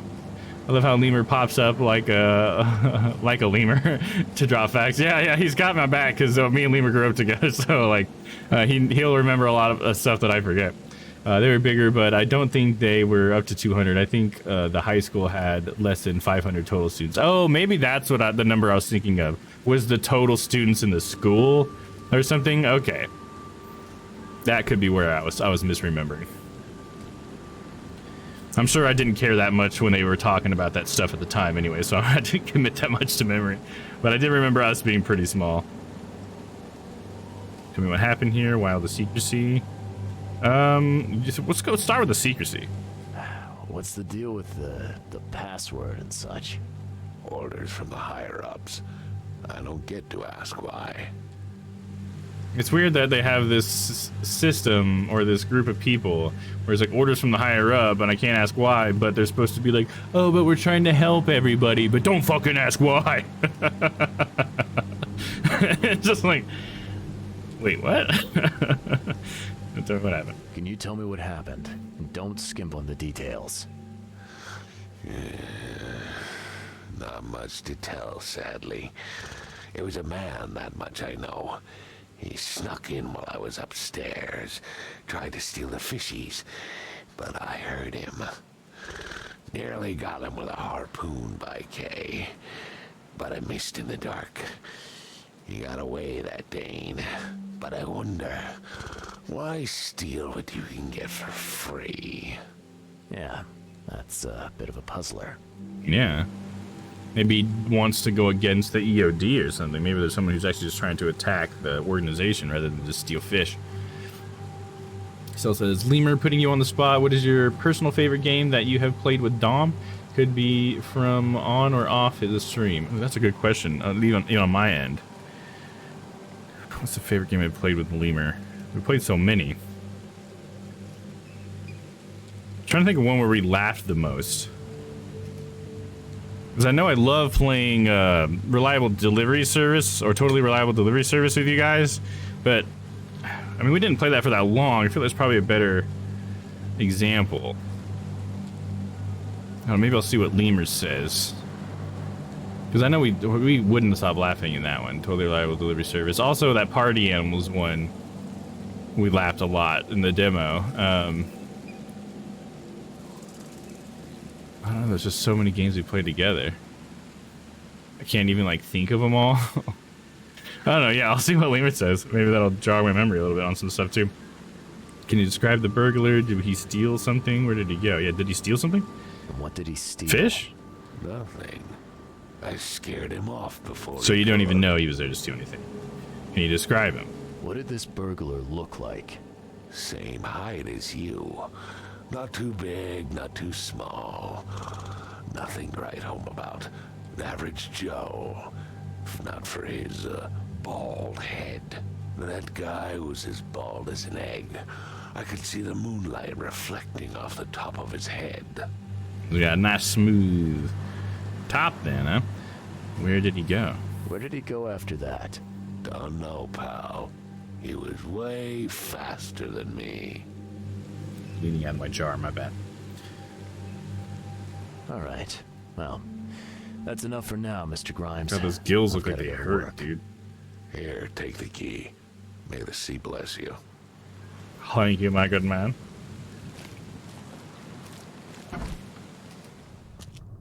Gonna be any wild beasts in here, are they? Lemur says, oh, dang, yeah, we had a blast with Total Reliable Delivery Service, but I agree we only got like 10 hours out of it total. Yeah, it's such a good 10 hours, though. That full playthrough of Factario was pretty awesome. That's true. Yeah, and Valheim. Yeah, Valheim was really good. Yeah, I loved playing Valheim with both you and Moth. That's a really good one. Yeah. Definitely in the most recent memory, that's probably one of the best. I know, it's hard to rate that kind of thing, you know, because games, it's always hard to put them in like a category or like a list for me, just because it's like, I like games for different reasons, you know? Wow.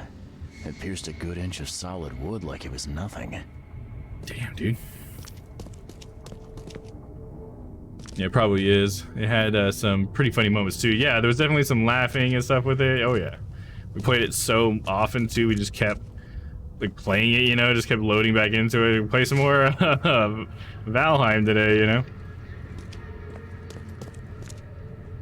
I know we love that kind of shit. Yeah, Factaria is another good example too, where we all work together. The hall's fresh, still smells of the sea. No signs of decomposition at all. I think in some ways, as far as multiplayer goes, Valheim almost wins over a little bit for Factaria for me. Like mostly probably because Moth enjoyed Valheim, I think, more than he enjoyed Factaria. So I think we were all more into it, I guess is kind of what I'm saying. Not that I don't love Factaria, because Factaria is fucking amazing. But yeah. What's this? Got some on the bottom still. Looks like it's stuck to the bottom. If I jiggle it. Jiggle it free! That's a fancy looking bottle. Looks like it was taken from a lab somewhere. There's some kind of powder left on the bottom. I better not touch it. It could be dangerous. Could be the cocaine.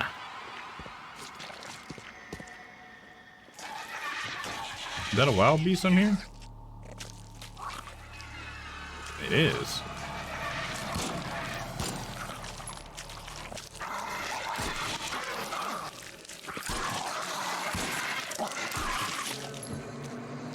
Fucking shit. Did I miss him? There he is.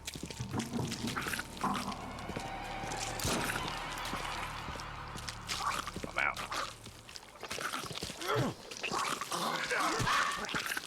Fuck off! Got him. Alright, but I'm out of fucking bullets, dude. Better have some fucking ammo stuff in here, dude. Played the shit out of it. Yeah, we did, dude. I was at like 100 hours in 2 weeks, I think. Yeah, dude, I think we were all pretty fucking up there, man. I spent so much time just building shit. It was so much fun. We gotta play it again at some point. Now they've already got some more stuff in there, I think. Okay, let's go to inventory, see if I can't make any more bullets. Oh, sweet, yeah, I can make a bunch. Let's go with 10.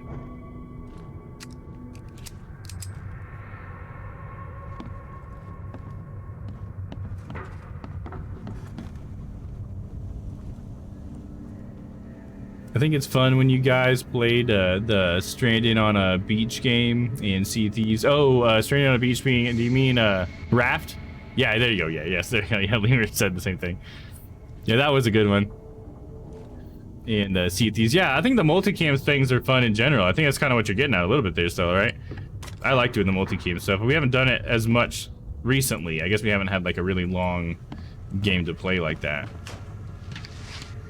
Yeah, I'm definitely open to more though. We were talking about playing Aragami at one point, so maybe we can still hit that up at some point. I mean, I'm totally down to switch itch days with, one of the reasons why I like having itch on Wednesdays is that it's like a throwaway thing. Like if we want to play a different game, I can just be like, okay, no itch this week. Let's just play fucking whatever, you know?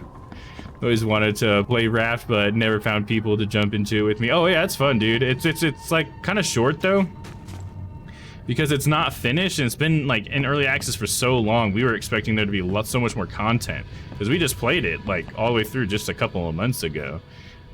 Maybe a little bit more in a couple of months, but yeah, no, we just got through it really fast. We were kind of disappointed with the amount of content in it, but it was good content. The content that was there, it was fun. Did like the Raft game. It was just surprisingly short, unfortunately. Yeah, exactly. Yep, there you go. Lemur's echoing that for sure. That was my biggest complaint is just how short it was. Nice work. When I was a kid, I would have gone nuts for this. Well, if it was finished, that is. Well, you don't want the wood finish? Letter from the orphanage. Dear Mr. Grimes, we can't thank you enough for what you do for the children. In these dark times, your toys go down like a tall glass of water. We all pray for your good health every day. We also kindly remind you that we still await your visit. All our staff, and of course, the children, are eager to finally meet our benefactor in person. So please don't hesitate. Come as soon as you're able. With eternal gratitude, Administration of Oakmont Street, Jerome's Orphanage. This guy must really be into his hobby to have such impressive tools. Ooh, impressive tools. Your tools are so big and manly. Oh, ooh, ooh.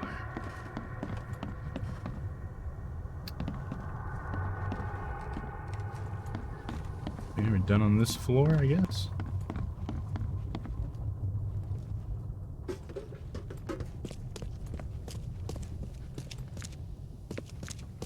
Wasn't there? Oh yeah, I thought there was a downstairs. I'm like, wasn't I shooting shit coming from down there? There's gotta be more evidence, right?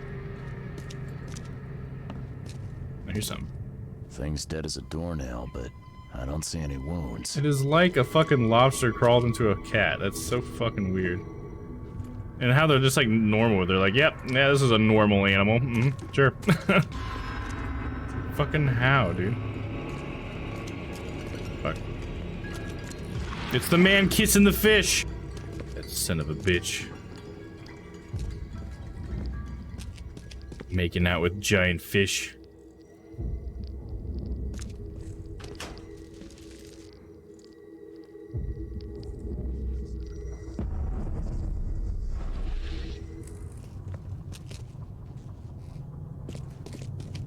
I have questions.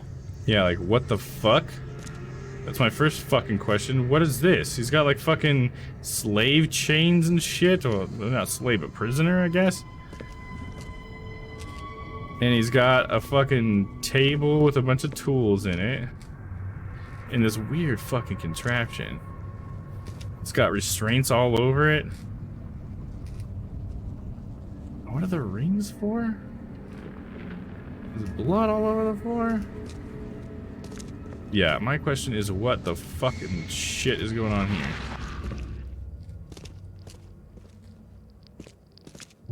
This guy was like a toy maker, but he's fucking torturing people too or something? This game is dark, dude.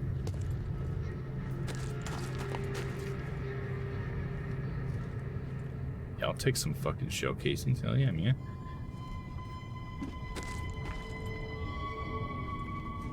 I think we beat it in 2 streams, right? Yeah, probably something like that. 2 or 3, something like that for sure. Kinky says Lemur. Have you ever thought about running a server in a game for Strange Planet or the community, like Minecraft, Ark, etc.? Yep, I definitely have thought about it. Yeah, we've tried it with Minecraft, but we just—it's the thing about the community servers so far, Noah, is we've been so small that it's hard to get a game that a lot of us will actually play. You know what I mean? And also, I mean, I find it hard to find time to jump into those games, you know, because of my schedule, my stream schedule, and all that. But I have definitely thought about it. I mean, even just today, they announced in Satisfactory that they're going to have dedicated servers now with Update 5. So that, you know, makes me maybe want to try a Satisfactory server, perhaps. But again, there's just probably not that many people that play Satisfactory, or that would, you know, even if they have it, they may not be, like, incentivized to play it over another game, you know, which is totally understandable, you know. Nothing wrong with that. Okay, have I not gotten all the key evidence even?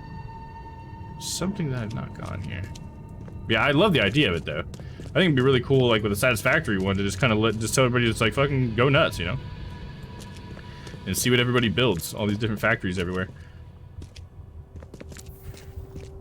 All's fresh, still smells of the sea. But like Minecraft would be cool, you know, it'd be cool to make our own like city or town or whatever. Strange Planetville or whatever.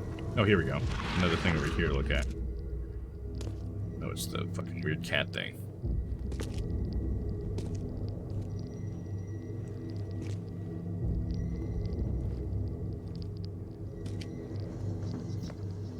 I saw the hold A thing for a second. Oh, there it is. So first it ate the fish, and now it's dead.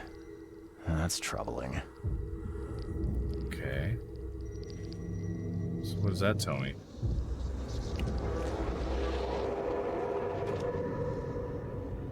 That's still not all the evidence, huh? Let's look at my Mind Palace. It could just be like, I gotta use my Mind Palace real quick. Oakmont is starving. There's not enough food in Oakmont to feed everyone. The city is slowly starving to death.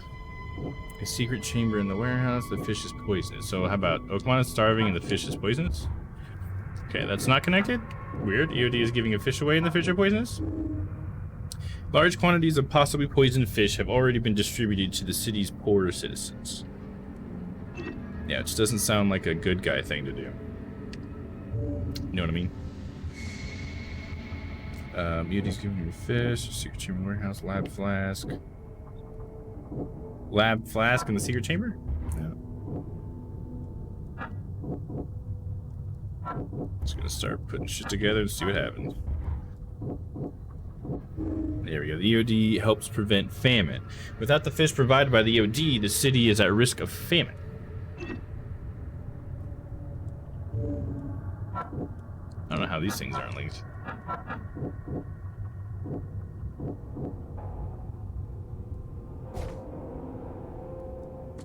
Anna's request. Anna...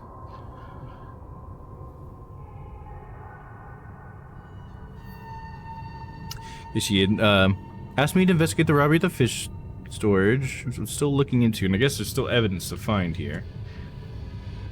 The label has been scraped off, and there is some powder residue at the bottom of the flask. Key to the fish storage, which I've already used. I don't know what the gear means. That means it's just I need to use it, right? The guard's testimony. Daryl Grimes, the guard from the EOD fish storage, told me he scared away the burglar before he could steal anything. He also told me that the burglar was distinctive, has a distinctive bald head. Yeah, I think the big thing here is I need to find all the evidence. I haven't found all the evidence yet. Right? Yeah.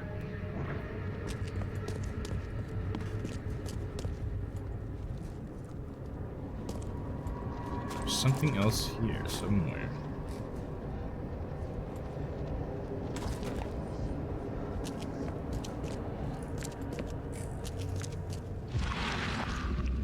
Is there something I need to look at in here?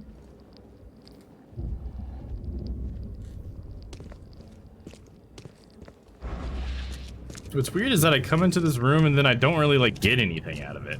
It's like, oh, there's a secret room here with a bunch of fucked up stuff in it, but I'm not really that interested in any of it apparently. Like, what? Why? I mean, I got just the fact that it exists, but I just thought, like, wouldn't there be like a piece of evidence or something? Let's try back upstairs. Maybe there was some waves on the screen I didn't see. Oh, no, here we go. I just gotta go through this. We gotta piece it together. Got it. Here we go. Let's check this out. Come back, you thief. I'll show you not to mess with us. Gonna look at the guy. He's also got a goatee and a curly mustache. Oh. Proper bad guy right there.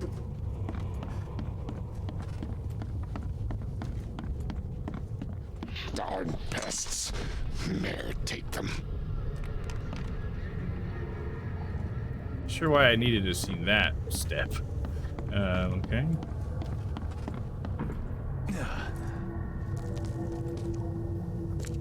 Just a little bit more. Oh no. Okay, you like tipped him over? I hope Professor Westerbrook never learns about this. Okay, let's see what we have here. Okay, so this has to be the first one. I hope Professor Second Westerbrook one. never learns. Just a little bit more. Oh no.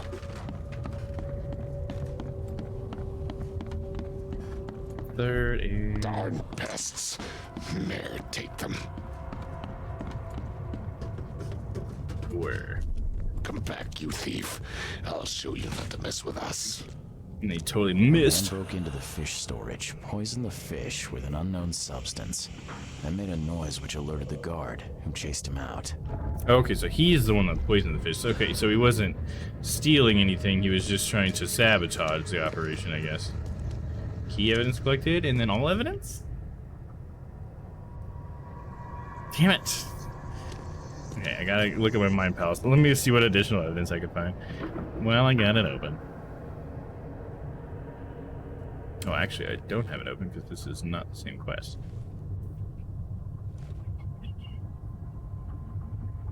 Quid pro quo. Fish storage. Crate of fresh fish, letters from the orphanage, correspondence lore. That's the additional? I got all that, though.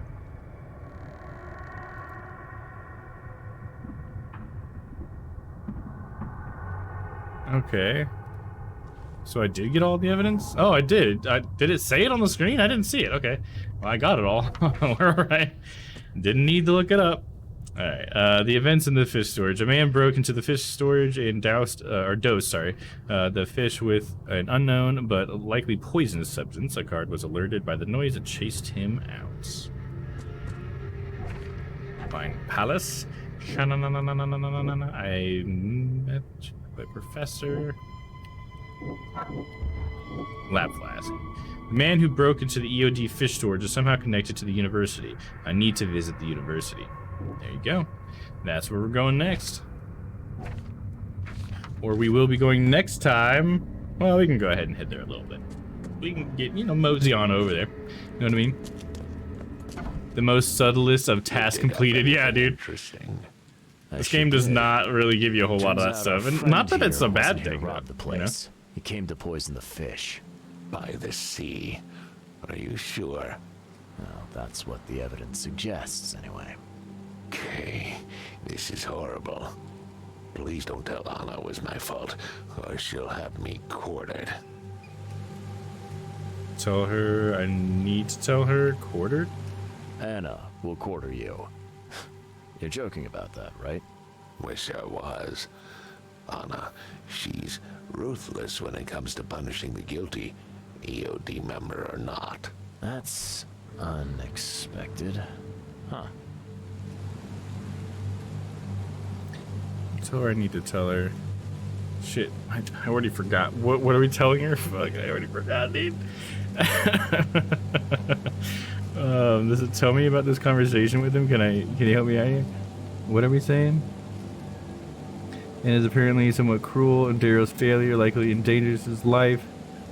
If you're going to cover for him or not. So we're just covering for him with Anna, but does that mean that we won't tell her that they're poisoned? Because she needs to know they're poisoned.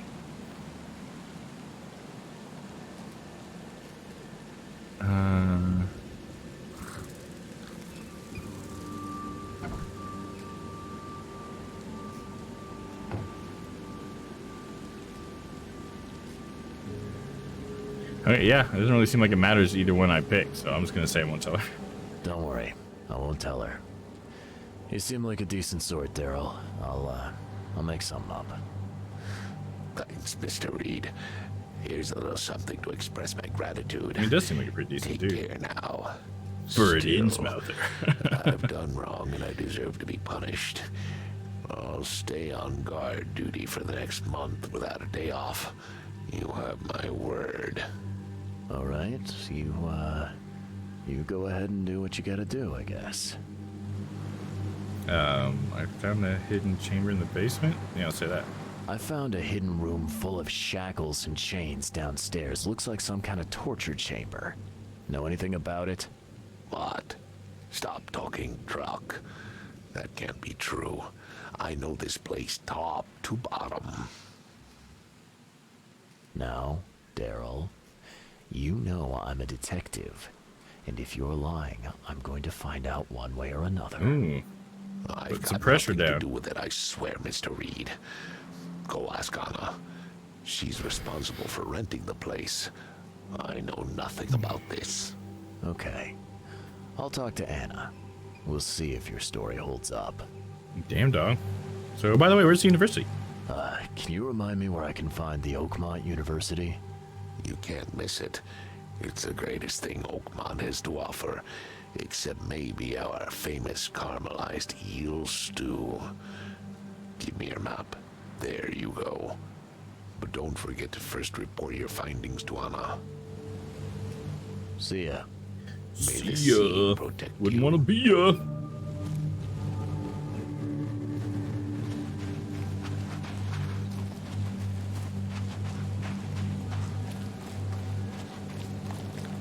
This guy's got some tats, dude. Check him out. This guy's definitely a follower of Cthulhu, right? You don't have tats like that and not believe in Cthulhu, right? Am I right or am I right? Burn your eyes clean for the dust of time. Damn newcomers.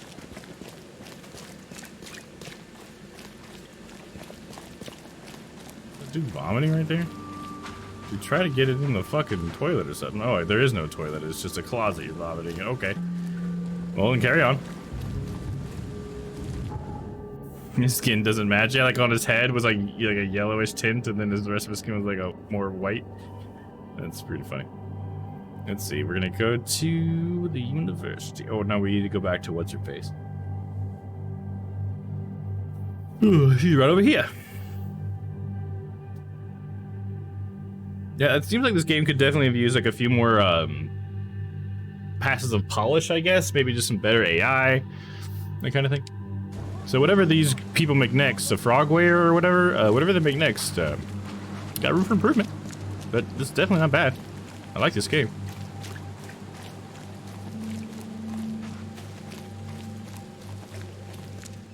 I've got news about your fish storage problem. Oh, I'm all ears, Charlie. It only looked like a robbery. Some guy broke into the storage to poison the fish. Near as I can tell, he succeeded, at least partially.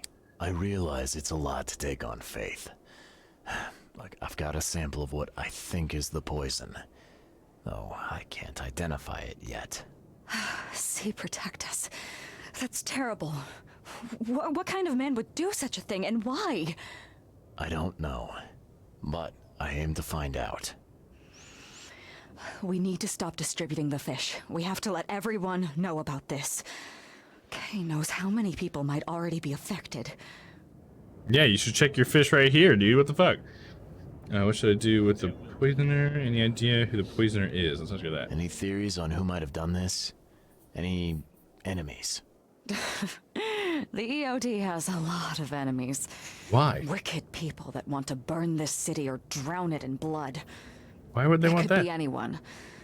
It could be the police, the Ku Klux Klan, see take them, or even the Throgmortons. We were always a thorn in the side of those apes. Have they always been apes, or has it just been Robert? Wasn't he like the first ape person?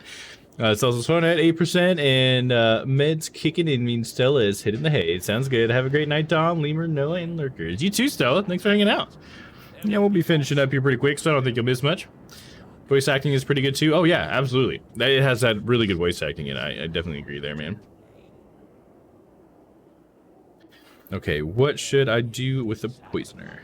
What do you want me to do with the poisoner once I find him? I'd bring an end to him right there if I were you. The police and court are useless these days. That wasn't the deal. I'm a detective, not a hitman. Fair enough. Fair enough. Report to me when you find him. I'll see that the reward will be more than handsome, if you know what I mean. Oh yeah, you see comment handsome? See what I can do. One thing still bothers me. The guard at the storage, Daryl. What was he doing at the time? This is what I gotta cover for him. He fought like a lion. He missed the intrusion. No, he fought like a lion. Your guard was vigilant.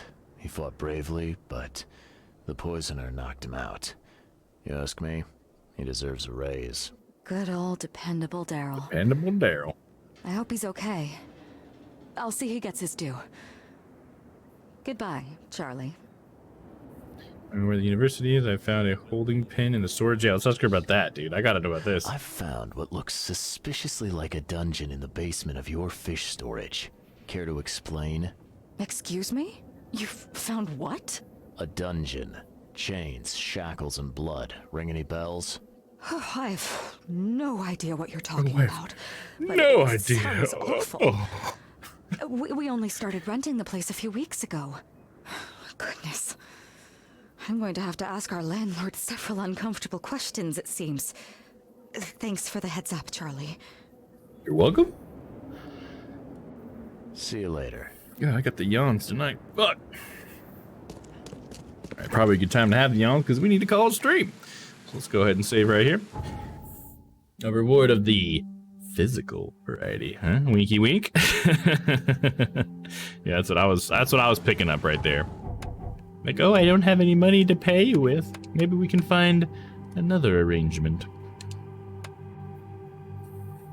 Charlie's like, yeah, like bullets or something? No, I mean something else. Like, oh, so like alcohol? It's like, whatever, just get out of here. Alright, got some clues to look at next time. We won't bother looking at them now because a future Dom needs to check those out. Alright. Health packs, dog. Health packs. Yeah, that's what I need too. Fuck, dude. All right, let me see here. Pop on over to the ending screen. All right, so thanks everybody for hanging out tonight. We'll see who we've got to raid here real quick. I think Papa should be streaming tonight, right? Tuesday, Boomer Shooter Tuesday. I think he's doing Resident Evil though, maybe. See if we can't pop over to Papa stream. Pop over on Papa. There he is. Oh, he's playing Into the Pit. Oh, nice. Is that a game that came out on Game Pass recently? I think. Maybe. I saw that recently. Hell yeah. Okay, so we're going to be jumping over on Papa's stream tonight, but I'll go over the rest of the schedule for you guys. If you didn't see it in the schedule promo, we got tomorrow. It will be Wednesday, and we'll be playing some itch.io games. Oh, here comes another yawn. God damn it. Oh. Anyways, okay, so we're playing some itch.io games tomorrow. Then for Thursday, we have Resident Evil Revelations. Be doing as much as we can in there. Hopefully getting close to the end. Then Friday, The Witcher 3 as usual. Then don't forget, on Saturday, we have our first movie night stream, so please come hang out for that if you guys are able to and interested. And that'll be at 6 Central on Saturday, or like when my stream normally starts for you on Saturday. And then on Sunday, I am streaming. What was I streaming? Oh yeah, sorry. Yeah, Sunday is Halloween. I just totally blanked on what I was doing. I knew I was doing something special. Okay, so for Sunday, I'm probably gonna do an extended stream. I don't know when I'll start, but it'll probably be like one of my like 7-8 hour streams or whatever. And I'm gonna be playing some Resident Evil Revelations, whatever we got left in that to finish that up, and then we're gonna be playing probably itch.io games for the rest of the evening.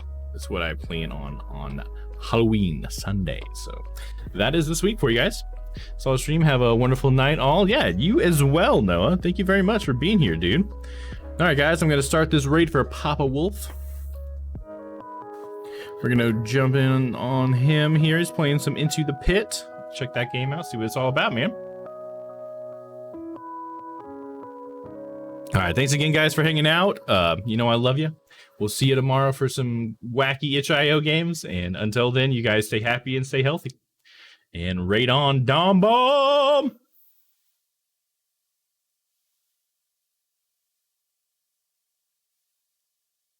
There we go. Stopping the stream.